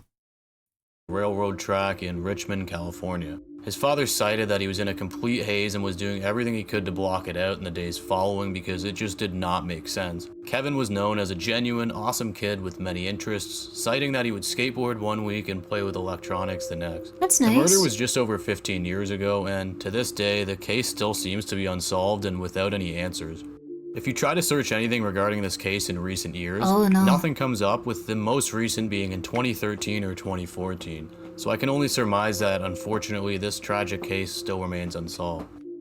Not only did this poor family have to deal with the loss of their beloved teenage son, but an awful twist would come in the years following, making the situation that much more grim. In fact, this case seems to be more well known for what I'm about to show you than the murder itself. In early 2012, people would end up noticing what looked like a lifeless body on Google Street View near a set of train tracks and posting it to a website called Google Sightseeing. It was eventually pieced together that this was poor Kevin, albeit much later. Oh my God. After a certain amount of time, it got around to Kevin's parents, which just tormented them even more. Kevin's father stated, "When I see this image, that's still like that happened yesterday, and that brings me back to a lot of memories." When the press got a hold of this terrible story and the situation became more well known, Google was alerted and publicly apologized, claiming they would remove the image. Google has never accelerated the replacement of updated satellite imagery from our maps before, but given the circumstances, we wanted to make an exception in this case, Google Maps Vice President Brian McClendon said in a statement to KPIX5. It took a few years longer than it ever should have to be removed, but sadly, situations like this are bound to happen when the Earth's entire surface is being documented thousands of times over. Just makes it so much worse that it's a 14-year-old kid. Anyways, I really hope this family can find peace. Kevin seemed like a great kid, and no 14-year-old deserves to have something like that happen, let alone have his deceased body posted for everyone to see. They never found out who did it either. That's gonna do it for this video, guys. Thank you so much for watching, I really appreciate it. If you liked it at all, just please consider subbing, and if not, that's okay too. Well, dear lord. That was another very intense one. I don't know. I think I don't know. I think like one of the more interesting things with this one was that we haven't really, I don't know, technology hasn't really caught up with, I guess, dealing with human cruelty. Gotta go hug my dog. Yeah. I hope that everyone's okay. That was rough. Yeah, for real. I hope you have a good night full of zest of life. Thank you. I hope you do too. This is, it's a little bit of a bummer. I think that if we try to fully absorb everything that's going on in these, it also is kind of a bummer. I didn't catch the video. That's good. So, probably good I didn't. I think that some of these are just like, they're like, okay, this is gonna be cool. This is gonna be fine. This is gonna be cool. And then they're really intense. And then other ones are gonna like, oh yeah, it's fine. Funny cat videos to compensate. I feel like, yeah, that was rough. Play another, what? I think these are really interesting. I think these might be something that I watch in my own time and then bring up in a less traumatizing way while we stream. I think that might be what we do. If you want, we can watch a Chilling Scares video because I think it's a little bit less insane. And I like those a lot. And I think you guys do too. These usually end up a little bit happier and healthier. So, how about that? How about we watch a nice Chilling Scares? What was the video? Nothing. Nothing. But I like that video. I thought it was interesting too. I think we just need a little bit of levity. So, Grimmi, you have to desensitize your chat. Why? Speedrunning through trauma? I think it's like affecting me too intensely. I think it might affect you guys too intensely too. Do you have any more videos where they put fishing line on kids? Yeah, that suddenly seems a little bit less bad. Uh-oh. This is interesting though. I think they bring up a lot of interesting topics, like for real, for real. I think they're doing some really interesting stuff. What if we watch some Disney AMVs objectively more traumatizing? On the night of January 19th, 2019, an Uber driver named Albert Castro picked up a passenger from a bar in Citrus Heights, California. This passenger was 32-year-old Chu Fang. Oh my God. He'd been partying at this bar for many hours and was completely intoxicated. However, picking up inebriated passengers from bars was part of Albert's daily routine, so he didn't think much of it. What he didn't know at that time was that picking up Chu would soon put his life in grave danger. Fortunately, he captured the whole incident on his... I'm gonna say this. I've never seen a more smug, like, jail photo. Like, that's the smuggest mugshot I've ever seen in my entire life. Like, he looks like he regrets absolutely nothing. Dashcam. Things started off fairly normal, with Chu sitting in the front seat and trying to strike up a conversation with Albert while in his drunken state. But then, out of nowhere, he started freaking out and saying things like, "You're gonna crash." Albert tried to calm things down and reassured him that he was not gonna crash. Oh my God. What Albert didn't realize, however, was that Chu wasn't fearing for his own safety. Instead, he was making a threat. Because just a few seconds later, he did this. No, dude! He grabbed the steering wheel and turned it in his direction, sending the car swerving across two different lanes, while going 65 miles per hour down the Business 80 highway. It was a miracle they managed to avoid hitting any other cars. Thankfully, Albert was able to react quickly and remove his hands from the steering wheel before he put them in any more danger. But just when he thought the situation was under control, Chu made another attempt, this time lunging at the steering wheel with his whole body. Oh my God. Where we at? Mac Road, man. We're going toward Mac Road. Yeah, where we at? You gotta let go of my hand, bro. Thanks, so. Where we at? We're heading downtown. This poor Uber driver. Oh my god. Man! He's lucky that he was so much bigger than him. We're gonna go. You gotta let go, man. No, we're gonna go crazy. It took everything Albert had in him to keep Chu from causing a potentially fatal crash. That guy is strong. He's lucky that he's like 6 feet tall. Imagine if that were like a tiny lady. It wasn't long before he was trying to reach for the steering wheel again. This is drugs? Absolutely, yes. At this point, just kick him out. Yeah, I think he would try to pull over. It's just like he's on the freeway. I love you, brother. I love you, brother. We're not gonna die, man, but you gotta let go. No, I love you, brother. I love you, brother. He's definitely on drugs. You gotta let go, man. I love you, brother. Fortunately, by this point, they were already stopped, albeit in the middle of the road. But what made this situation even more disturbing was Chu's complete lack of awareness and concern for what he just did. Freeway's got a shoulder. It looks like he's stopped in the middle. "We're going to die," like it's nothing. After catching his breath for a short while, Albert finally managed to call the police and explain his situation. Ma'am, I'm in the middle of the freeway. I have a drunk Uber passenger grabbing my steering wheel. No. We're just south of 99 and 50. Chu was arrested. He's incredibly and smart. with Okay, DUI. that was the smartest thing that anyone could have done in that situation. He stopped in the middle of the road. He didn't give them any opportunity to like get the wheel anymore, even though it was in the middle of the road. Like even just trying to get to the side would have like probably put them at a lot of danger. He was really smart. He was really smart. And then he called the police and went like, "Come get us right now, please, for the love of God." Also, yeah, it looks like he's wearing a Dragon Ball hoodie. That's weird. For trying to take control of a moving vehicle. I'm glad he under ended the up okay too. Now, I wasn't able to find any reports on the conviction he received, as it's a pretty niche case without much of any news coverage. But given the video evidence clearly showing him committing the crime, there's a good chance he was hit with a felony and will never be allowed to drive again. Let's hope so. Still, it's disturbing to think about what could have happened if Albert didn't have the reaction time to stop Chu before he managed to crash the car. Unfortunate advertising, yeah, the Dragon Ball Z stuff's a little... On February 10, 2022, 38-year-old Uber driver Christina Spacuzza picked up a man wearing a ski mask from the small town of Pitcairn, Pennsylvania. Oh, wow. Hi, Fortunea. How are you today? I don't think I've let someone like that in my car.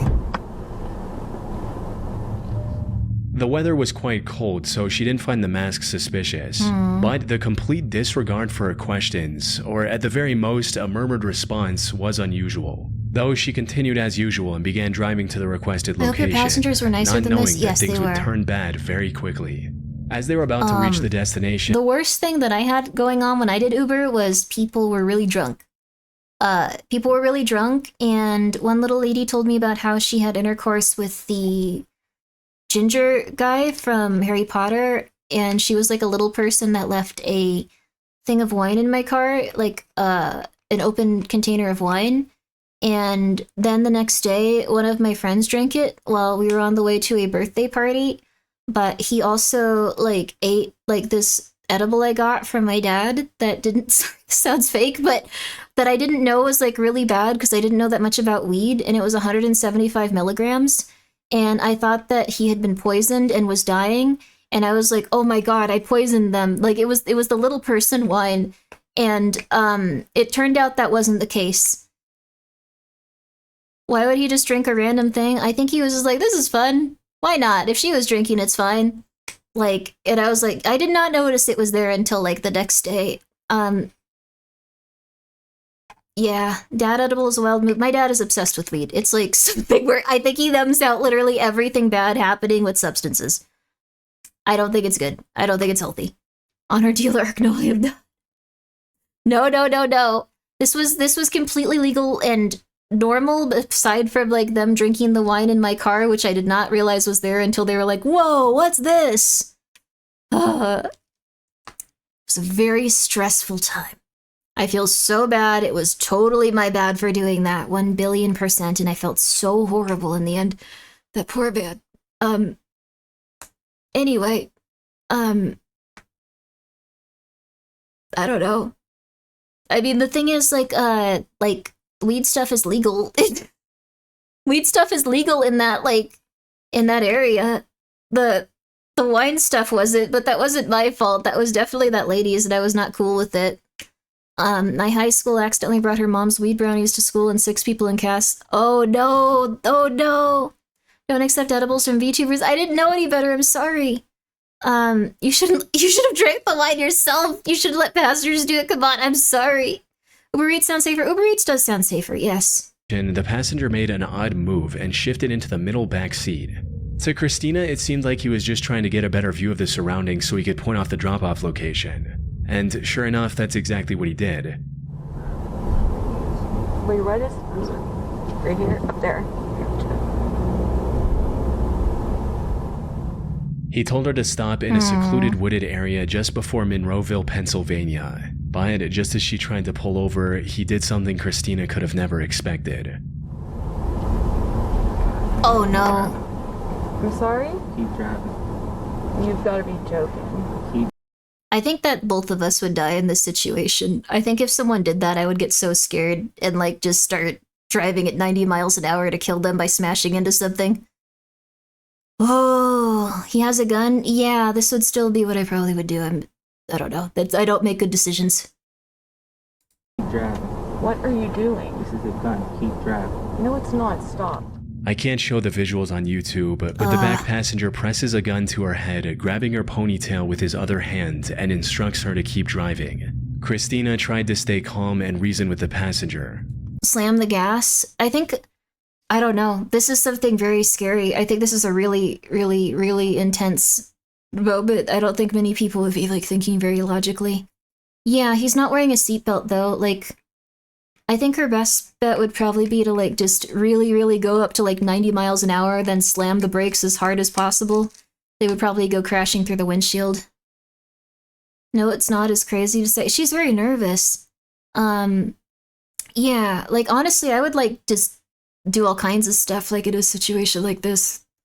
I would slam the gas and swerve the wheel before jumping out. Yeah, that's very fair too. They were already stopped, so he could do something before she could start speeding. It's possible. I think he would put himself in a lot of danger, though, so you can't predict how you would react. Yeah, I just know based on, like, how stupid I get. I think I would just start, like, speeding and going, like, no, I don't know what to do. I think most people, maybe I would even just comply. Like, yeah, it's comply since he could also let the gun off when he crashes. That's, I don't know. I would just cry. Yeah, I think that's very fair. A stranger got into my car once and I just gave him a lift. It was strange. That's really odd. You're very lucky. Even if it's not crazy, still screwed up. Yeah, this is not something that anyone should have to experience in their lifetime. Unfortunately, he had no intention of showing any mercy. Come on, man. I got a family. What are you doing? I got a family too. Now drive. What are you doing? Drive. Please stop. Drive the car, miss. Why Just are you drive. doing Don't this? Don't make this so noticeable. Just drive. Why Noticeable. are you Yeah, doing okay. that? No, that... Oh, whoops. A few seconds later, he grabbed her phone. No. See, okay. I think this is something where, like, he's afraid of being caught. He might shoot her, like, this is a rough situation. This is a rough situation. There's no need for doing this. It's just sad. Like, they got a couple $100 in the car. They, ran into the ground. Yeah. Now, let's see. Now here's where you act. As when he goes for the phone. Yeah. Although she's like a lady, so he'd have a lot more strength. So she couldn't call for help. He also noticed and disabled the dashcam that had captured everything to this point. Tragically, this also marked the last time Christina was seen alive. No! Her family reported her as missing when she failed to return home that night, prompting an immediate search and rescue effort to locate her. No! And after 2 days of searching, Christina's body was discovered face down in the woods near Monroeville with a bullet wound to the back of her head. Oh my god. After further investigation, No. authorities also found her car, which was somehow back in Pitcairn. Fortunately, this discovery allowed investigators to recover the dashcam footage, as well as dust from the passenger's fingerprints. Combined with the information from Uber about who booked the ride, these clues led investigators to identify and arrest the suspect 5 days later on February 17th. Well, that's good. He should be killed. This turned out to be a 25-year-old man named Calvin Crew. Calvin denied the allegations and refused to talk about his motives. But the records from Christina's phone showed that he tried to access her banking apps multiple times after he'd already shot her in the head. Put simply, what a garbage can. I hope his life is horrible and has no good moments in it and he dies alone. Although he might be a psychopath, so maybe he wouldn't even feel that bad.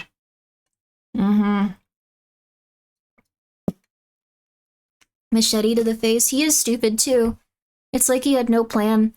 This is like a low-functioning psychopath. This was a robbery gone horribly wrong.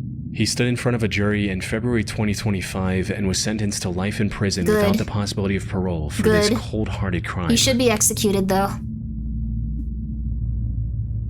On the 17th of March 2014, 52-year-old John Williams picked up an Uber passenger at around midnight from a sketchy area in Chicago. I'm just scared. What's this guy gonna do? What should have been an ordinary ride like any other turned into something that'll likely stick with him for the rest of his life. It began almost the moment the passenger got into the car, as she made a bizarre statement that left John confused. But before he had the chance to fully process what was going on, things escalated.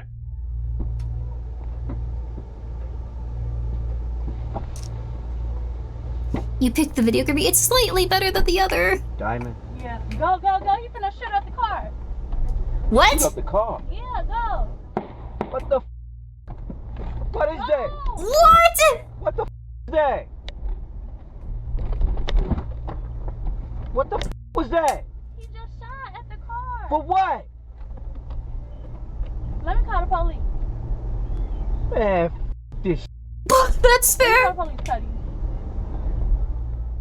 As soon as John started driving, someone actually opened fire and shot at the car. John stepped on the gas and didn't ease off, running a stop sign and hitting multiple speed bumps. The shooter turned out to be the ex-boyfriend of the girl John had picked up.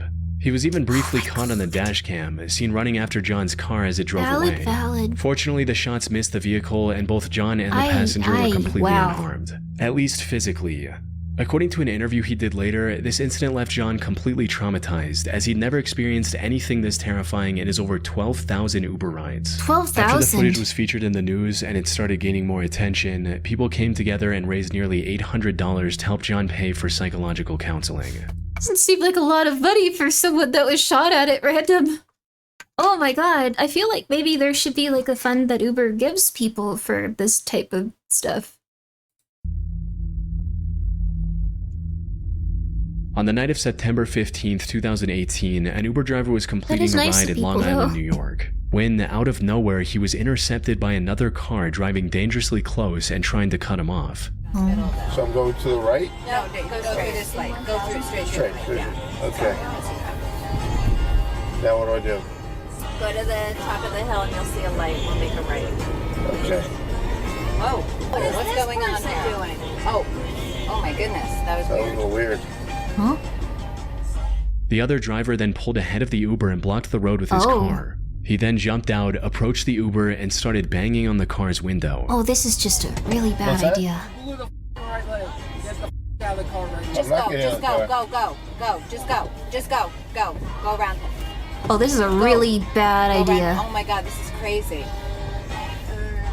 This was an extremely dangerous situation.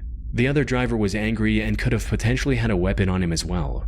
One wrong move, and all three people in the Uber could have easily lost their lives to what looked like either road rage or an attempted robbery. I think he was trying to rob them.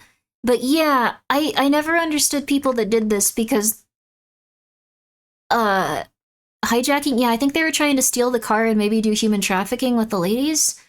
Good idea to go backwards. I just think it's such a bad idea to try to rob people in this way. I don't know what people are thinking, like just to approach someone with like a giant car and go like, hey, get out, like, and then just pray that they're not the type of person that's gonna run you over if they're like super anxious or like worried. Like they could easily just go like, oh my god, I'm scared, and then kill you. It's horrifying.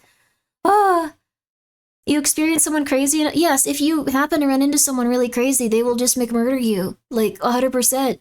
Bust out the high beam to blind him while you get out. Yeah, that's also like, but I don't understand people that would try to be like highwaymen in this way. This is such a bad idea. This is such a bad idea. Fortunately, the Uber driver made the right decision and kept his car locked. But when he tried to leave without getting into a fight, the other driver got back into his car and started chasing them. Oh my god. Tell them we're being chased.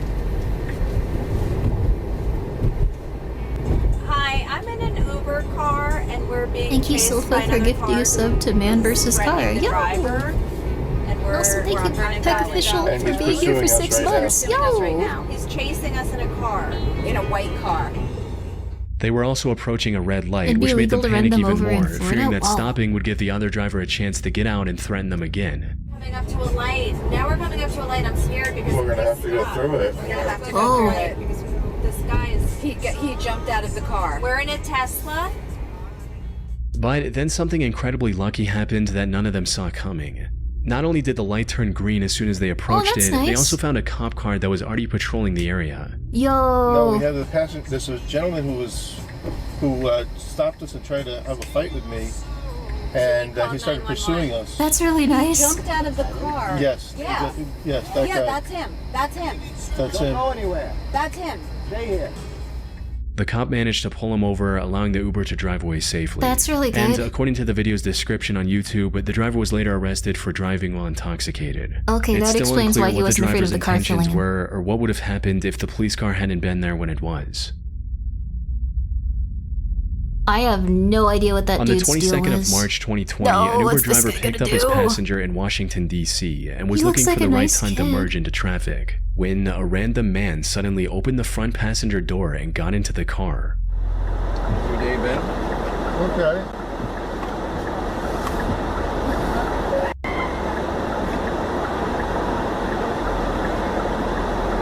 They look relaxed. Is he reaching for his phone? Oh. Can I help you? Where that money at? You need to get out. What? Man, what the money at? Stop paying me. Where that money at? I don't have any money. Stop paying me. Where's that? I Get don't to me. have Right cash. now. It's digital world, bro. Man, give me your wallet. I don't have it. Give me your wallet. Right now. Give it to me.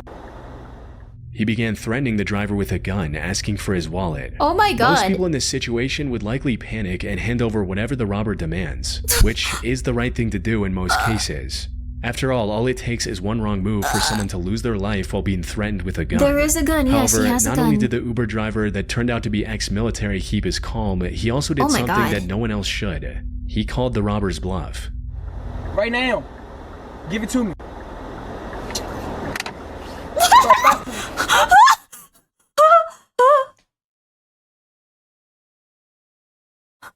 Oh my god, this guy is awesome, dude. That's insane, though.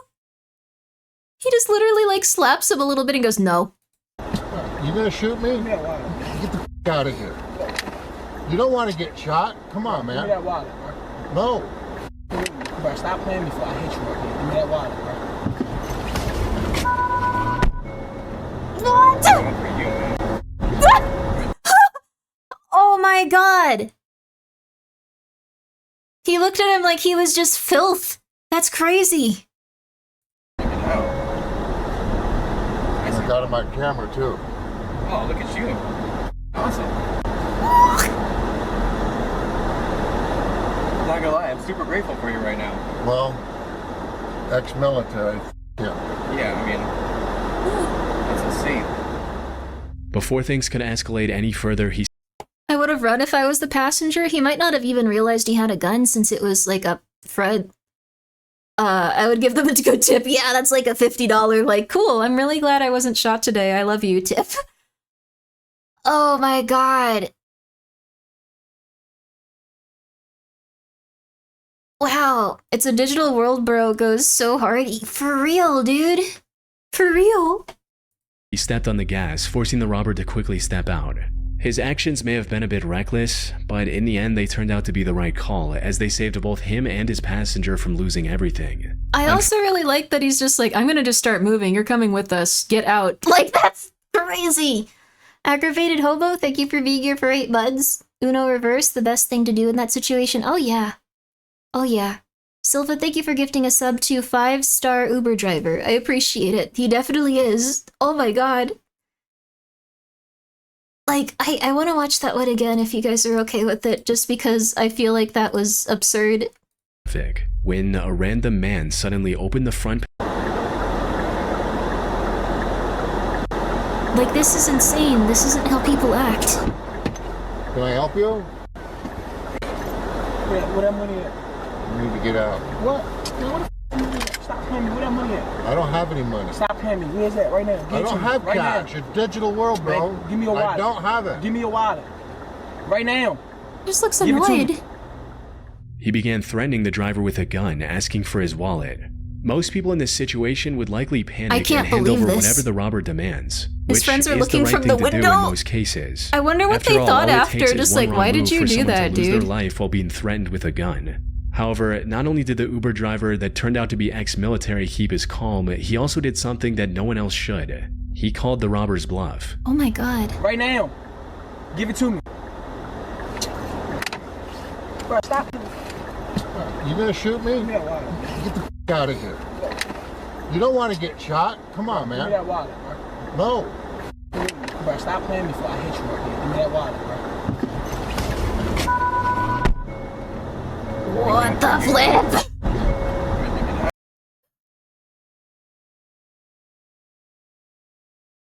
Wow. Realistically, the robber would not want to fire his weapon to alert police nearby for maybe like $20. Yeah. Friends bailed? Yeah, they all just immediately went like, that guy is not doing good. Most vets act like this. You're used to a gun being pointed at you. I guess that makes sense. He also does stare the robber down. Yeah, that's true. He makes direct eye contact with them. He's very aggressive. Oh my god. That's interesting, though. I got on my camera, too. He endangered the passenger's life? I guess that's true. Although, we don't know. Like, maybe complying with that dude would have made it so he did shoot them. Like, probably not, but it's hard to tell. Like, we also saw one where someone complied with everything and they were murdered for it. Like, I don't know.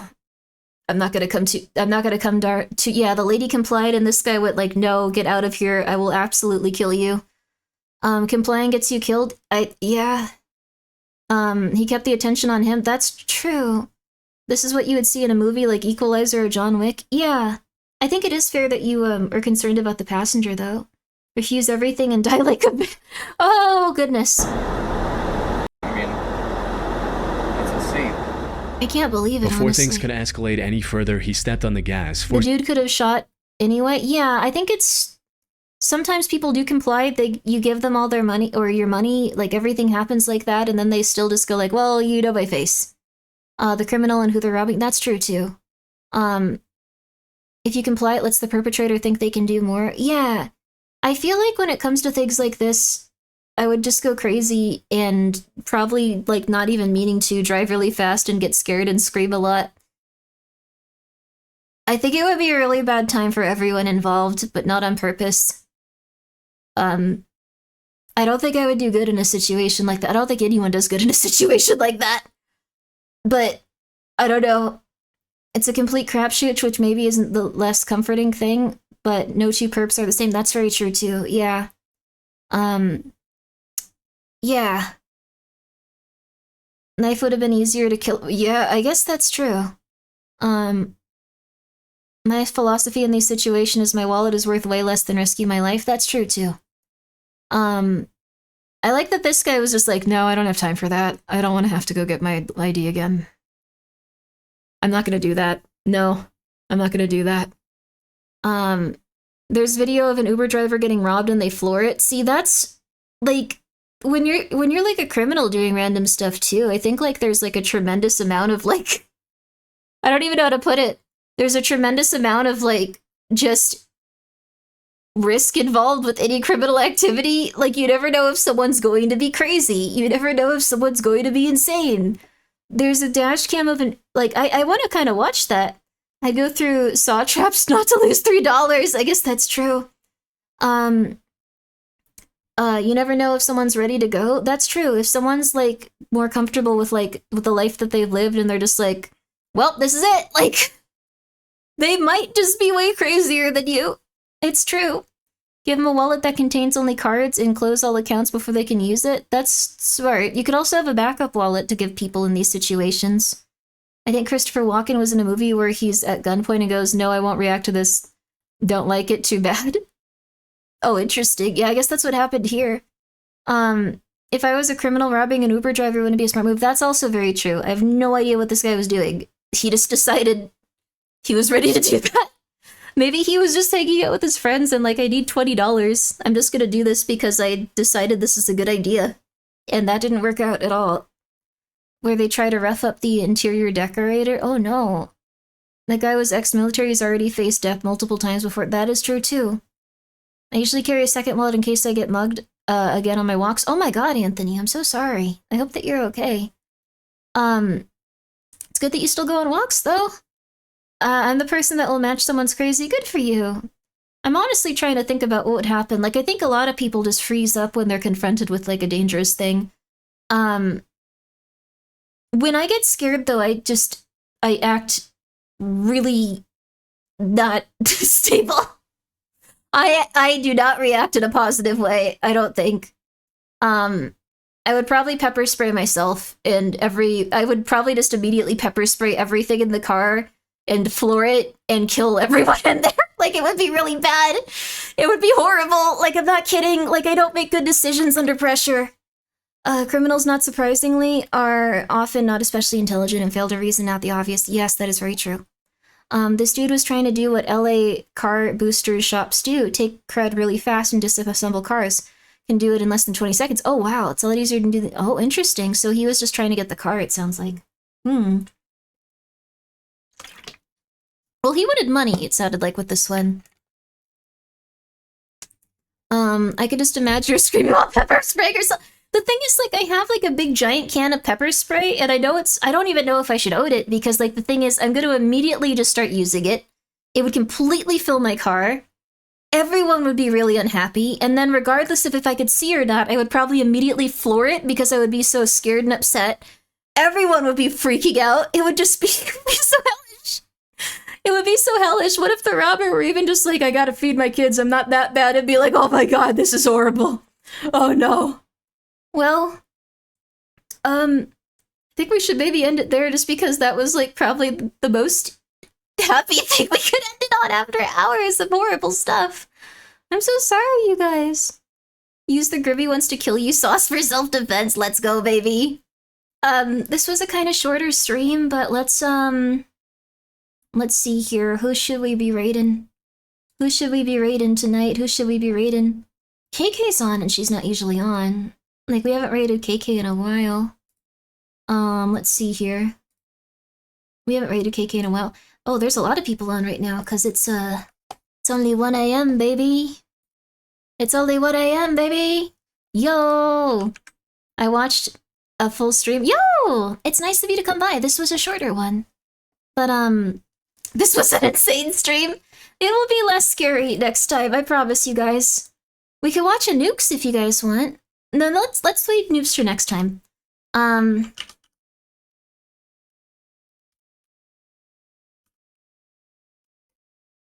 I am... Wait, what? It's Eros's 5th anniversary. Wait a second. Okay, sorry.